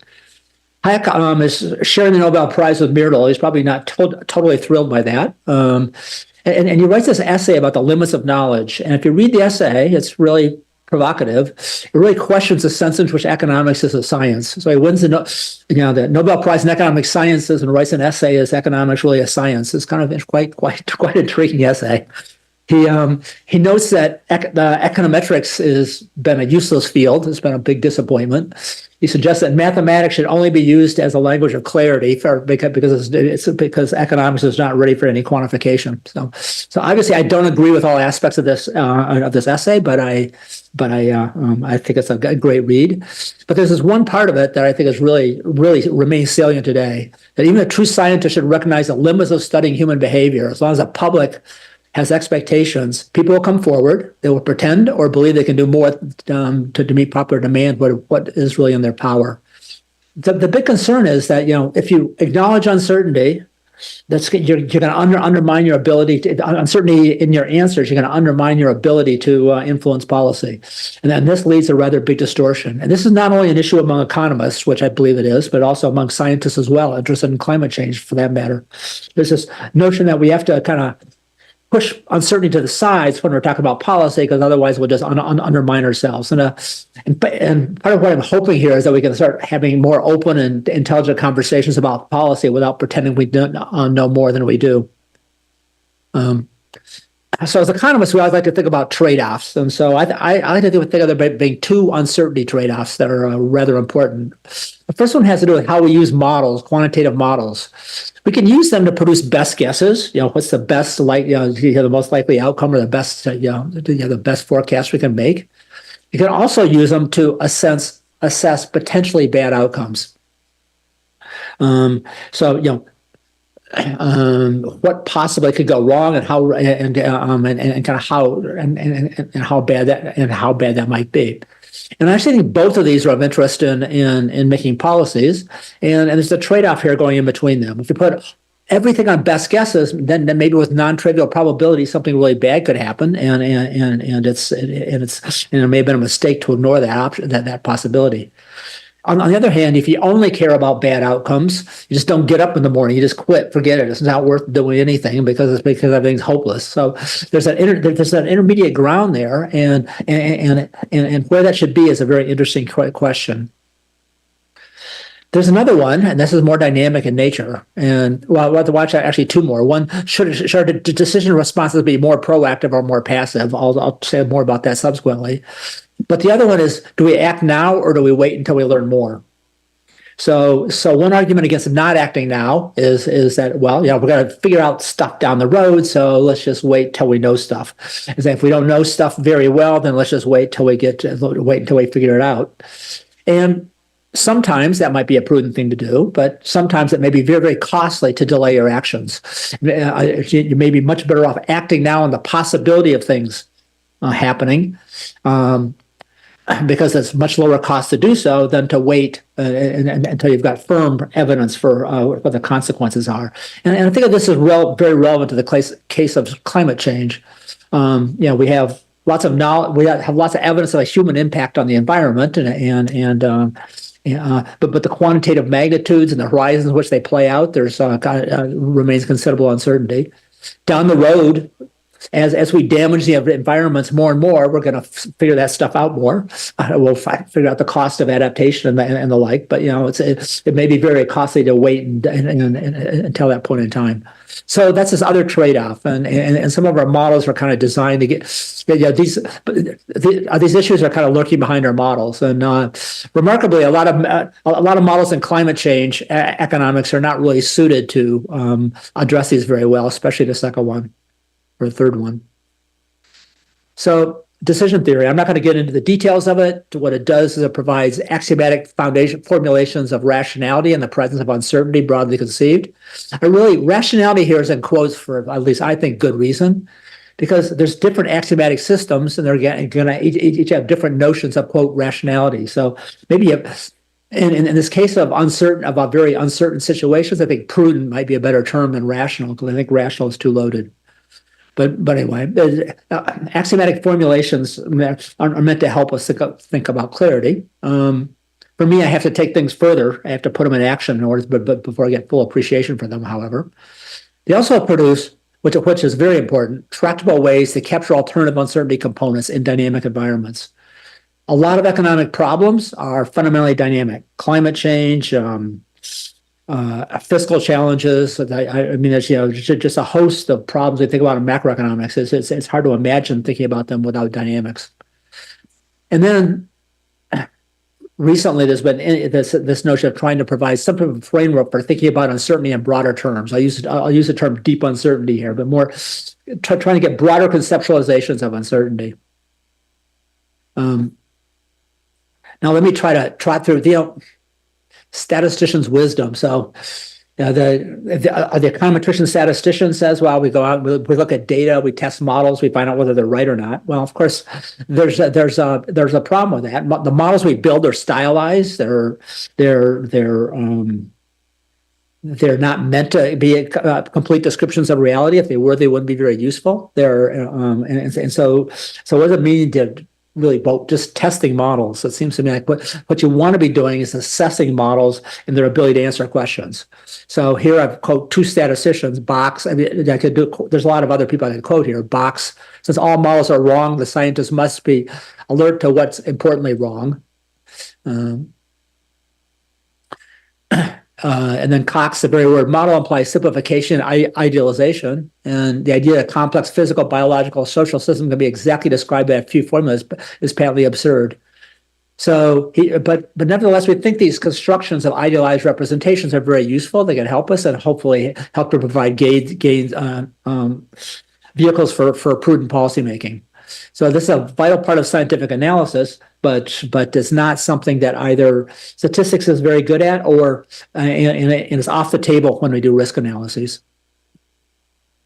Here's some papers. I'm not going to talk. This is like some papers I've worked on recently. I won't bore you with those. So let me go with this formalizing the perspectives on uncertainty. So I find this following categorization useful. Three types. I'm going to use risk in a very sharp and narrow way. Think about risk as a counterpart to flipping coins, rolling dice, situations in which you know probabilities but not outcomes. So macroeconomists, when they assume rational expectations, the people inside their model know probabilities, they don't know outcomes. When people build models with shocks and they announce what the distributional properties of those shocks are, that's like knowing probabilities but not outcomes. So our model built in risk through these specifications of shocks and the like. Next one I call is ambiguity. There may be multiple models on the table. They each may have different stories to tell. They may each have different implications. How much weight do we give to each of those alternative models? I sometimes like to say, beware the person of one model, which is of course a ripoff of the famous quote, "Beware the person of one book." But it's that it's good to think about things from multiple perspectives. And by models here, this could be unknown parameters as well. I could have a parameterization of a whole family of models and not know parameters. It could be a discrete set or whatever. I want to use it in general terms.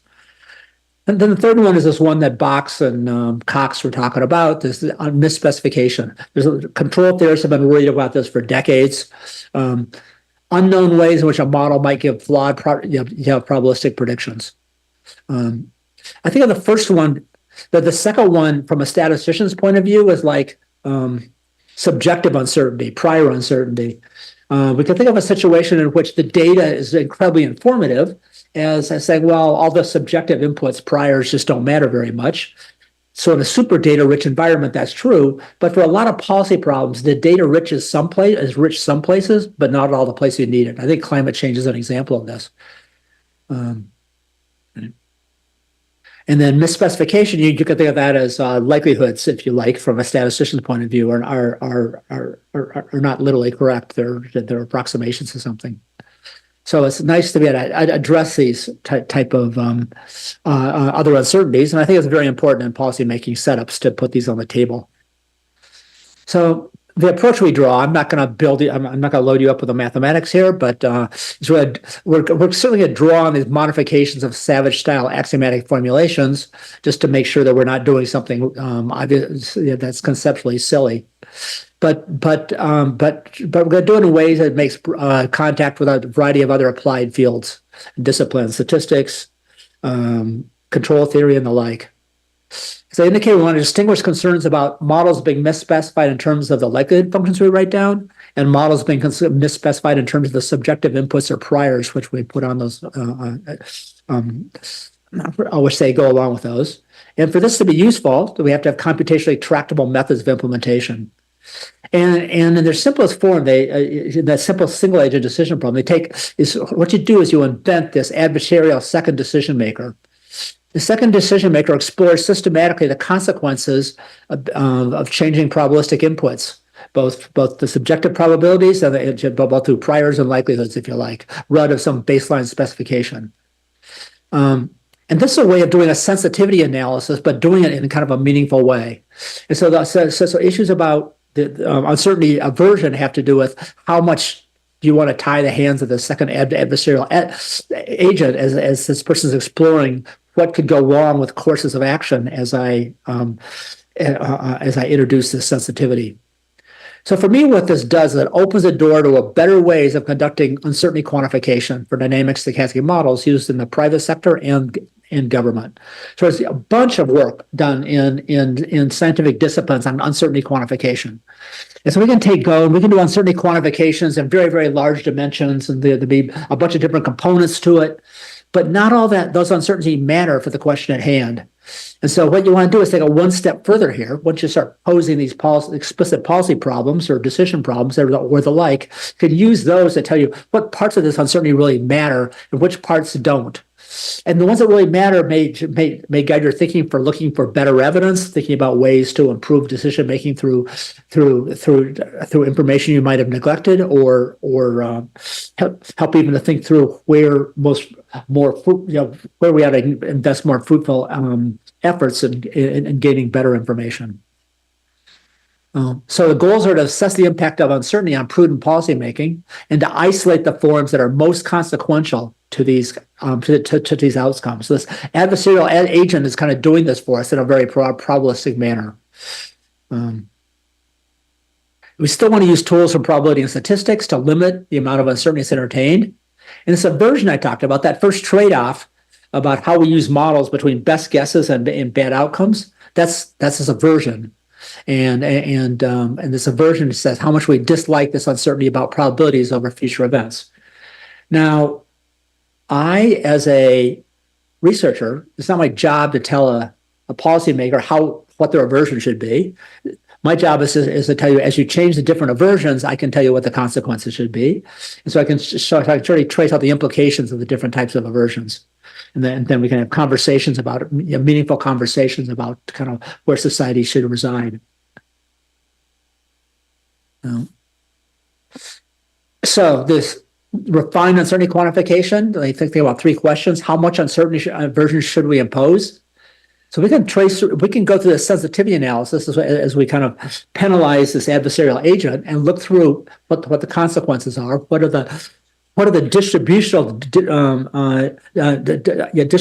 changes that really cause the most concern, and look at those and see how extreme they appear. So you can look at what are the probabilistic adjustments that come out of this, and so you inspect this kind of these outcomes of this adversarial agent's contribution to the decision problem. And then we want to take it one step further. We put in different channels of uncertainty, and we can activate these concerns one channel at a time. I'm going to give you some concrete example in just a few minutes in climate change.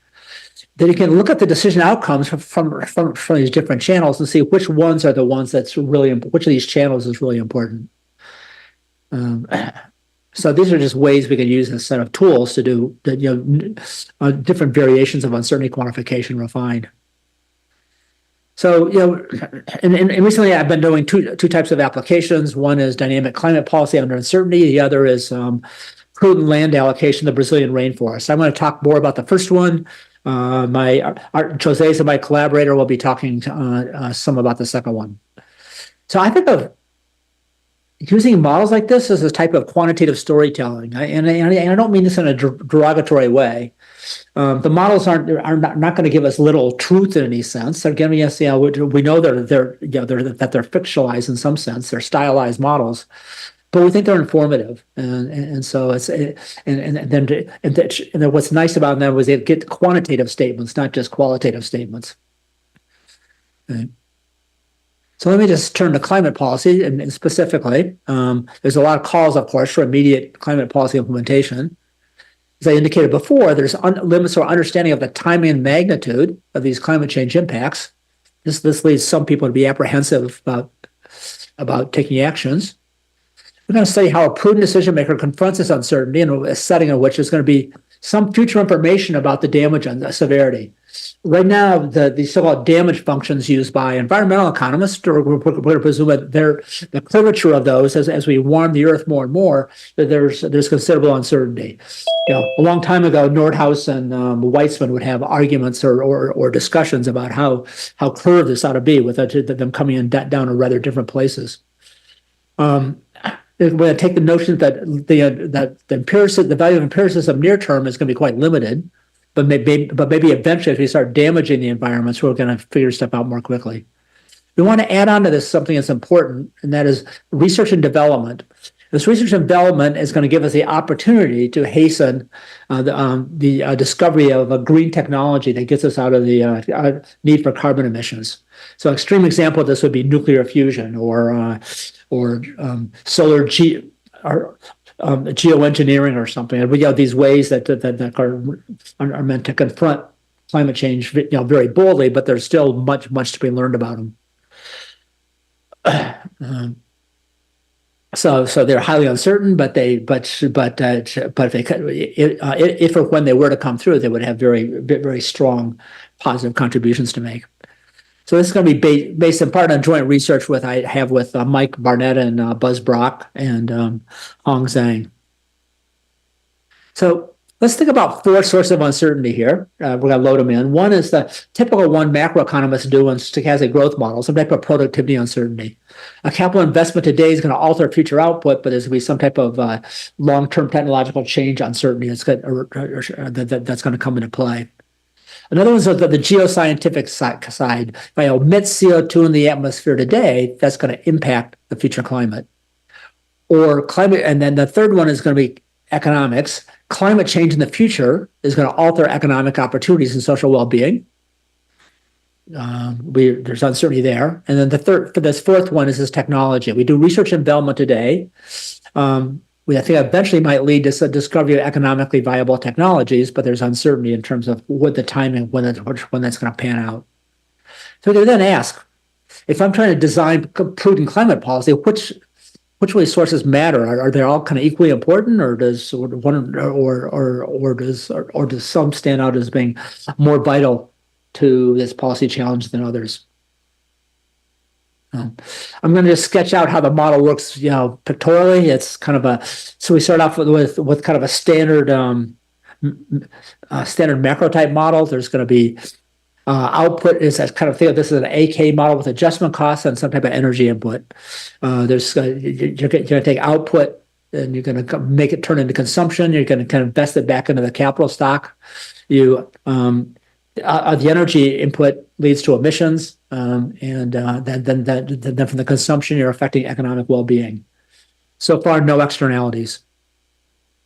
Okay, now I'm going to add in this climate externality. Emissions at the same time are associated with this energy input into production.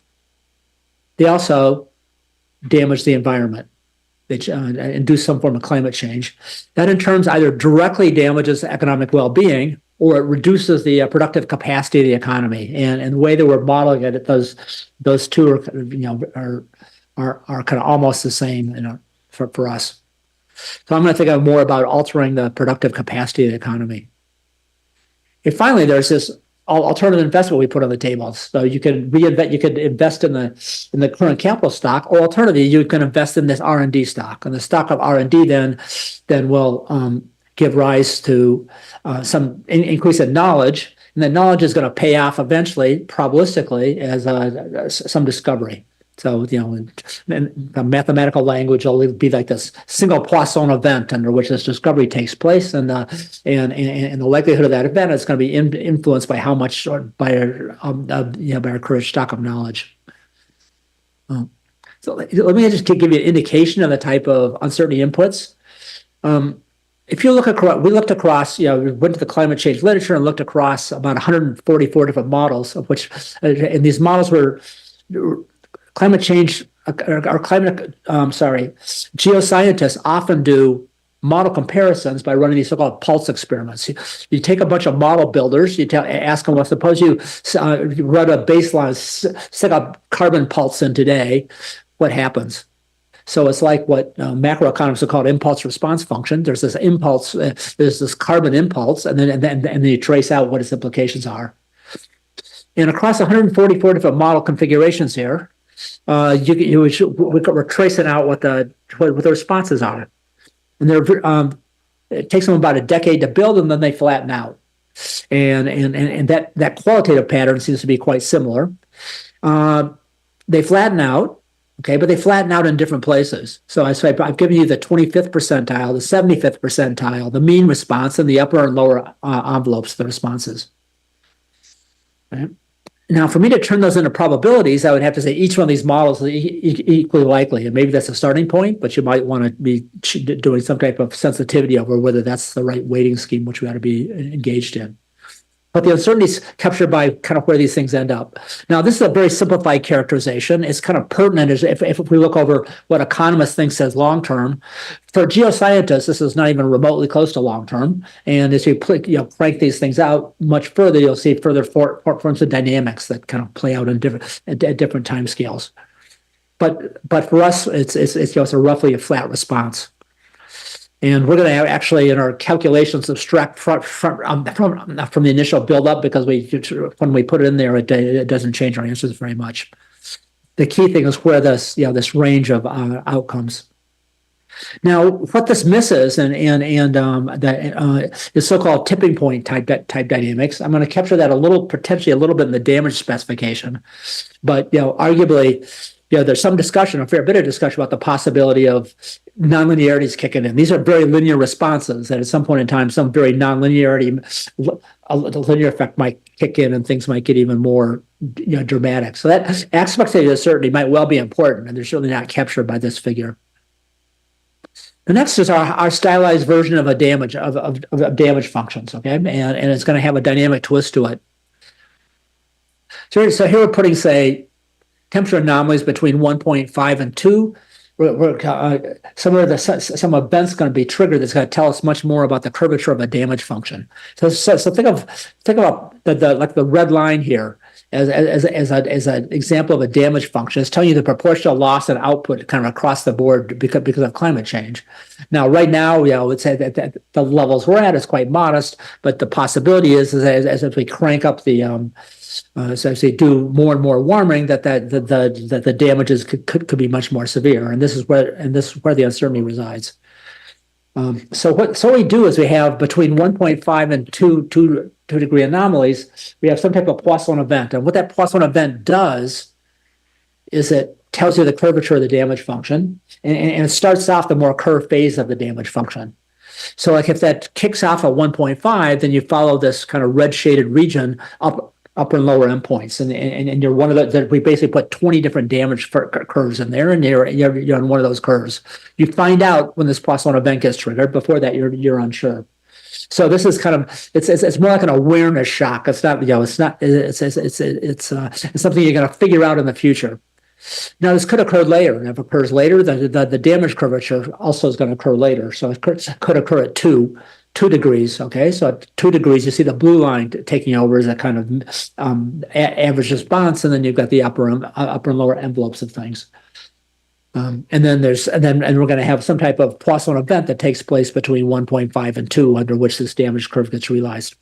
So this is a type of damage uncertainty which is a dynamic flavor to it, that at some point in time, we're going to know a lot more than we do today. Okay. Now, we have of course, the R&D, I've kind of described that to you. There's this kind of, if I invest more in R&D, I increase my knowledge stock and I make this discovery all the more likely. But the discovery doesn't occur, the discovery still occurs probabilistically as some type of random event. It just becomes more likely the more we make an investment in it. So there's going to be uncertain timing about the R&D investment. So we start off, we have a baseline, a model, we have baseline probabilities, which we load into things. We equally weight a bunch of damage curves, we equally weight a bunch of climate models, and then we start doing the sensitivity analyses. to say misspecification or ambiguity. When we do it in these examples, the difference between the ambiguity adjustment or misspecification adjustment is pretty small, so we can lump them together here. But in other examples, it's not true. But anyway, turns out we can do this somewhere where we activate all 4 channels of uncertainty. The first channel is this kind of standard capital channel that gives rise to the type of stuff that's studied in a macro finance literature called long run risk, and it would capture that effect. And then there's the climate side, the damage side, and the R&D side. And when we do this, it turns out that what really matters in our calculations, this model is the R&D, is the not knowing about the is uncertainty about the payoff in this R&D. Okay? So that turns out to be the most important source of uncertainty. But the other thing is that it leads you to do more investment rather than less. So even though you might be more, you might have a lot of uncertainty about the payoff structure of this relative to, say, investment in capital, you end up wanting to do more of it. Okay, and we're going to have to talk a little bit about that. Now, in order for R&D to have a chance to work, you still need to reduce emissions. You can't just sit around and if you keep omitting, you got trigger damages much earlier, and so consequently that's going to be harmful. So still in our calculations, definitely want to be engaged in emissions reduction today in order to give this R&D a chance to actually work. Right? It just so happens that in our calculations that the emissions response is not to uncertainty is much more muted than the R&D investment response to uncertainty. But you do still very much want to reduce emissions, as part of the prudent course of action here, and do it now. So why should uncertainty? The question is, why would uncertainty concerns induce more R&D? Why does it make R&D policy more proactive and less proactive? So there's 2 channels, there's 2 offsetting effects here. The one is that leads is the one that people intuitively think for why we want to wait. The uncertainty concerns certainly induce less confidence in the probabilistic timing of the success of the R&D. So you now think it's quite possible it may pay off, much later than under our baseline specification. That force alone would make you want to do less investment in this R&D. It's kind of there's more of it leads you to imitate a more pessimistic outlook. You have less confidence in your specification, so therefore you're not as convinced about the payoff structure there. But that's just the discovery itself. If you happen to have a discovery, the relative value of that success turns out to be greatly enhanced, because now you've removed the biggest source of uncertainty from the equation, and so the actual payoff measured in terms of economic value turns to be much higher than when you have this additional uncertainty, and that works in just the opposite direction. So in fact, we have these 2 offsetting effects, and in our calculations, it's the second effect comes to dominate our calculations. Now, if we push the uncertainty far and far, this is going to, the first one's going to eventually take over and dominate. But above over the region we're looking at, it's actually the second one kicks in a big way. So I'm just going to show you some example of simulations. There's a lot going on in our model. You've got these small so-called Brownian motion shocks and these Poisson events and the like this. I'm just going to show you the types of simulations that can come out of it.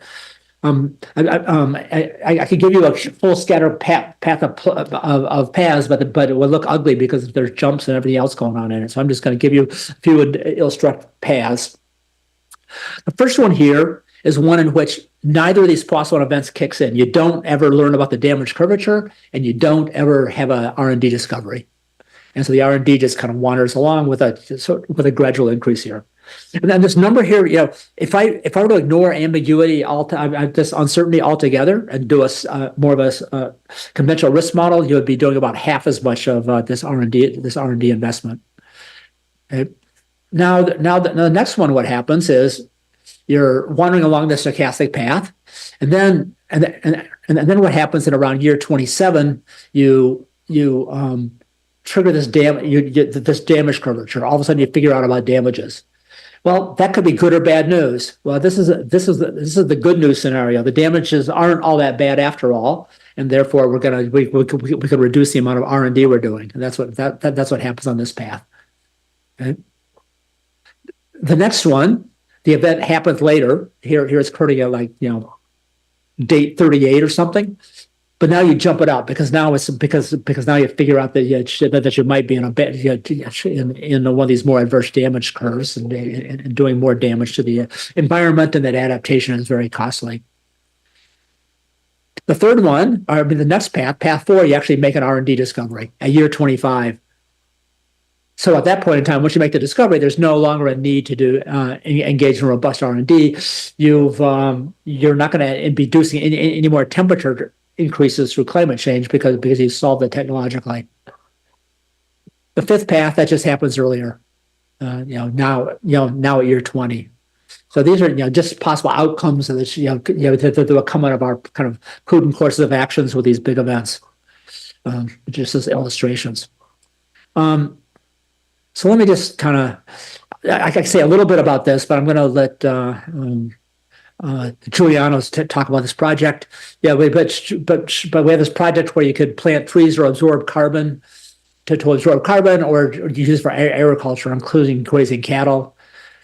We find the uncertainty about land usage productivities is very high dimensional. So you've got the spatial map of land, and there's differences in the productivities both for the ability to absorb carbon and for agriculture. And to make a prudent decision, you have to be able to allocate across these.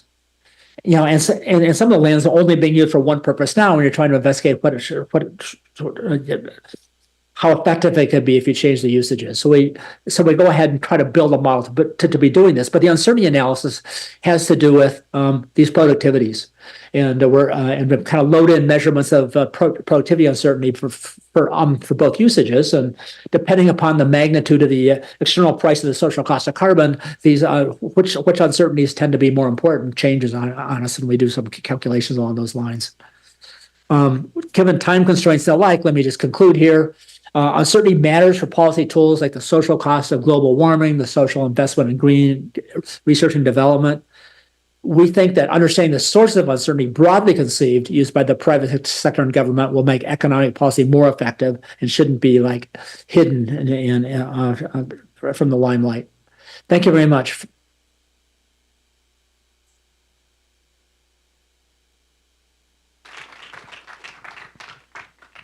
Thank you.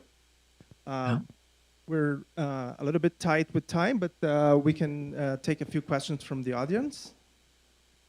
I have one. Hi, Lars. Thank you for giving the talk. Let me first make a very fast comment.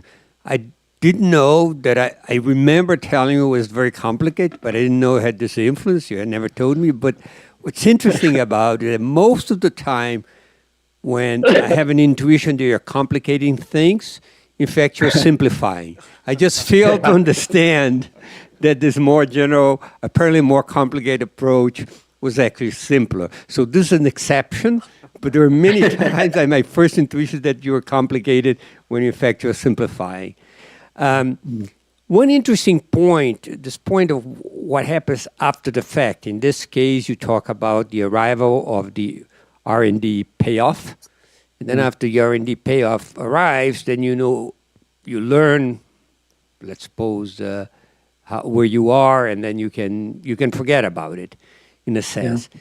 There's a complementary thing that goes on with tipping points, because with tipping points, if you assume that the tipping point can only occur once, okay, your policy pre-tipping point in some sense is very conservative. Post-tipping point, you said, screw it, there's nothing I can do about it anymore, right? So I've never seen analysis that brings in this prudent behavior in the tipping point situation. I thought you had a piece of your paper that has something on that, right? Yeah. So the That's question what is, my recollection was, but I'm not. Yeah. This is perhaps a bit of a stretch, and I want to address it more directly in some future research, because I think it's an important point. the realization of this damage curvature could be a realization of a type of tipping point, if you like. It's just that we're going to have a smoother response to the tipping point. It's not that the world's going to end on us, but it's going to induce much more curvature in the damage function. So one could, in a very stylized way, think of that 1 + 1 event as it might being triggered by a tipping point. But I think it'd be better to treat it more explicitly and more carefully. There's lots of uncertainty about how to quantify the tipping points. And talking to some geoscientists, we need to push this. We need to working on computational methods to do this to more spatial heterogeneity. The different parts of the region of the world are influenced by climate change in different ways, and tipping points, and they're vulnerable to tipping points in different ways as well. So, which I think that might go hand in hand into trying us putting some regional heterogeneity into all this that would be view as important. So, but there's this bias that shows up in research. Right? I remember talking to one of my he shall remain nameless colleagues in environmental economics, a prominent economist, and he said, well, I went to a conference on tipping points, and it's clear they don't know how to. Geoscientists don't know how to, really quantify them exactly now. So therefore, we're just going to leave it out of our analysis. And that's an interesting perspective because, in some sense, it's a very important source of uncertainty. And now throwing out one of the most important potential sources of uncertainty. So we're trying to work against that to try to figure out ways to put in uncertainties that you don't have to have precise information about. So I do agree with you that confronting tipping points more explicitly is a very valuable thing for us to think about. Thank you very much. Yep.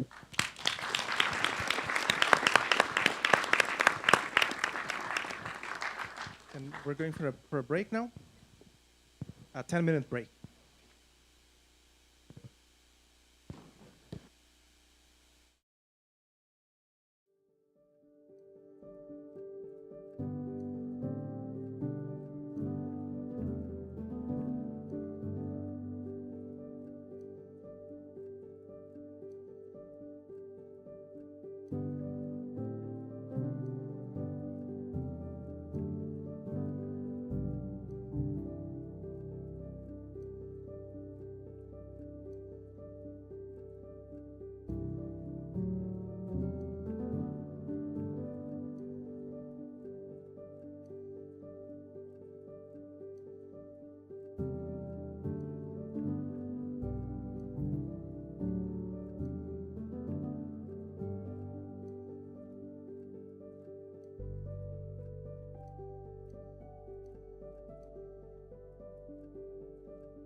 In the order to start, so I guess we should.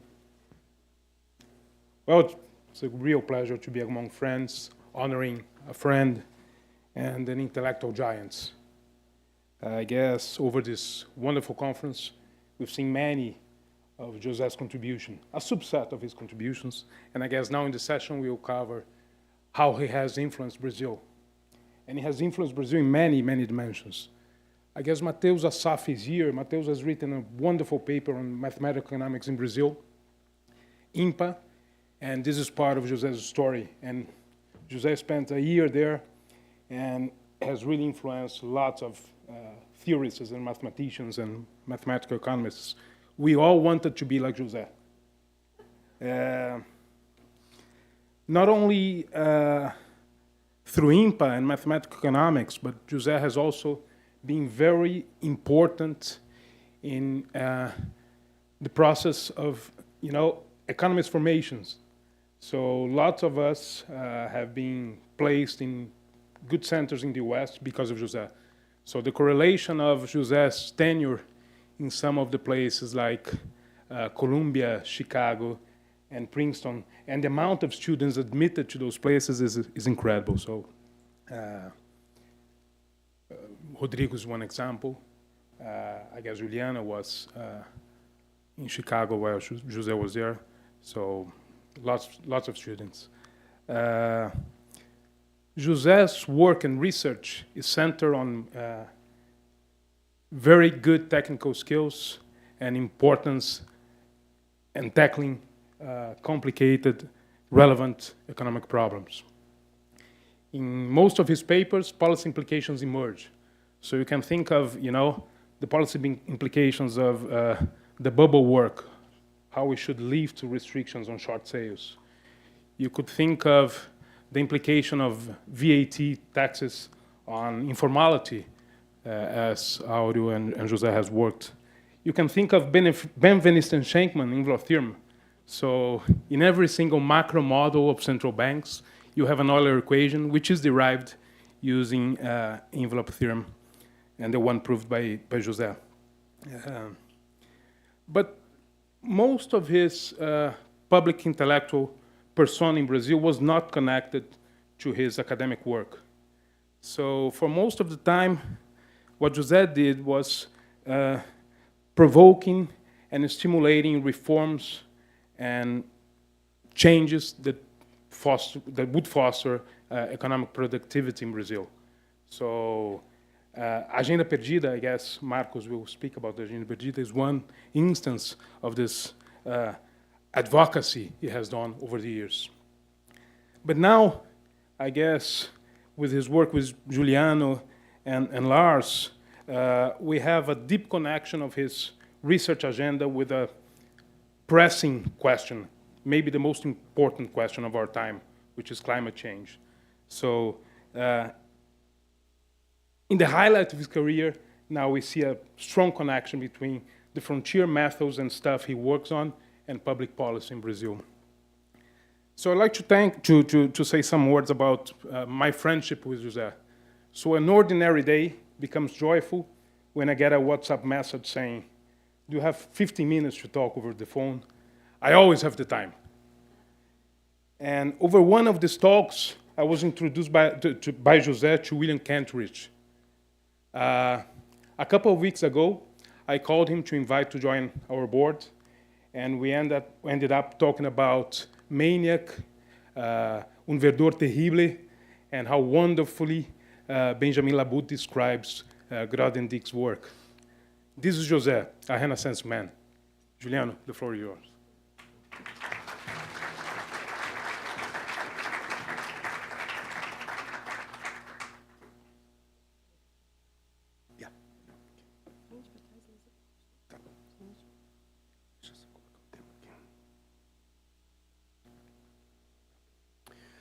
All right.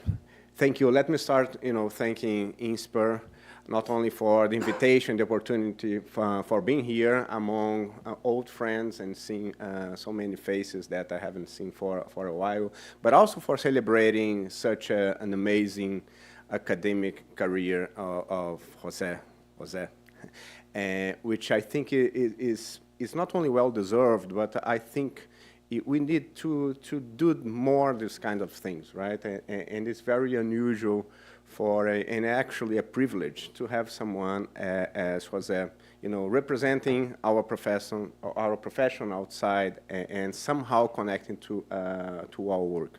Different from the other people that came before me, I think I'm gonna show a different angle of José, his role as an environmental activist.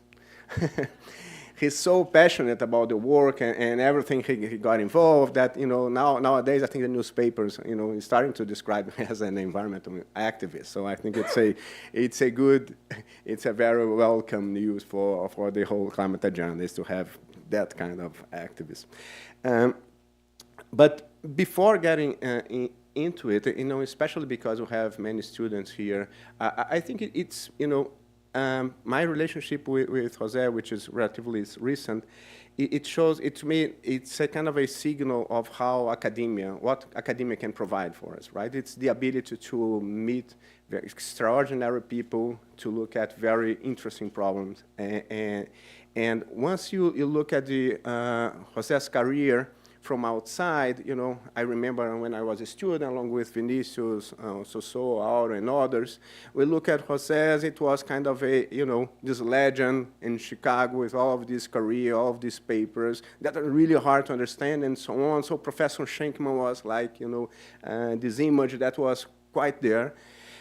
But then when you get the privilege of connecting with the work, José, as we say in Portuguese, it's so intense and so joyful and so interesting. So I think, to me, it was a real pleasure to be able to, at this point in life, to move and to better know Zé as we know here, and to show a little bit about his engagement with Brazil and with big problems, I'm going to talk a little bit about this project that I got involved, which is the Amazon 2030, along with my colleague Beto Verissimo, who is there, in which this project was created literally on a pizza place next to José's house in New York, in which Beto, I, José, and João Moreira Salles will sit together and started to discuss how we could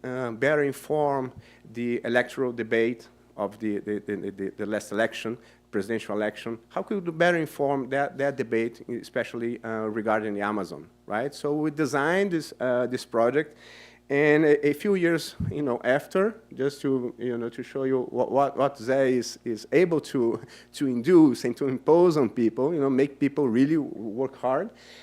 We published more than 60 reports. We built this amazing network of more than 100 researchers, and it's been, a journey of more than 4 years. So, and I'd like to take this opportunity as well to thank for the support of many who are here that were very critical for making these things to happen. And the work that I'm going to show here, it was developed in the conversations in the context of this project, right? And maybe another thing that you don't know is that José also does field research, right? So this is José on the Tapajós Basin, in which we were, not only enjoying Amazon on its best form, but also thinking, looking around and thinking about what a group of economists can do about the Amazon. And we started this conversation that ended up on this paper, in which, in the end of the day, I think it's this idea of trying to understand the dynamics of tropical economies, in which tropical economies, in the sense that the forest plays a key central role and interacts on the economic activities there, especially in the context of climate change, which creates a kind of a window opportunity and a way of looking at the forest with a new kind of perspective, right? So let me start with these data points here. And this is a scatter plot in which each dot here represents a country, right? So on the horizontal axis, we'll have the activity measured by GDP per capita. And on the vertical axis, you'll see the emissions per capita, right? So it's pretty much the relationship between, how much you produce and how much you pollute, right? On a log scale, which is important to think, right? And what's interesting, or not interesting, at least, it's different. If Amazon wants to be a country, it would be a kind of a clear outlier on this graph, right? And if you think that this graph is in log scale, Amazon seems quite off, right? In the sense that it's polluting much more than it's producing, right? So that's on economic terms, it suggests something wrong is happening, right? It might be inefficient, right? So in a sense, what we have is a situation in which the climate change and the Amazon, they are going in opposite directions, right? So the question is, would it be possible to realign those two things, right? Climate change would require that we absorb carbon and capture carbon from the atmosphere, and the Amazon, on a net terms, is emitting quite a bit, right? And so we started to tackle this question. What would happen if Amazon gets paid for the service of net carbon capture, right? That's pretty much the research question that we try to address in this project. And along the way, we are dealing with many aspects of this project, right? So the first outcome of this effort was this working paper, along with Lars Hansen. Lars just mentioned and showed some features of the kinds of analysis that we implement in terms of the uncertainty of the parameters, but also with Todd Munson, who is a computer science. This paper is available. There are also some policy briefs in the website of the Amazon 2030 for those who are interested on the key messages there, and it's relatively easy to find. But let me try to describe what are the basics around this work, right? The starting point is Amazon as is now, where now actually is 2017, which is the year of the latest agriculture census in Brazil. So what you have is that, that's land use in Brazil, in the Amazon, sorry. So there are many areas that were deforested, right? There are areas in which, the forest is still there.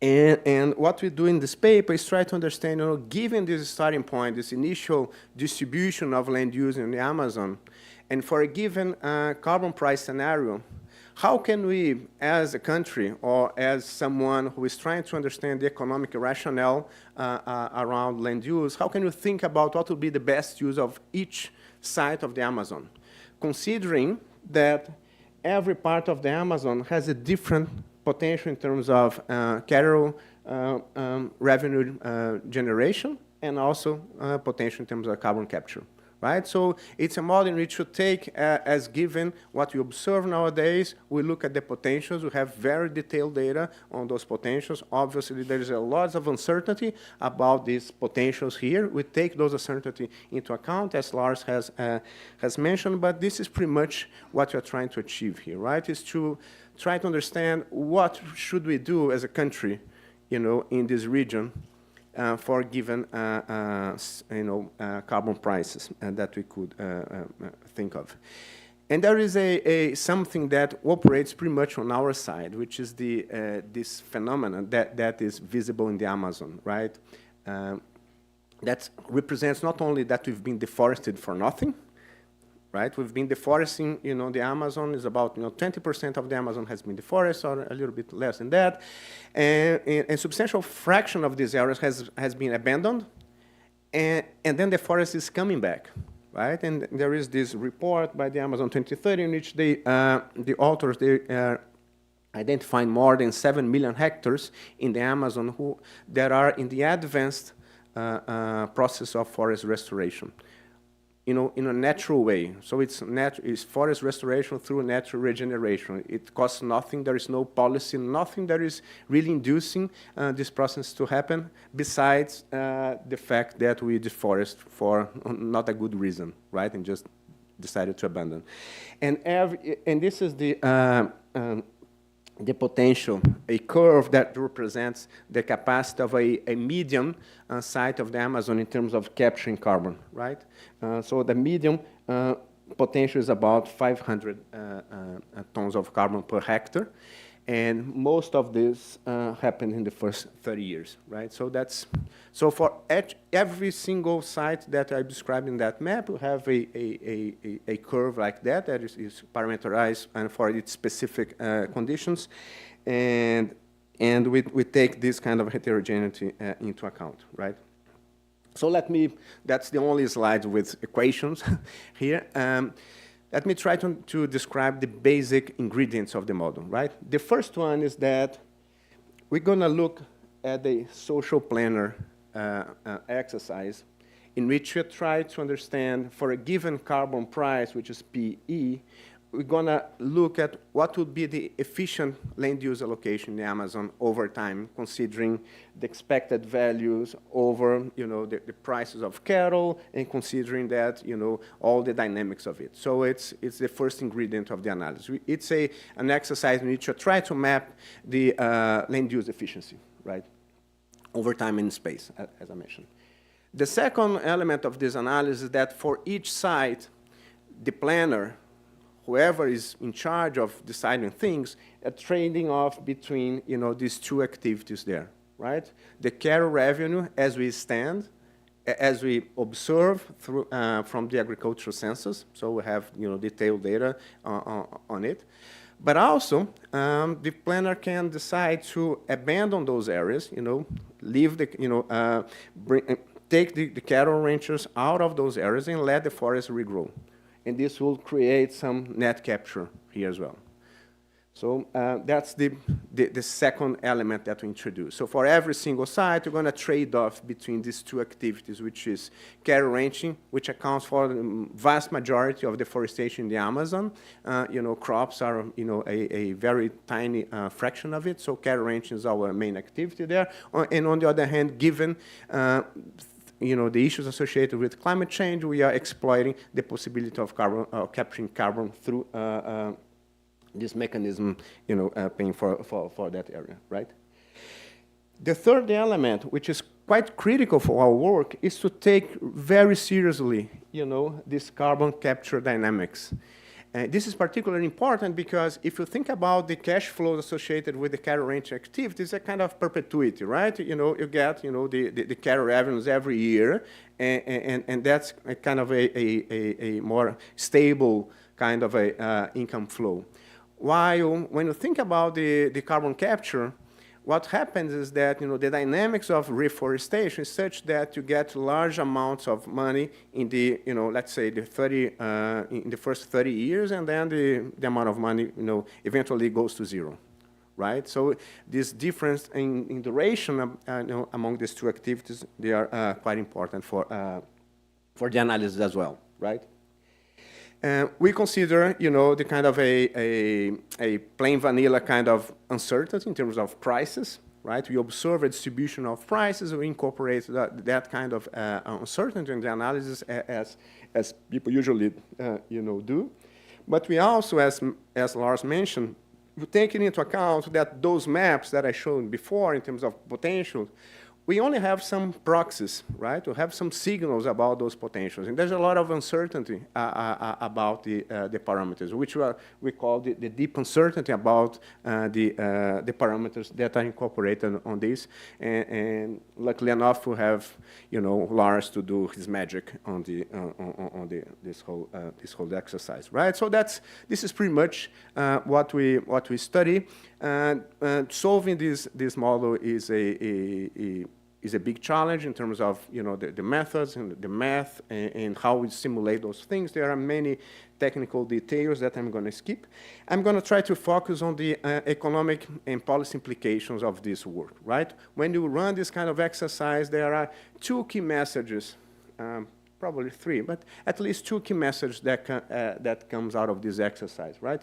The first one is that any price that is above a threshold, and this threshold used to be 20, and now we are considering 25, but the idea is that there is a threshold through which Brazil will be better off joining this program of getting paid for carbon capture, right? And this threshold exists because if the carbon price is below a given amount, this will induce forest restoration at scale in Brazil, but Brazil on a net terms it will not gain on a net terms because the amount of revenue that we're going to lose from cattle ranch will not be compensated by the amount of money that we're going to get from the carbon mechanism, right? So there is this kind of a threshold through which we should join, right? And then comes the second exercise, the second implication of it, right? Once you get that kind of payment of at least $25, what would happen? If Brazil accepts that kind of deal, what should we do as a country, right? And what we indicate in our simulation, I'm going to be a little bit more precise on that. We're going to, the model indicates that we should take the vast majority of the forested area in the Amazon and just, take the cattle out of those areas and just let the forest regrow. That's the best business that we can do in the vast majority of the deforested areas in the Amazon. So the cattle ranch activity will be restricted to a very specific areas in which the profitability is large enough to face the $25 returns on the carbon activity, right? So just to put in some numbers on it, in our simulations, we show that in 30 years, this process has the potential of absorb something like 15 gigatons of CO2 in the Amazon, which is a lot. Just to give you an idea, the road emitted in a given year about 50, right? So 15 is quite a big, only on the Amazon biome, right? There are other tropical countries for which you can do more of these. There are other biomes in Brazil in which you can do more of this. So just to give you an idea about the potential, the size of the opportunities here, right? And 15 gigatons times $25, we are talking about almost $400 billion in 30 years, which is a huge amount of money for the Amazon.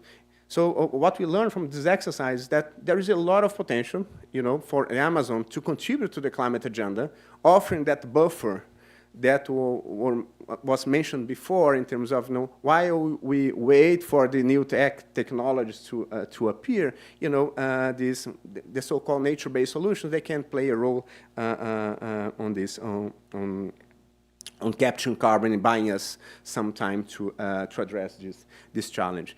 And interesting enough, we are talking about an amount of financial flows that are totally different from the financial flows that you observe, for instance, the Amazon Fund, in other mechanisms that are in place. So I think that's the part that I like the most about our work, is the showing that on the one hand, the Amazon can contribute at scale, and then showing that in order to do so, we need to somehow change the scale in which you're talking about the financial flows and so on and so forth, right? Just to give an idea what $25 mean, right? This is data from the dashboard on carbon from the World Bank. It shows, for instance, that European Union, the ETS market in Europe is trading around $90. So 25, it looks like Vale with iron ore, right? You can extract iron ore around $20 and you sell to the Chinese for $100, right? I think we have something along those lines in terms of carbon as well, and there's a huge scope for negotiation for our friends in Itamaraty, right? So this will be, I think, the implication of this work is that actually the Amazon can be realigned with the climate agenda. It can be a solution. And nowadays, the Amazon is a problem for the climate, from the climate agenda, right? It can be part of the solution, and this is one of the key messages of this work, right? So associated with this work, which I think is interesting as well, is that when you start to think about the Amazon through the lens of this model, and this is totally out of our model, but it's an implication about what will be the equilibrium after we run this kind of program. The vision about the Amazon is kind of interesting because if you manage to get this right, the Amazon in 30 years will be something like the people will be around cities, which is already the home of 75% of the population in the Amazon. So the cities are, are the engines of economic growth in the Amazon nowadays. This mechanism will reinforce and accelerate that process probably, right? Agriculture will be restricted to areas in which you have very specific and more targeted activities that are suitable for the environmental conditions. And the rest of the Amazon will have, an economy activities that will be compatible with the forest, right? Forest products and things like that. So I think, the project, given one step ahead in terms of the project, I think it helps us to think about the vision of the Amazon, which is totally different from the vision that we have nowadays, which is another feature that I like, right? So this is a first project that we run on the Amazon. Every conversation, every time that for those who have those conversations with José, knows that every time you talk to him, there's another idea, and then probably we'll need to come back in another papers. We have many ideas, and one of the areas that we're exploring, this was a work that started with Rafael Araújo, who is here as well, which is this idea of thinking about the externalities, because what I described so far, it's we haven't been able to so far to incorporate the externalities, right? So let me show you how we managed as economists, right, to go a little bit into the climate literature and to quantify the so-called flying rivers in an application that is relevant for the tipping points, right? So the idea of this project was to somehow, well, oh, the map is wrong here. Okay, that's fine. Yeah, I'll need that map. I can do it by hand. So the idea of this project is to try to measure what is called the flying rivers on the Amazon. What's the idea about the flying rivers? The idea is literally that the humidity that comes from the ocean, from the Atlantic Ocean, through the wind trajectories, it goes into the forest, and once that humidity, goes into the forest, it goes down in terms of rainfall, and then there's this phenomenon that is called the biotic pump, in which the humidity is recharged, in the atmosphere through the evapotranspiration of the trees, right? So as long as those wind trajectories that comes from the Amazon, from the ocean, goes into areas that are forested, the humidity keeps being recharged, and then you have the so-called flying rivers. And this is important because, once you deforest in a given area, the impact of that forest degradation can propagate, downwind in that area, right? With implications not only for the quality of the forest itself, but also, and we are exploring other applications of this in terms of energy generation, in terms of agriculture, and so on, right? So, as Audio already presented these kinds of equations here, what we do, we manage, based on this amazing idea by Rafael, we managed to measure this process using this spatial autoregression formulation here, in which, land degradation, forest degradation in a given area will have an impact on land degradation on other areas through this matrix W, right? And it turns out that once you estimate this model, you can organize things and have this omega matrix here, which is super cool in the following sense. We can summarize that omega matrix, which is a matrix that represents how connected are the different areas of the Amazon. So pixel I is connected with pixel J in the sense of the flying rivers, in a way that you can look, for instance, on this graph here, you'll see the distribution of the influence. That's the influence, yeah, of the influence area. So the areas that are lighter here, the highest numbers, they represent that they have more influence downwind, right? And the areas on the right, they are the most exposed areas. So there are some areas of the Amazon that depends on what's happening, upwind, which is on the right, and there are areas on the Amazon that can influence other areas, downwind. What's interesting is that this domino effect, this propagation effect, on average, is about 2, right? Which means that a land, if you do forest degradation in an area, the impact, the propagation of that impact downwind, on average, will be 2, with these distributions that are depicted in below, right? And then we can apply, that kind of methods to different kinds of simulations. So, for instance, here it took the sites that were most deforested, historically in the Amazon, which are the small squares here, and look at, what were the areas that were affected, through this mechanism, by the interference in those areas, right? So I think this is a paper that shows that, it's a technical paper. There is no economics associated with the execution of this paper, but it connects quite nicely in our overall economic project, because we are somehow measuring and trying to tackle the externalities associated with the forest, right? So I think that this is a good representation about, José's contribution and engagement to Brazil and to science, and how, we can somehow take benefit of having someone like him, supporting us on our careers, on our work, and it's been a real pleasure. Thank you, everyone, for the opportunity of being here.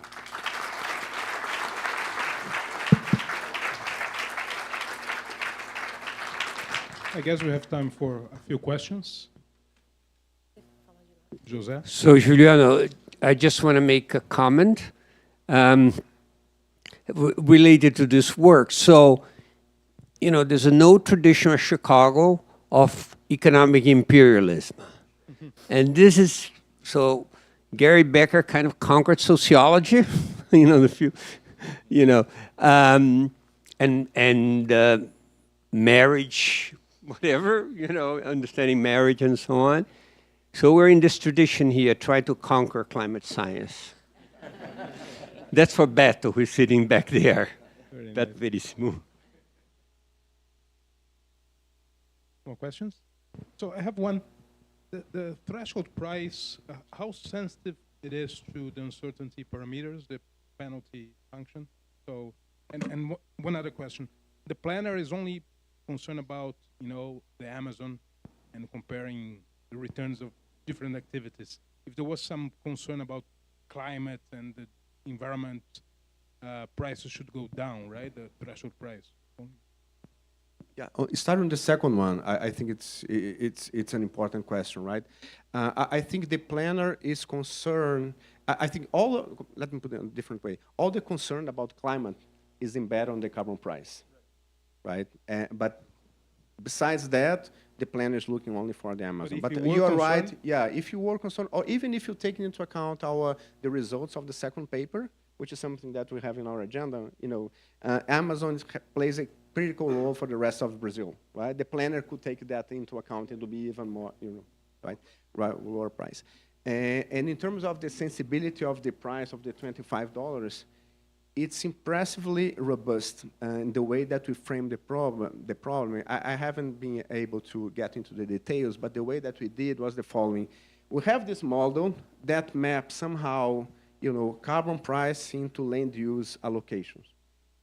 The first application that we do is to look at the historical deforestation of the Amazon and try to think and try to ask ourselves what carbon price could explain what we observe in Brazil, like eliciting the shadow price in Brazil, like base as usual. Actually, that baseline price is the piece of our work that captures most of the changes in the environment. So the $25 is over and above that price. So for instance, if somehow you misspecify the productivity of cattle, this will be much more an implication in terms of the shadow price rather than the implication of the 25. So this, in a weird way, I think one of the most robust aspects of our analysis is the way that we consider this baseline price vis-a-vis the additional payments from abroad. Yeah. Right, very nice. So we should have monarchy back and José and the emperor. So now we have a very short, I guess Ed has a question.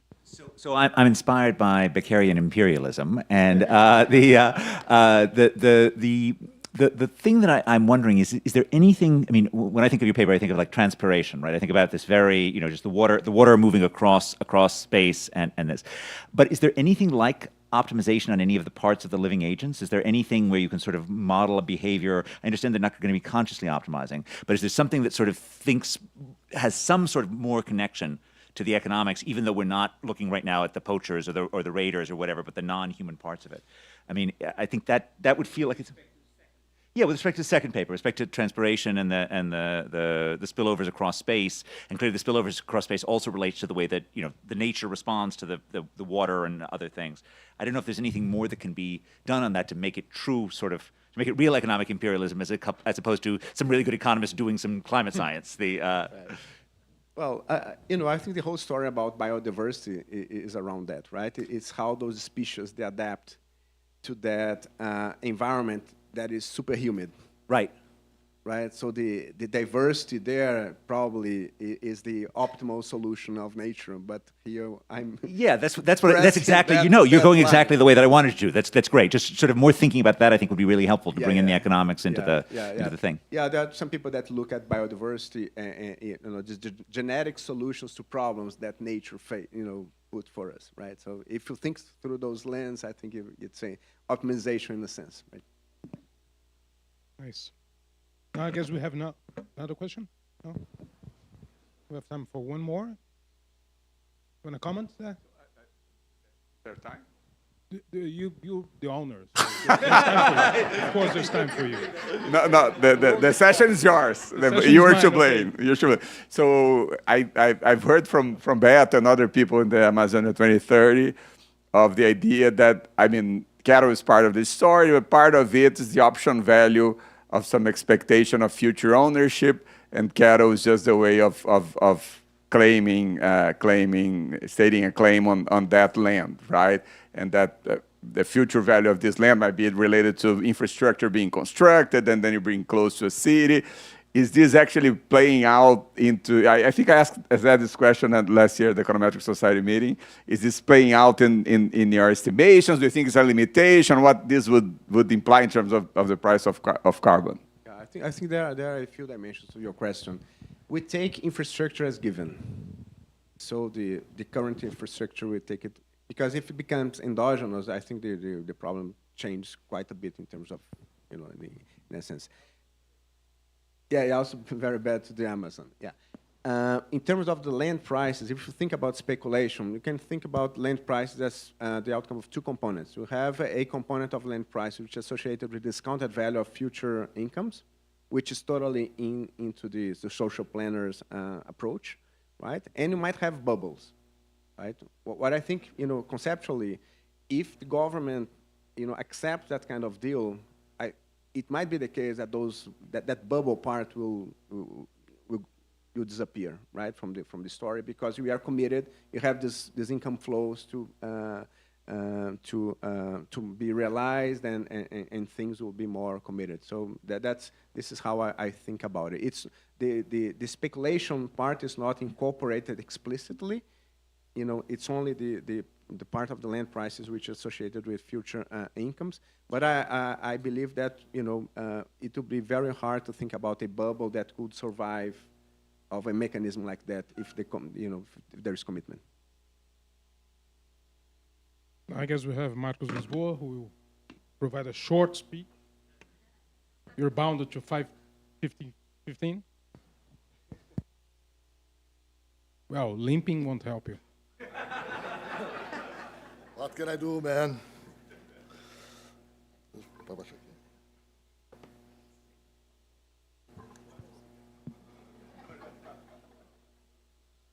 So you had some serious economics during the day, not now. Not now. José Alexandre Scheinkman has been a dear friend of mine for more than 20 years. While most call him José, here he is José Alexandre. To me, he's my older, caring, big brother who always comes to the rescue.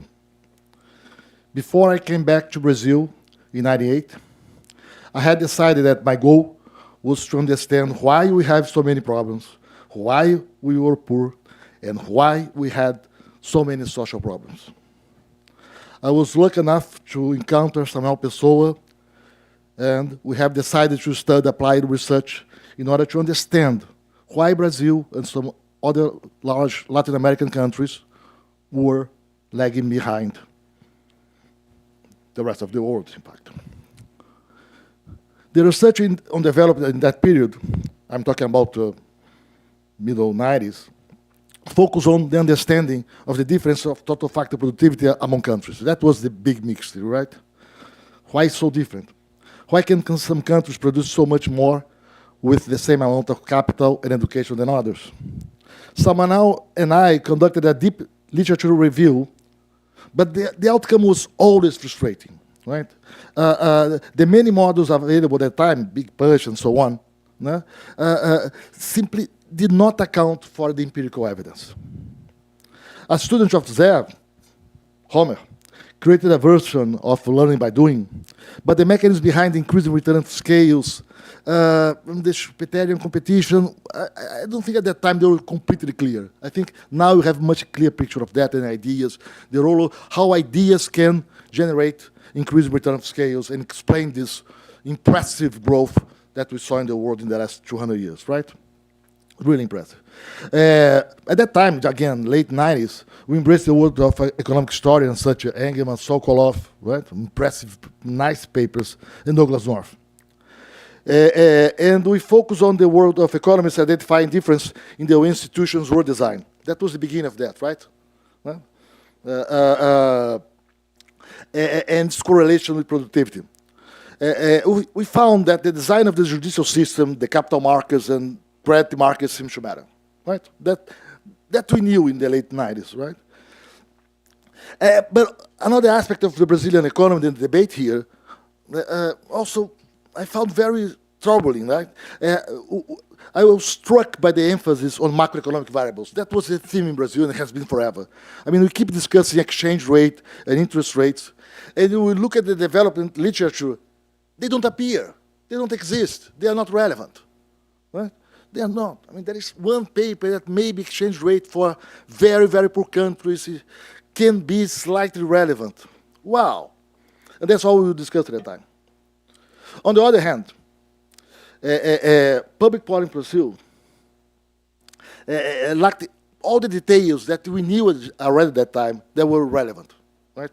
I mean, that's what we learned on education. We had already a huge literature on education, regulation, or, for example, the way government should sell a state-owned company, right?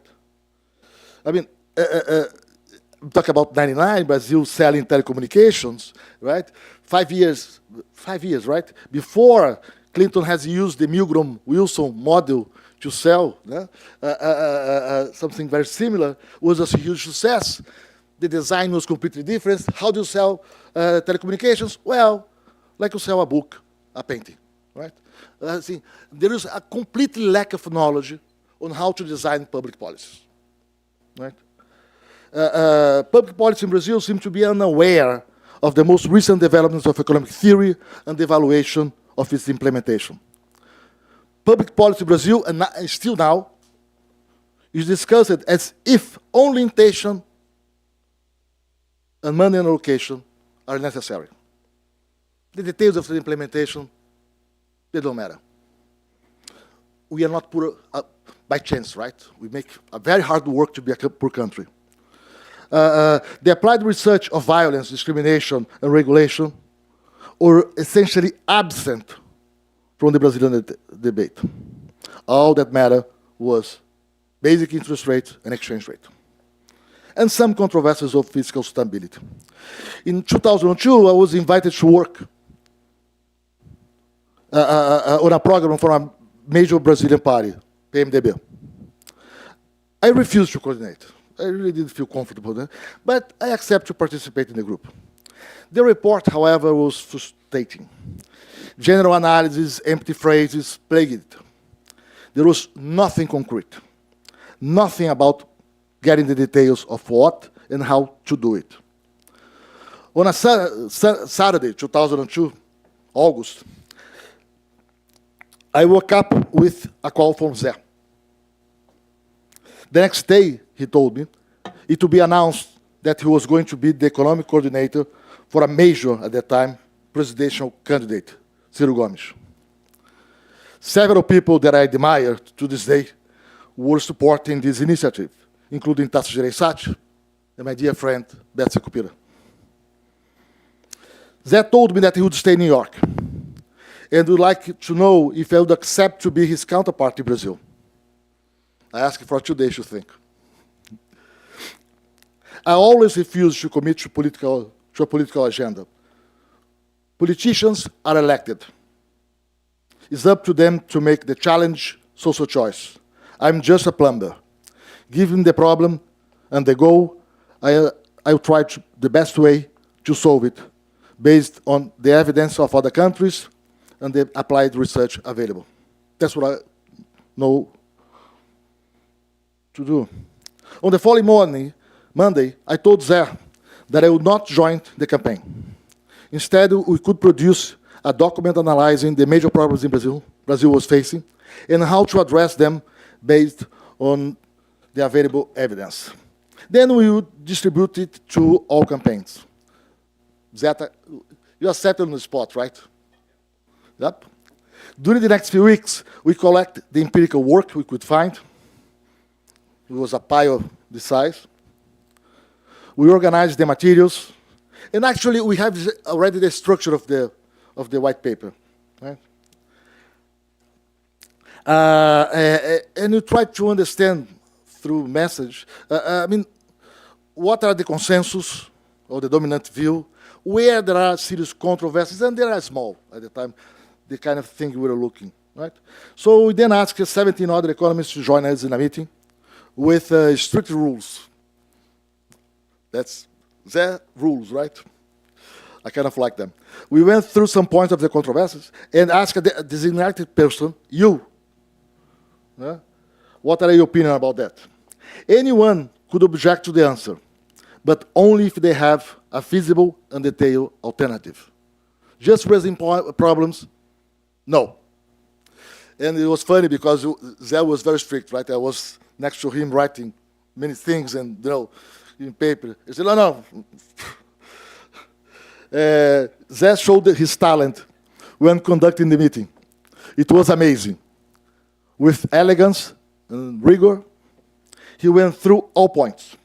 Next to him, I wrote down all the relevant information, filling in the gaps. In a few days, we had the document ready, right? Few days. Few nights. That's true, few nights. Zé went back to the US, and I had a few other meetings to hear comments from specialists to improve the document. After a while, the lost agenda was published. The focus was on one message. Macroeconomics doesn't matter that much. It doesn't matter. But if mistakes are made, the country may pay a huge price. You only have a downside. when you talk about macroeconomics. You do not have upside. If the goal is to improve growth and social policy, you have to care about the design of institutions and public policy. Rules that regulate capital and credit market matter. The same applies to regulation of specific sectors. Is there a water here?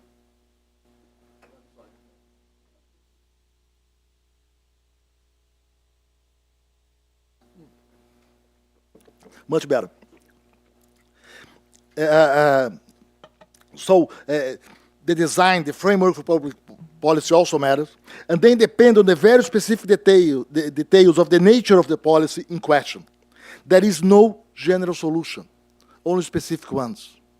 You have to understand what is specific about this particular credit market. What are the rules? How, if I change the rules, it will affect other rules? How the judicial system will react to that? What is in practice that will result from that? And if there is conflict, how conflicts are solved?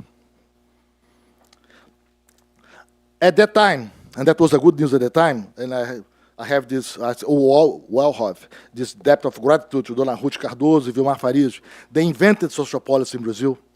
But there were many problems, different problems, overlapping. You have money transfers for families to buy food, others to buy gas, and many more. José Márcio Camargo, the year before, had a suggestion. Why not unify all these policies and provide money directly to the family? Get everything together and give the money, preferably to the women, not to the men. Life is tough. We do our mistakes, we have to pay the price. They know much more about their specific needs than the government, than the bureaucracy. How the bureaucracy is going to know what everybody needs? General solutions does not work, except give them the option of deciding what to do. That was the birth of Bolsa Família. After the election, I was invited to talk to Antonio Palocci, who would later become the Minister of Finance. He had read the document and was very impressed. I became the Secretary for Economic Policy.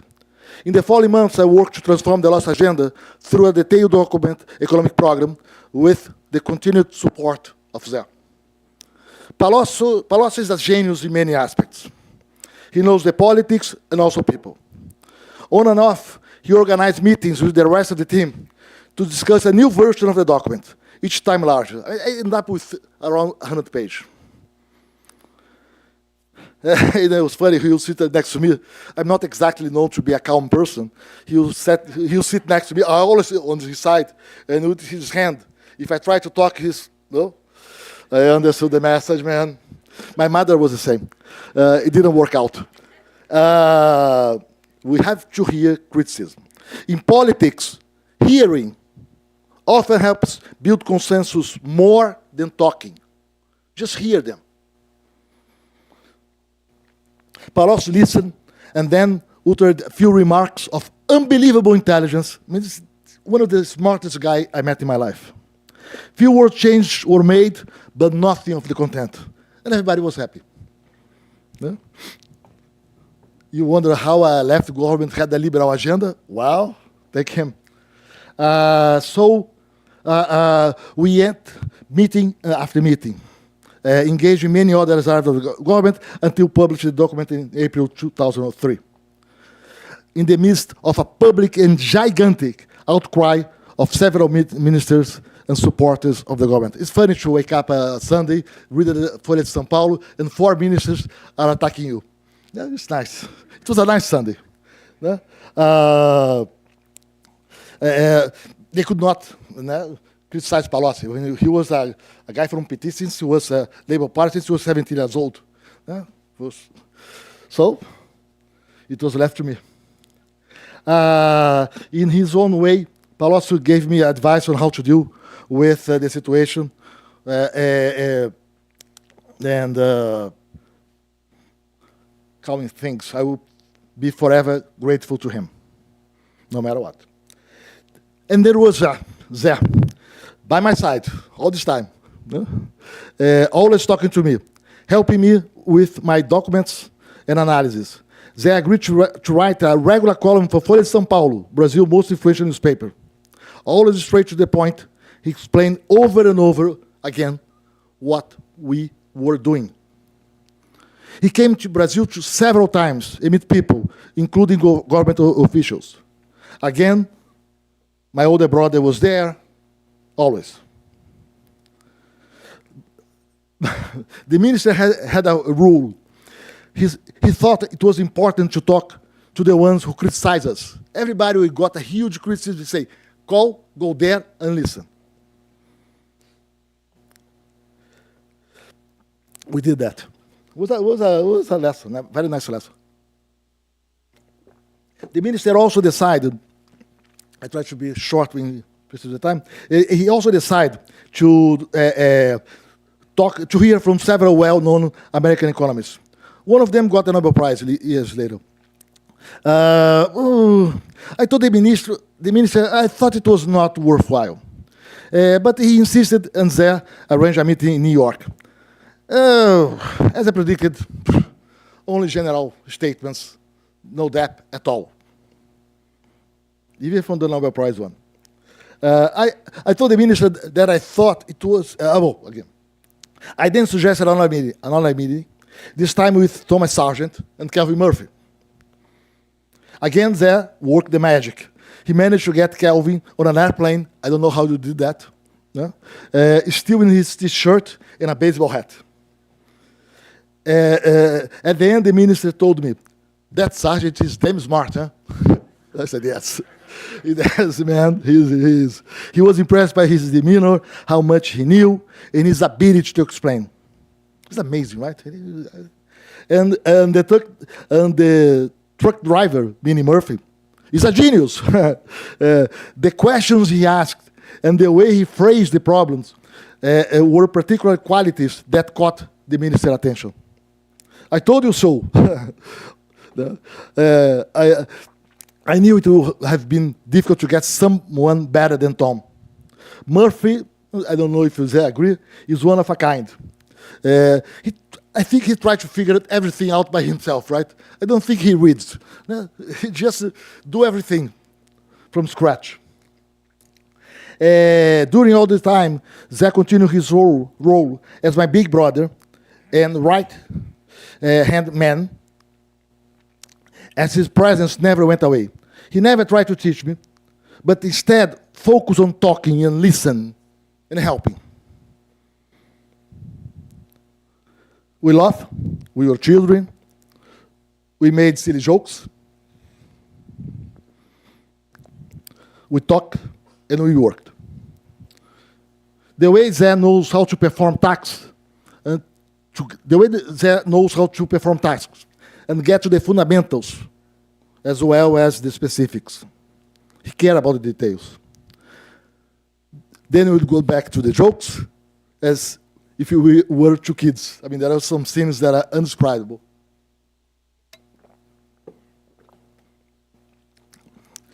We managed to approve 22 new laws, dealing with specific aspects of credit and capital markets, details of innovation policy, and the improvement of efficiency of selected social programs. A lot of them worked well, some much better than expected, though a few failed.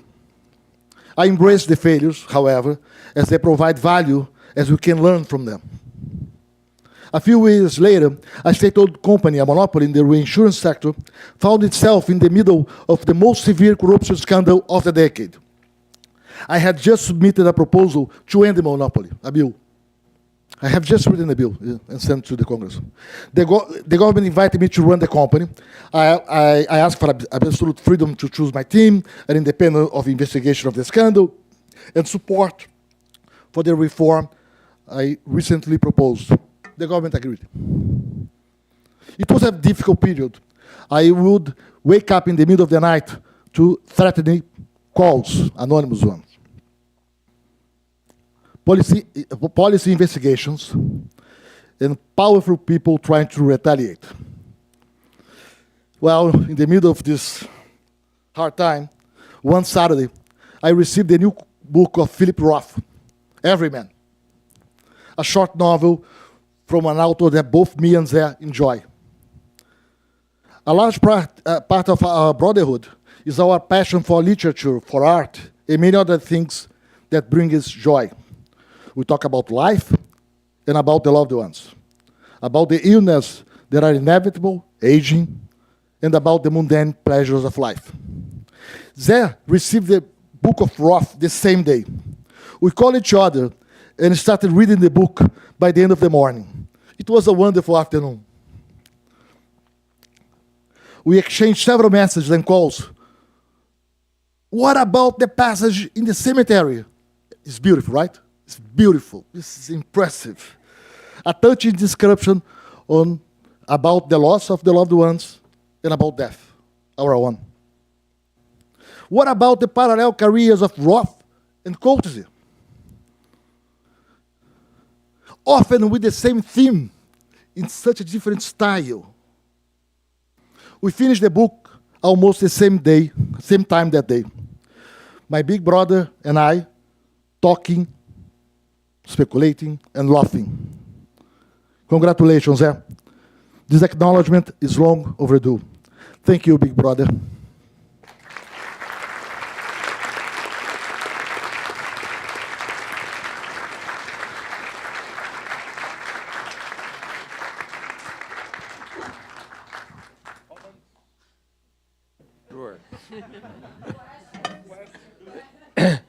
Just a short comment, of course, after the speech, which has left me, both embarrassed because he said too many good things about me, but also super happy. First, when I called you, it's true I was in New York, but I was spending that year in Paris, which made everything even harder because of the difference in time zones. But you were wonderful. I don't think that I think I would have given up my job if Marcus had said no. So that's the first thing. And the second thing, what you said about Palocci is true, and I'll tell a short anecdote about this, about how smart he was about economics. The first meeting I had with him was the old Minister of Finance. Marcus arranged a meeting, so I go into this huge room. It's really huge, the room of the minister there. They don't have it anymore, right? In the center of Rio. So Marcus wanted him to meet me personally. And the first question he had, and you have to remember, that's the kind of crazy country Brazil was, although some of those things are coming back. As Minister of Finance, he had to decide the price of gasoline. So he turns to me and says, should I increase the price of gasoline to relative to, closer to cost? And we were not sitting, we're very close to the window. So I opened the window. This was 5 o'clock in the afternoon. This was President Antonio Carlos. The traffic jam was enormous. I said, do you think you need more of that or less? That was all I said. And he said, I understand. He did increase the price. So that's how smart, how fast he was.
I know I'm the only thing standing between you and the main event, so I'll try to be fast. And Rodrigo gave me 10 minutes with a leeway of 5. I'll try to make it in 10. So I'm here in a panel called Reflections on Academic Life. And I know nothing about academic life. So I decided to skirt the subject, and I'm going to tell you about my relationship with José, with Professor Scheinkman, I'm sorry. Because I think through that, I think you get to know other aspects of José, although they were already brought here, and Marcos today, and Claudio yesterday. And actually I have this paper because I saw Claudio yesterday had some notes not to forget, and now I'm forgetting everything, so I also need this paper. So, but basically, I would like to start saying, okay, how did we meet? What happened? What was the relationship? And I'll start quoting Lucas, in case George, the Star Wars guy, not Robert, the expectations guy. And we met a long time ago in a distant galaxy. And this was 1997, so 2 years, beginning of the 3rd year of the Cardoso government. And there were many questions open regarding all those things that Marcos said don't matter, monetary policy, exchange rate, fiscal policy. And at the bank, at the asset management arm, we had an event over a weekend bringing clients. And we thought that it would be interesting to bring someone, not from the typical speech circuit in Brazil where the same people talk to the same audience. And there was this professor out in Chicago who maybe would accept coming down to Brazil and bring some new thoughts, new ideas. And this was obviously José Alexandre. And he came, and we had 2 days of that event, and I think the clients were there, everyone who was there, the investors, they were really very fascinated by what was said. But we only met each other on a very superficial way because this was sort of a corporate thing between a company, and I was representing the company, and a keynote speaker. Coincidentally, about 5 or 6 months later, so now we are towards the end of '97, my wife Marisa and I get invited to Brasilia to an event where President Cardoso was hosting President Clinton on his first visit to Brazil. And so there we went, and Palácio da Alvorada, and you go through that huge line, and you wait there until you get to greet the people. And right in front of us was a couple, and I think I sort of recognized the guy. I didn't know exactly from where, and then I saw them speaking Portuguese. I thought they were Americans. Saw them speaking Portuguese, and I go to him, José Alexandre, it's Pedro, and we started talking. I mean, this was like a 6-month hiatus between one and the other. And after we went through the line and the greetings, as you know, José, or I will tell you, José had a huge, keen interest in architecture, and Palácio da Alvorada is a wonderful project. And so there we went around hiding from the people who were there. I mean, that was not exactly our cup of tea, that kind of very formal ambiance. And so the 4 of us went walking around and seeing the Alvorada Palace. And by the end of the evening, I mean, we had sat together, we had dinner together, and then there was a show, I think, at the end that we were also there together. So this was the second meeting, and again, both in the same year. José lived in Chicago. I never go to Chicago. Once in a while, he would come to Brazil, not often, but once in a while. And once in a while, from those times that he came, he would call me, and we would meet, and we would talk, and usually the topic was Brazil. But by the end of 2000, José had moved from Chicago to Princeton, and then they were living in New York.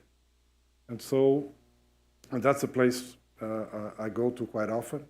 And so I would do the opposite. I would call him, and whenever possible, we would try to make the agenda work, and then we would meet. And again, the topic was Brazil, but this added, I said, to a certain intimacy of getting to know each other. And then in 2002, I think it was around April or May, Marcos mentioned August, I think it was earlier, but I don't know.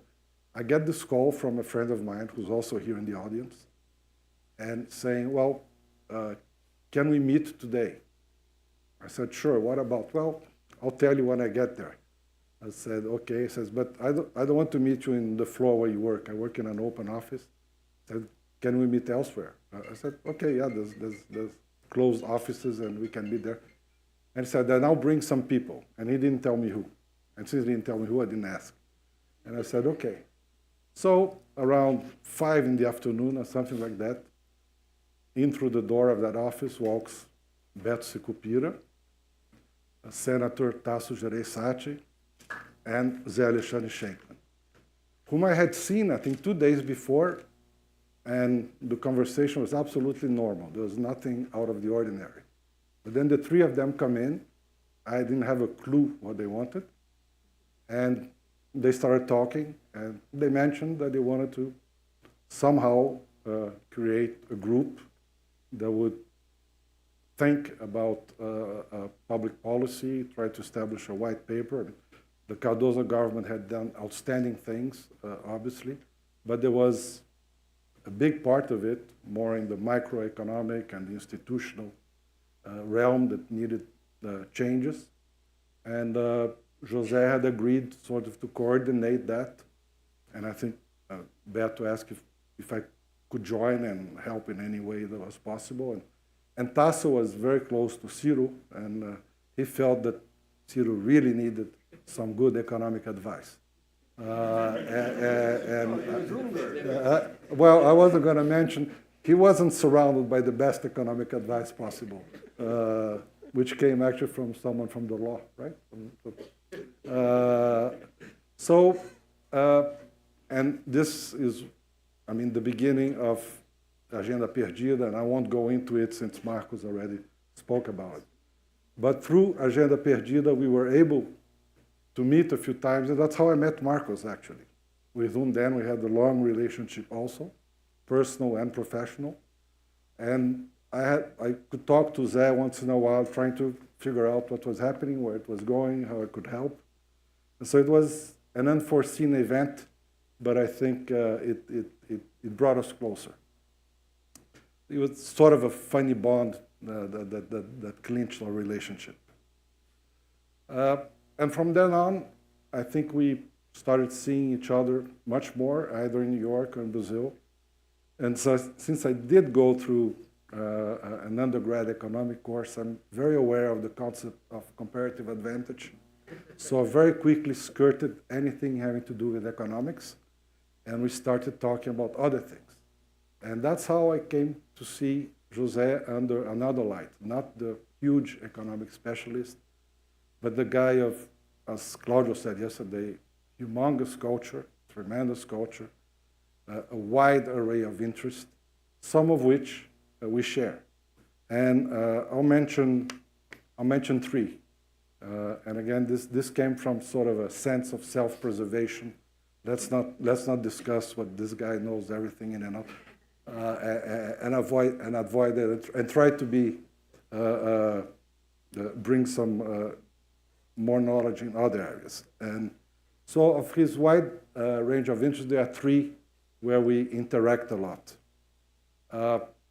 Art, particularly fine arts, and I won't go into the many trips that we have gone, and I don't go to New York without sending him a WhatsApp, say, okay, what's on, what should I see, and sometimes we go together.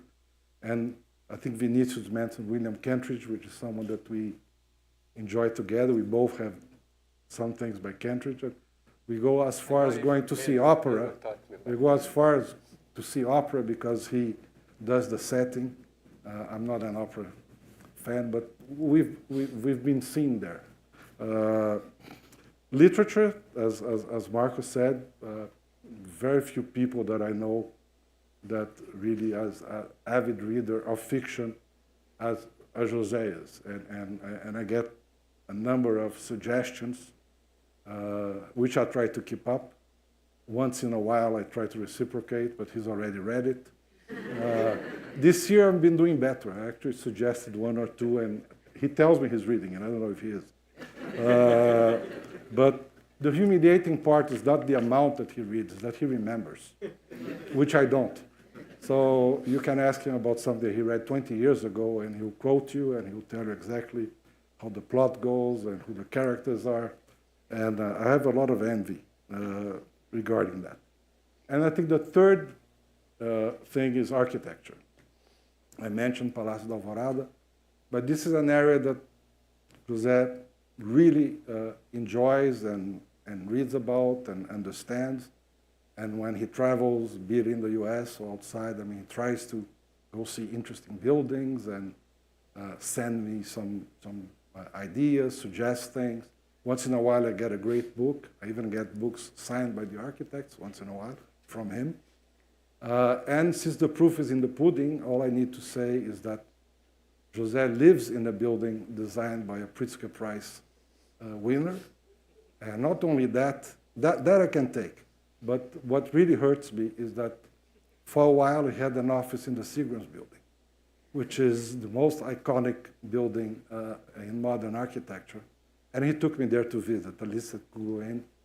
And it's really an outstanding building. I mean, the great example of 20th century architecture. And because of his interest in architecture, in 2016 or 17, I'm not sure, IMPA, which is his real alma mater, decided to do a competition to expand the campus. Those who know IMPA know that IMPA is on a hill, but they also have the other side of the hill, which is empty. And they decided to occupy that and expand the campus with housing, which they have none, with auditoriums, with meeting rooms. And so there was a competition, and there were 8 jurors. 4 of the jurors were people from IMPA, professors and Marcelo Viana. And then there were 4 people who were knowledgeable in architecture. 2 of them actually Pritzker Prize jurors, had been or would become. Then there was Zé, who was the only person who both knew architecture and the academic life and knew IMPA. And then there was me, and I was there because my brother was funding the competition. So I ended there. But we had 2 great days discussing 6 different projects and selecting one, which I'm glad to say nothing happened. This is Brazil. Nothing happened in 8 years, but as far as I know, next year they are going to start building. So these are the 3 things, and I wasn't going to mention the 4th one, but yesterday, Claudio, who is very direct, who doesn't hold back, basically denounced Zé, took him out of the closet, and I'm going to say he is a foodie, a real foodie. And this is something that we have enjoyed over the years. I take him some very weird places, and he accepts. But when you look at him, you don't believe that, right? But I'll tell you why. Because after I leave, he spends a week eating tofu for breakfast, for lunch, and for dinner. So he doesn't. I take much more benefit from it than he does. I also know more about this subject. I know more than he does, but he's a very serious contender. So just to conclude, I mean, let me touch on an event 10 years ago, and so I'll move from George to Robert. 10 years ago at Columbia, a very similar event took place in honor of José. And so I went there and I watched the presentations during the day. Most of it went right over my head. But at the end of the day, there was a dinner. And José was kind enough to sit me right next to Robert Lucas. And obviously I knew who he was, but he had no idea who I was. So I said, well, where are you from? What do you do there? And how do you know José? And I said some of the things that I'm telling you here. And I said, when you look at José from Brazil, he's clearly the foremost Brazilian economist. And Lucas turned to me and says, that's funny, I never thought of that in that way. I said, what do you mean? No, I think of José as an economist. So lesson learned, and having learned that from Bob, I will ask now that you turn your attention not to an outstanding Brazilian economist, but to an outstanding economist and an outstanding Brazilian who I have the privilege of calling my friend.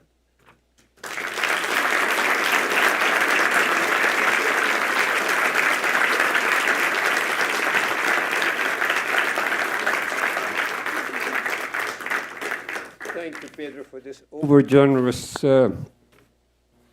words, but also for reminding me also of some great times I've had with you. I've had great, great times together, both serious and also lúdico from Portuguese. I get it. All right. Okay, so it's very challenging to follow all these encomiums about my research career with my own words. So I'll be brief, okay, about my parents, Samuel and Sarah Scheinkman, provided us with a home filled with books and conversation on politics. I was incredibly fortunate to receive an outstanding education at IMPA and University of Rochester. Luck also played a role, no doubt, when I was hired at University of Chicago as a mathematical economist. At that time, as Lars mentioned, the department was incredibly interactive. I could not excuse myself for claiming that a topic was outside my area of expertise. That was not accepted from an assistant professor. I'd probably be fired if I did that. So I had to participate in all those dialogues. But I also understood my colleagues would value my research by the quality of my papers, independent of field. They were not thinking of me as this guy they hired initially as a mathematical economist, but whether or not I was contributing to economics in general, and judging by the quality of my papers. So given the Chicago environment, I imagined that my research would be better and more enjoyable if it was driven by concrete questions in economics, rather than by the internal debates in economic theory. So this approach also provided me with the necessary background to confidently participate in policy debates in Brazil.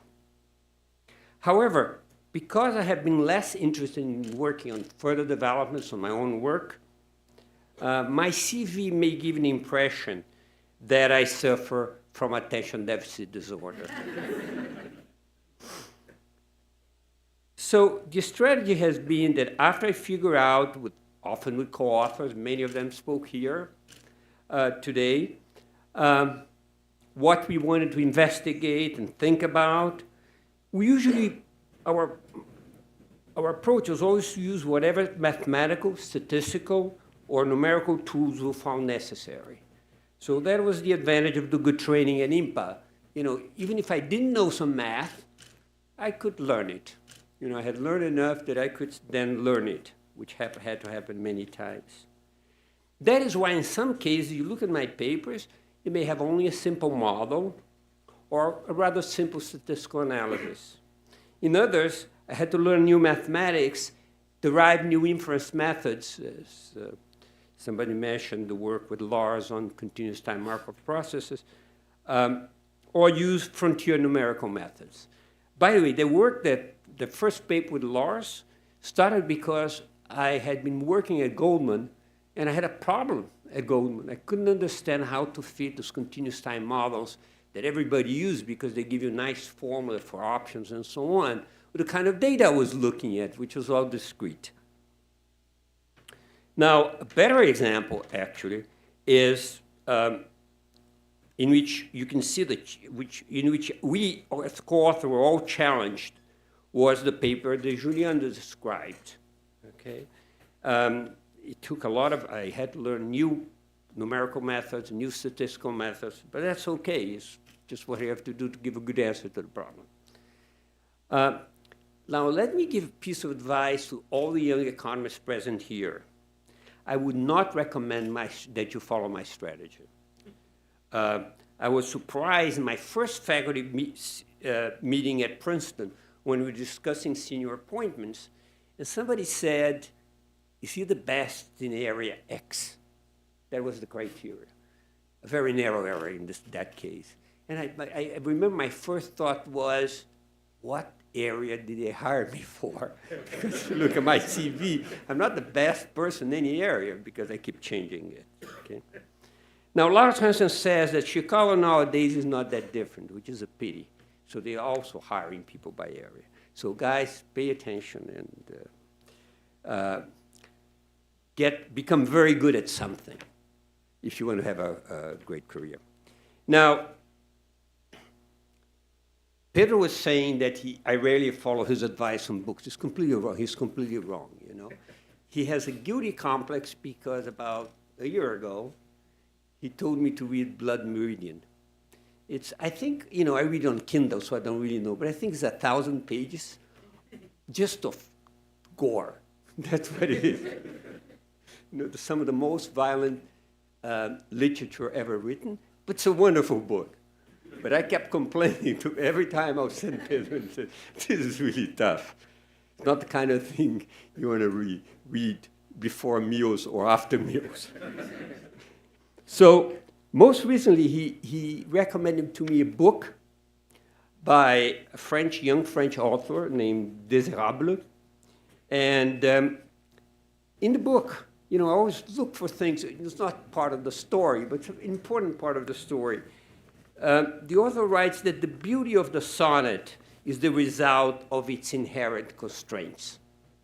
That's what makes a sonnet beautiful. By the way, I found quotes like this by a lot of artists. Stravinsky has one like that. There's a lot of quotes like that. That is the constraints that make it interesting, the work, and lead you to achieve great work. Now, I don't have much advice on research strategy in economics, but only a very general view. There is an analogous principle for credibility in economic research. It also depends on fitting inherent constraints, and those constraints are good. Using a formal mathematical model to justify your conclusions, and whenever possible, using data and sound empirical procedures for testing the conclusions of the model. So it doesn't help if you quote Hayek, I like Hayek's quote, or Hegel, you know, and think of this as an economic argument. That was not what Lars was doing, you know, but it's very common in so-called heterodox circles. You really have to do the work. Now, I have another piece of advice, mostly for the students. Take courses in data science and frontier numerical methods, because that would enable you to use the large data sets that are becoming increasingly abundant. And that's where I think research is going to go to, you know, using those large data sets. So one of the pleasures of my career is that I became very good friends with each of those incredible individuals that you saw here, either chairing sessions or giving talks, okay, that spoke today. Our conversations are likely to deal with family, literary fiction, and I basically don't read nonfiction. It's a defect, but I basically don't. Ed doesn't like that. He keeps telling me that I should read certain books. Art, as Pedro said, architecture, food or wine, as Claudia said yes, and Pedro repeated today. It is likely to be treating question of economic research or policy. So I continue to. Now, so I want to start thanking the people that talk today, speak a few words about each of them, and then leave us to more fun things. So Claudio, who spoke yesterday, I recall listening, he told us how old our friendship is, but I also recall listening to a seminar on his excellent thesis when I was a Chicago assistant professor, my first year there. That was the only year we overlapped, my first year assistant professor, last year at graduate school. It was a very impressive thesis and had a lot of, influenced a lot of research in Brazilian economic history. But we became closer when he started his educational project, of which this Insper is a great achievement. I'm a big fan of Claudio's work on this, and that's why I'm always easy to get to as a volunteer for one of your committees and so on, and I try to help, with the scholarship fund, etc. So anyway, Claudio, this is really something. Looking at this auditorium, is very impressive. I knew it, this is an old auditorium, but you did a lot of other things, but just to tell you. And also being able to fill this auditorium is a complete surprise for me. I was afraid there would be people in the first 2 rows and here, and that would be it, but apparently that didn't happen. So,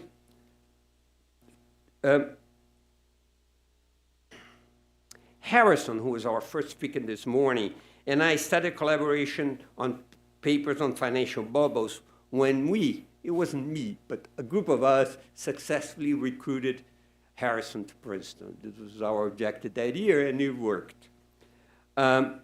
We often commuted together to New York City. Harrison and I were the 2 people that commuted. So, and this rise generated a lot of research ideas, written a number of papers together. Often, I think almost all the ideas started there, although sometimes we spent evenings in Princeton working too, but a lot of the ideas would come from the rise. It's not very good to work, but to get ideas is great. And as Beto mentioned once to me, we got a lot of ideas at those rides, and some were even good. Paraphrasing something that Beto told me. But in addition to plenty of papers, they produced a great friendship. We were real good friends from those rides. We talk about other things besides the research ideas we're having. Now, Tano, of course, our second speaker, was my PhD student at Chicago and has been a frequent co-author. I think he showed a bunch of papers we wrote together. Those are not all the papers we wrote together. Those are only the ones concerned with the question that he was dealing with. Now, he and Julia, his wife, I still call her In. She was a student at Chicago at a class after Tano, and was, we still use her Korean name, but now she uses her English name, Julia. And we're very close friends with Michelle. They are very close friends to Michelle and I. Tano and I are both avid readers. He's part of this literary circle. I transmit ideas to Pedro from him and vice versa. And Marcus, too, is another part of this puzzle, and Ed. But although he has not yet followed my recommendation to read all 6 volumes of Nosgaard's My Struggle, which I recommend to a lot of my friends with weak success. Most of them stop after volume 1 or 2, including Pedro. You're right. But I continue to exchange suggestions with him. I still believe at some point he's going to follow my advice. Aureo was my student at Princeton and later co-author and friend. Now, one of the things we share is an interest in modern contemporary art. So every trip I do to London, it includes a trip to Tate Modern, including the last one, where I only had 1 day break because I was working like crazy. But May 1st, they didn't make me work. And I said, oh, let's go to the Tate Modern. And we saw a very interesting show. And Ari is always willing to go with me. So the next speaker was Ed Glazer, my close friend Ed Glazer, who is one of the rare cases in which I co-author a paper with a student while supervising his work. both Aureo and Tana, when we started working together, had already graduated. This was not a bad move. The 8,500 plus citations this paper has makes it the most cited paper in my CV and more incredibly in Ed's CV. So, price theory, a Chicago course I shared with my departed friends, great friends, Gary Becker and Sherwin Rosen, great economists, both of them, was the first class I taught after spending 18 months at Goldman Sachs. So at that class, I met Ed, Edi Kalal, Alberto Pizin, Ursula Lutmer.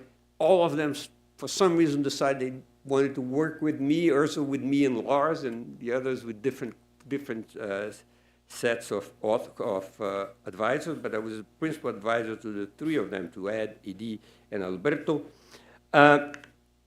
So meeting these kids, you were kids, and starting a project with Lars, which was our first project because I had this problem I had brought up from Goldman Sachs that I wanted to solve, and became this very long mathematical, it became a very hard mathematical problem that we solved and published in Econometrica, and also inspired us in the other work that Lars was mentioning there, the work on trying to understand how to compound uncertainty. There was a natural question from that paper. So that quickly convinced that what I should be doing was research and teaching. I would have much more fun doing research and teaching than going out and going back to investment banking. And Ed in particular, so Ed is part of this, and over time, Ed and I continued to collaborate and even got him involved in some questions about Brazil. Now we're thinking about Amazonian cities, with Juliano, of course. Okay, Aloysio and I met when we both took refuge at IMPA from the Federal University in economics. You know, we're kind of dissatisfied with some of the teaching and say, you know, I saw, and I believe Aloysio independently saw the same little note at the Federal University saying that IMPA was teaching a course in mathematical analysis. Now, for those of you who know this, I had not taken a course in calculus because you didn't need that to go into economics. So mathematical analysis is kind of a very advanced version of calculus. So I decided to try my luck. So anyway, Aloysio and I have had the longest continuous friendship Aloysio is my longest continuous friendship. We started collaboration in 1974. He already mentioned the kind of work that we do in economic dynamics. And I still remember the long nights we spent in Evans Hall trying to figure out what became our 1977 paper in Econometrica. I won't talk about how I got arrested leaving the office once, because in a previous visit to Berkeley, I had received a ticket for my car. And I decided, you know, I live in Rochester, New York. Those guys are never going to find me. But we, in one way or the other, we convinced the policeman that I was going to go next morning to the police station, pay my fine. Because we didn't have money enough to pay the fine at the moment, but this was about 4 in the morning after working, a long night of work. So Lars, of course, is not here anymore, but working with Lars has been one of the true pleasures of my research career. Everyone knows, I already talked about this, you know, but every time, I already talked about the fact that when I'm working with Lars, he always come up with a surprising, view, very general view of the problem. And sometimes, in the old days, I used to tell him, this is too complicated. And one time, apparently it worked, you know, stop clock will be right twice a day, right? So one time it worked. But most of the time, when I tell Lars that he's doing things too complicated, it turns out it's actually much simpler than we would have done otherwise. He's an amazing co-author. I moved to Princeton because Michelle and I really wanted to live in New York City and see friends like Pedro more frequently. But I really missed the Chicago department. I was very happy there intellectually. But I didn't miss anyone more than I missed Lars. But fortunately, for whatever reason, we were able to continue our work together. We've been writing papers. And whenever I come up with a complicated something, I think this is going to be fun solving, like the work on the Amazon, he's always ready to join, and he does the same with me. So Juliano, who came next. Juliano and I became co-authors and good friends after, I think it was João Moreira Salles suggested I join the Amazon 2030, a project that Juliano co-directs with Beto Verissimo, who's here too. Okay? So Julian already talked about what our ideas are in the Amazon, so I won't go to this. But in our conversations, some of them in Tapajós, we quickly realized there was a problem that nobody had ever tackled and was super important to understand what was going on in the Amazon. Briefly, to integrate the dynamics of carbon accumulation into, the evaluation of the impact of carbon prices in the Amazon and the optimal policy there. Okay? So we both quickly realized that it was interesting, but also difficult. So I called Lars, as I usually do in this kind of situation, and we started a very exciting project. It has taken a large chunk of time over the last month. Lately, we've been involving other people in our work. Rafael is somewhere here. Yeah, Rafael is there. Rafael has been a wonderful co-author. He's a young economist at Fundação Getúlio Vargas in São Paulo. And we also involved some climate specialists like Marina Hirota, who is a great Brazilian climate scientist. So as Marcos said, Marcos and Pedro said, my close friendship with him originated in 2002, after I met first with Beto Sicupira, who was here, and Tasso Gereissati, that Pedro mentioned, and Ciro Gomes. Now, we don't remember if Ciro Gomes was with us. Yep. Pedro doesn't remember him coming. My impression he came with us, no? To Pedro's office? Doesn't matter. It doesn't matter. I thought it was Mangabeira. He thinks it was Ciro, so we didn't mention it. It didn't matter. About an economic program for Gomes' presidential campaign. After we spoke with Pedro, I remember that visit, and then we had a phone conversation afterwards, and I said, okay, I'll do it. And I was advised I needed to work with Marcos, what turned out to be wonderful advice. Marcos and I did a lot of work together, spent a lot of evenings in Joby, writing, but also doing other things. Actually, the codfish is delicious as Joby, or was delicious as Joby. The beer, too. And we probably consume more of the second than the first, but that's okay. But Marcos and I also share this interest in art and literature. He already talked about literature. He didn't talk that we share, I don't think he talked about the fact that we share an interest in Brazilian concrete art. And I'm a big fan of both his art collection and his enormous library. I also want to thank the chairs. I want to thank Marco Bonomo, who I believe made some of my first contacts with the Brazilian community of economic scholars, having gone to IMPA, gone to university where there were no other Brazilians, and then arrived at Chicago. There I met some Brazilian economists, but Marco was very important in connecting me, especially to people that didn't have any economic background and hadn't gone to Chicago.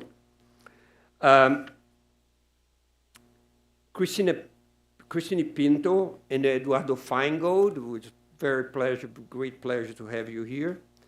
My very good friend Vinicius Carrasco, with whom I often discuss economic research, Brazilian economic policy, but also the good restaurants. And of course, Pedro Moreira Salles. Pedro and I, as he told you, became close during the Ciro campaign and have continued to see each other frequently. We have many common interests, and our WhatsApp messages often include suggestions for art shows, as he said.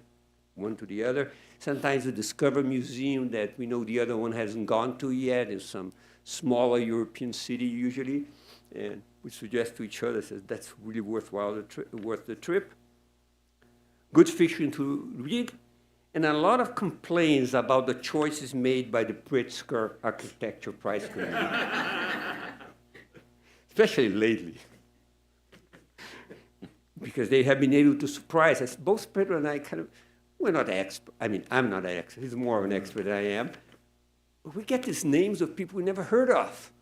They win the prize, and we see. And then we go to see, we can understand why we never heard of them. I finally want to thank, I want to thank Insper board chair Tanya Haddad for hosting this celebration, and Rodrigo Soares, who must have put an enormous amount of work to organize this wonderful conference and inviting so many of my good friends, you know. Last but not least, I want to thank Michelle. She's my amazing companion for 55 years now. I think we're getting there, right? Not exactly 55, getting there.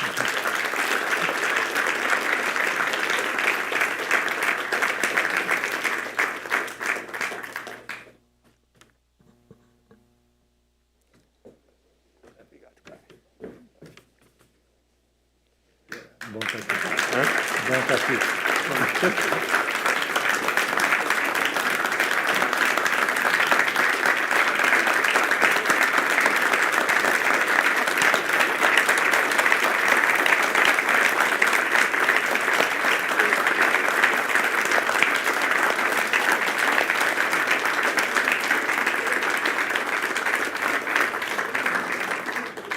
You're not going to get an extra set because of this.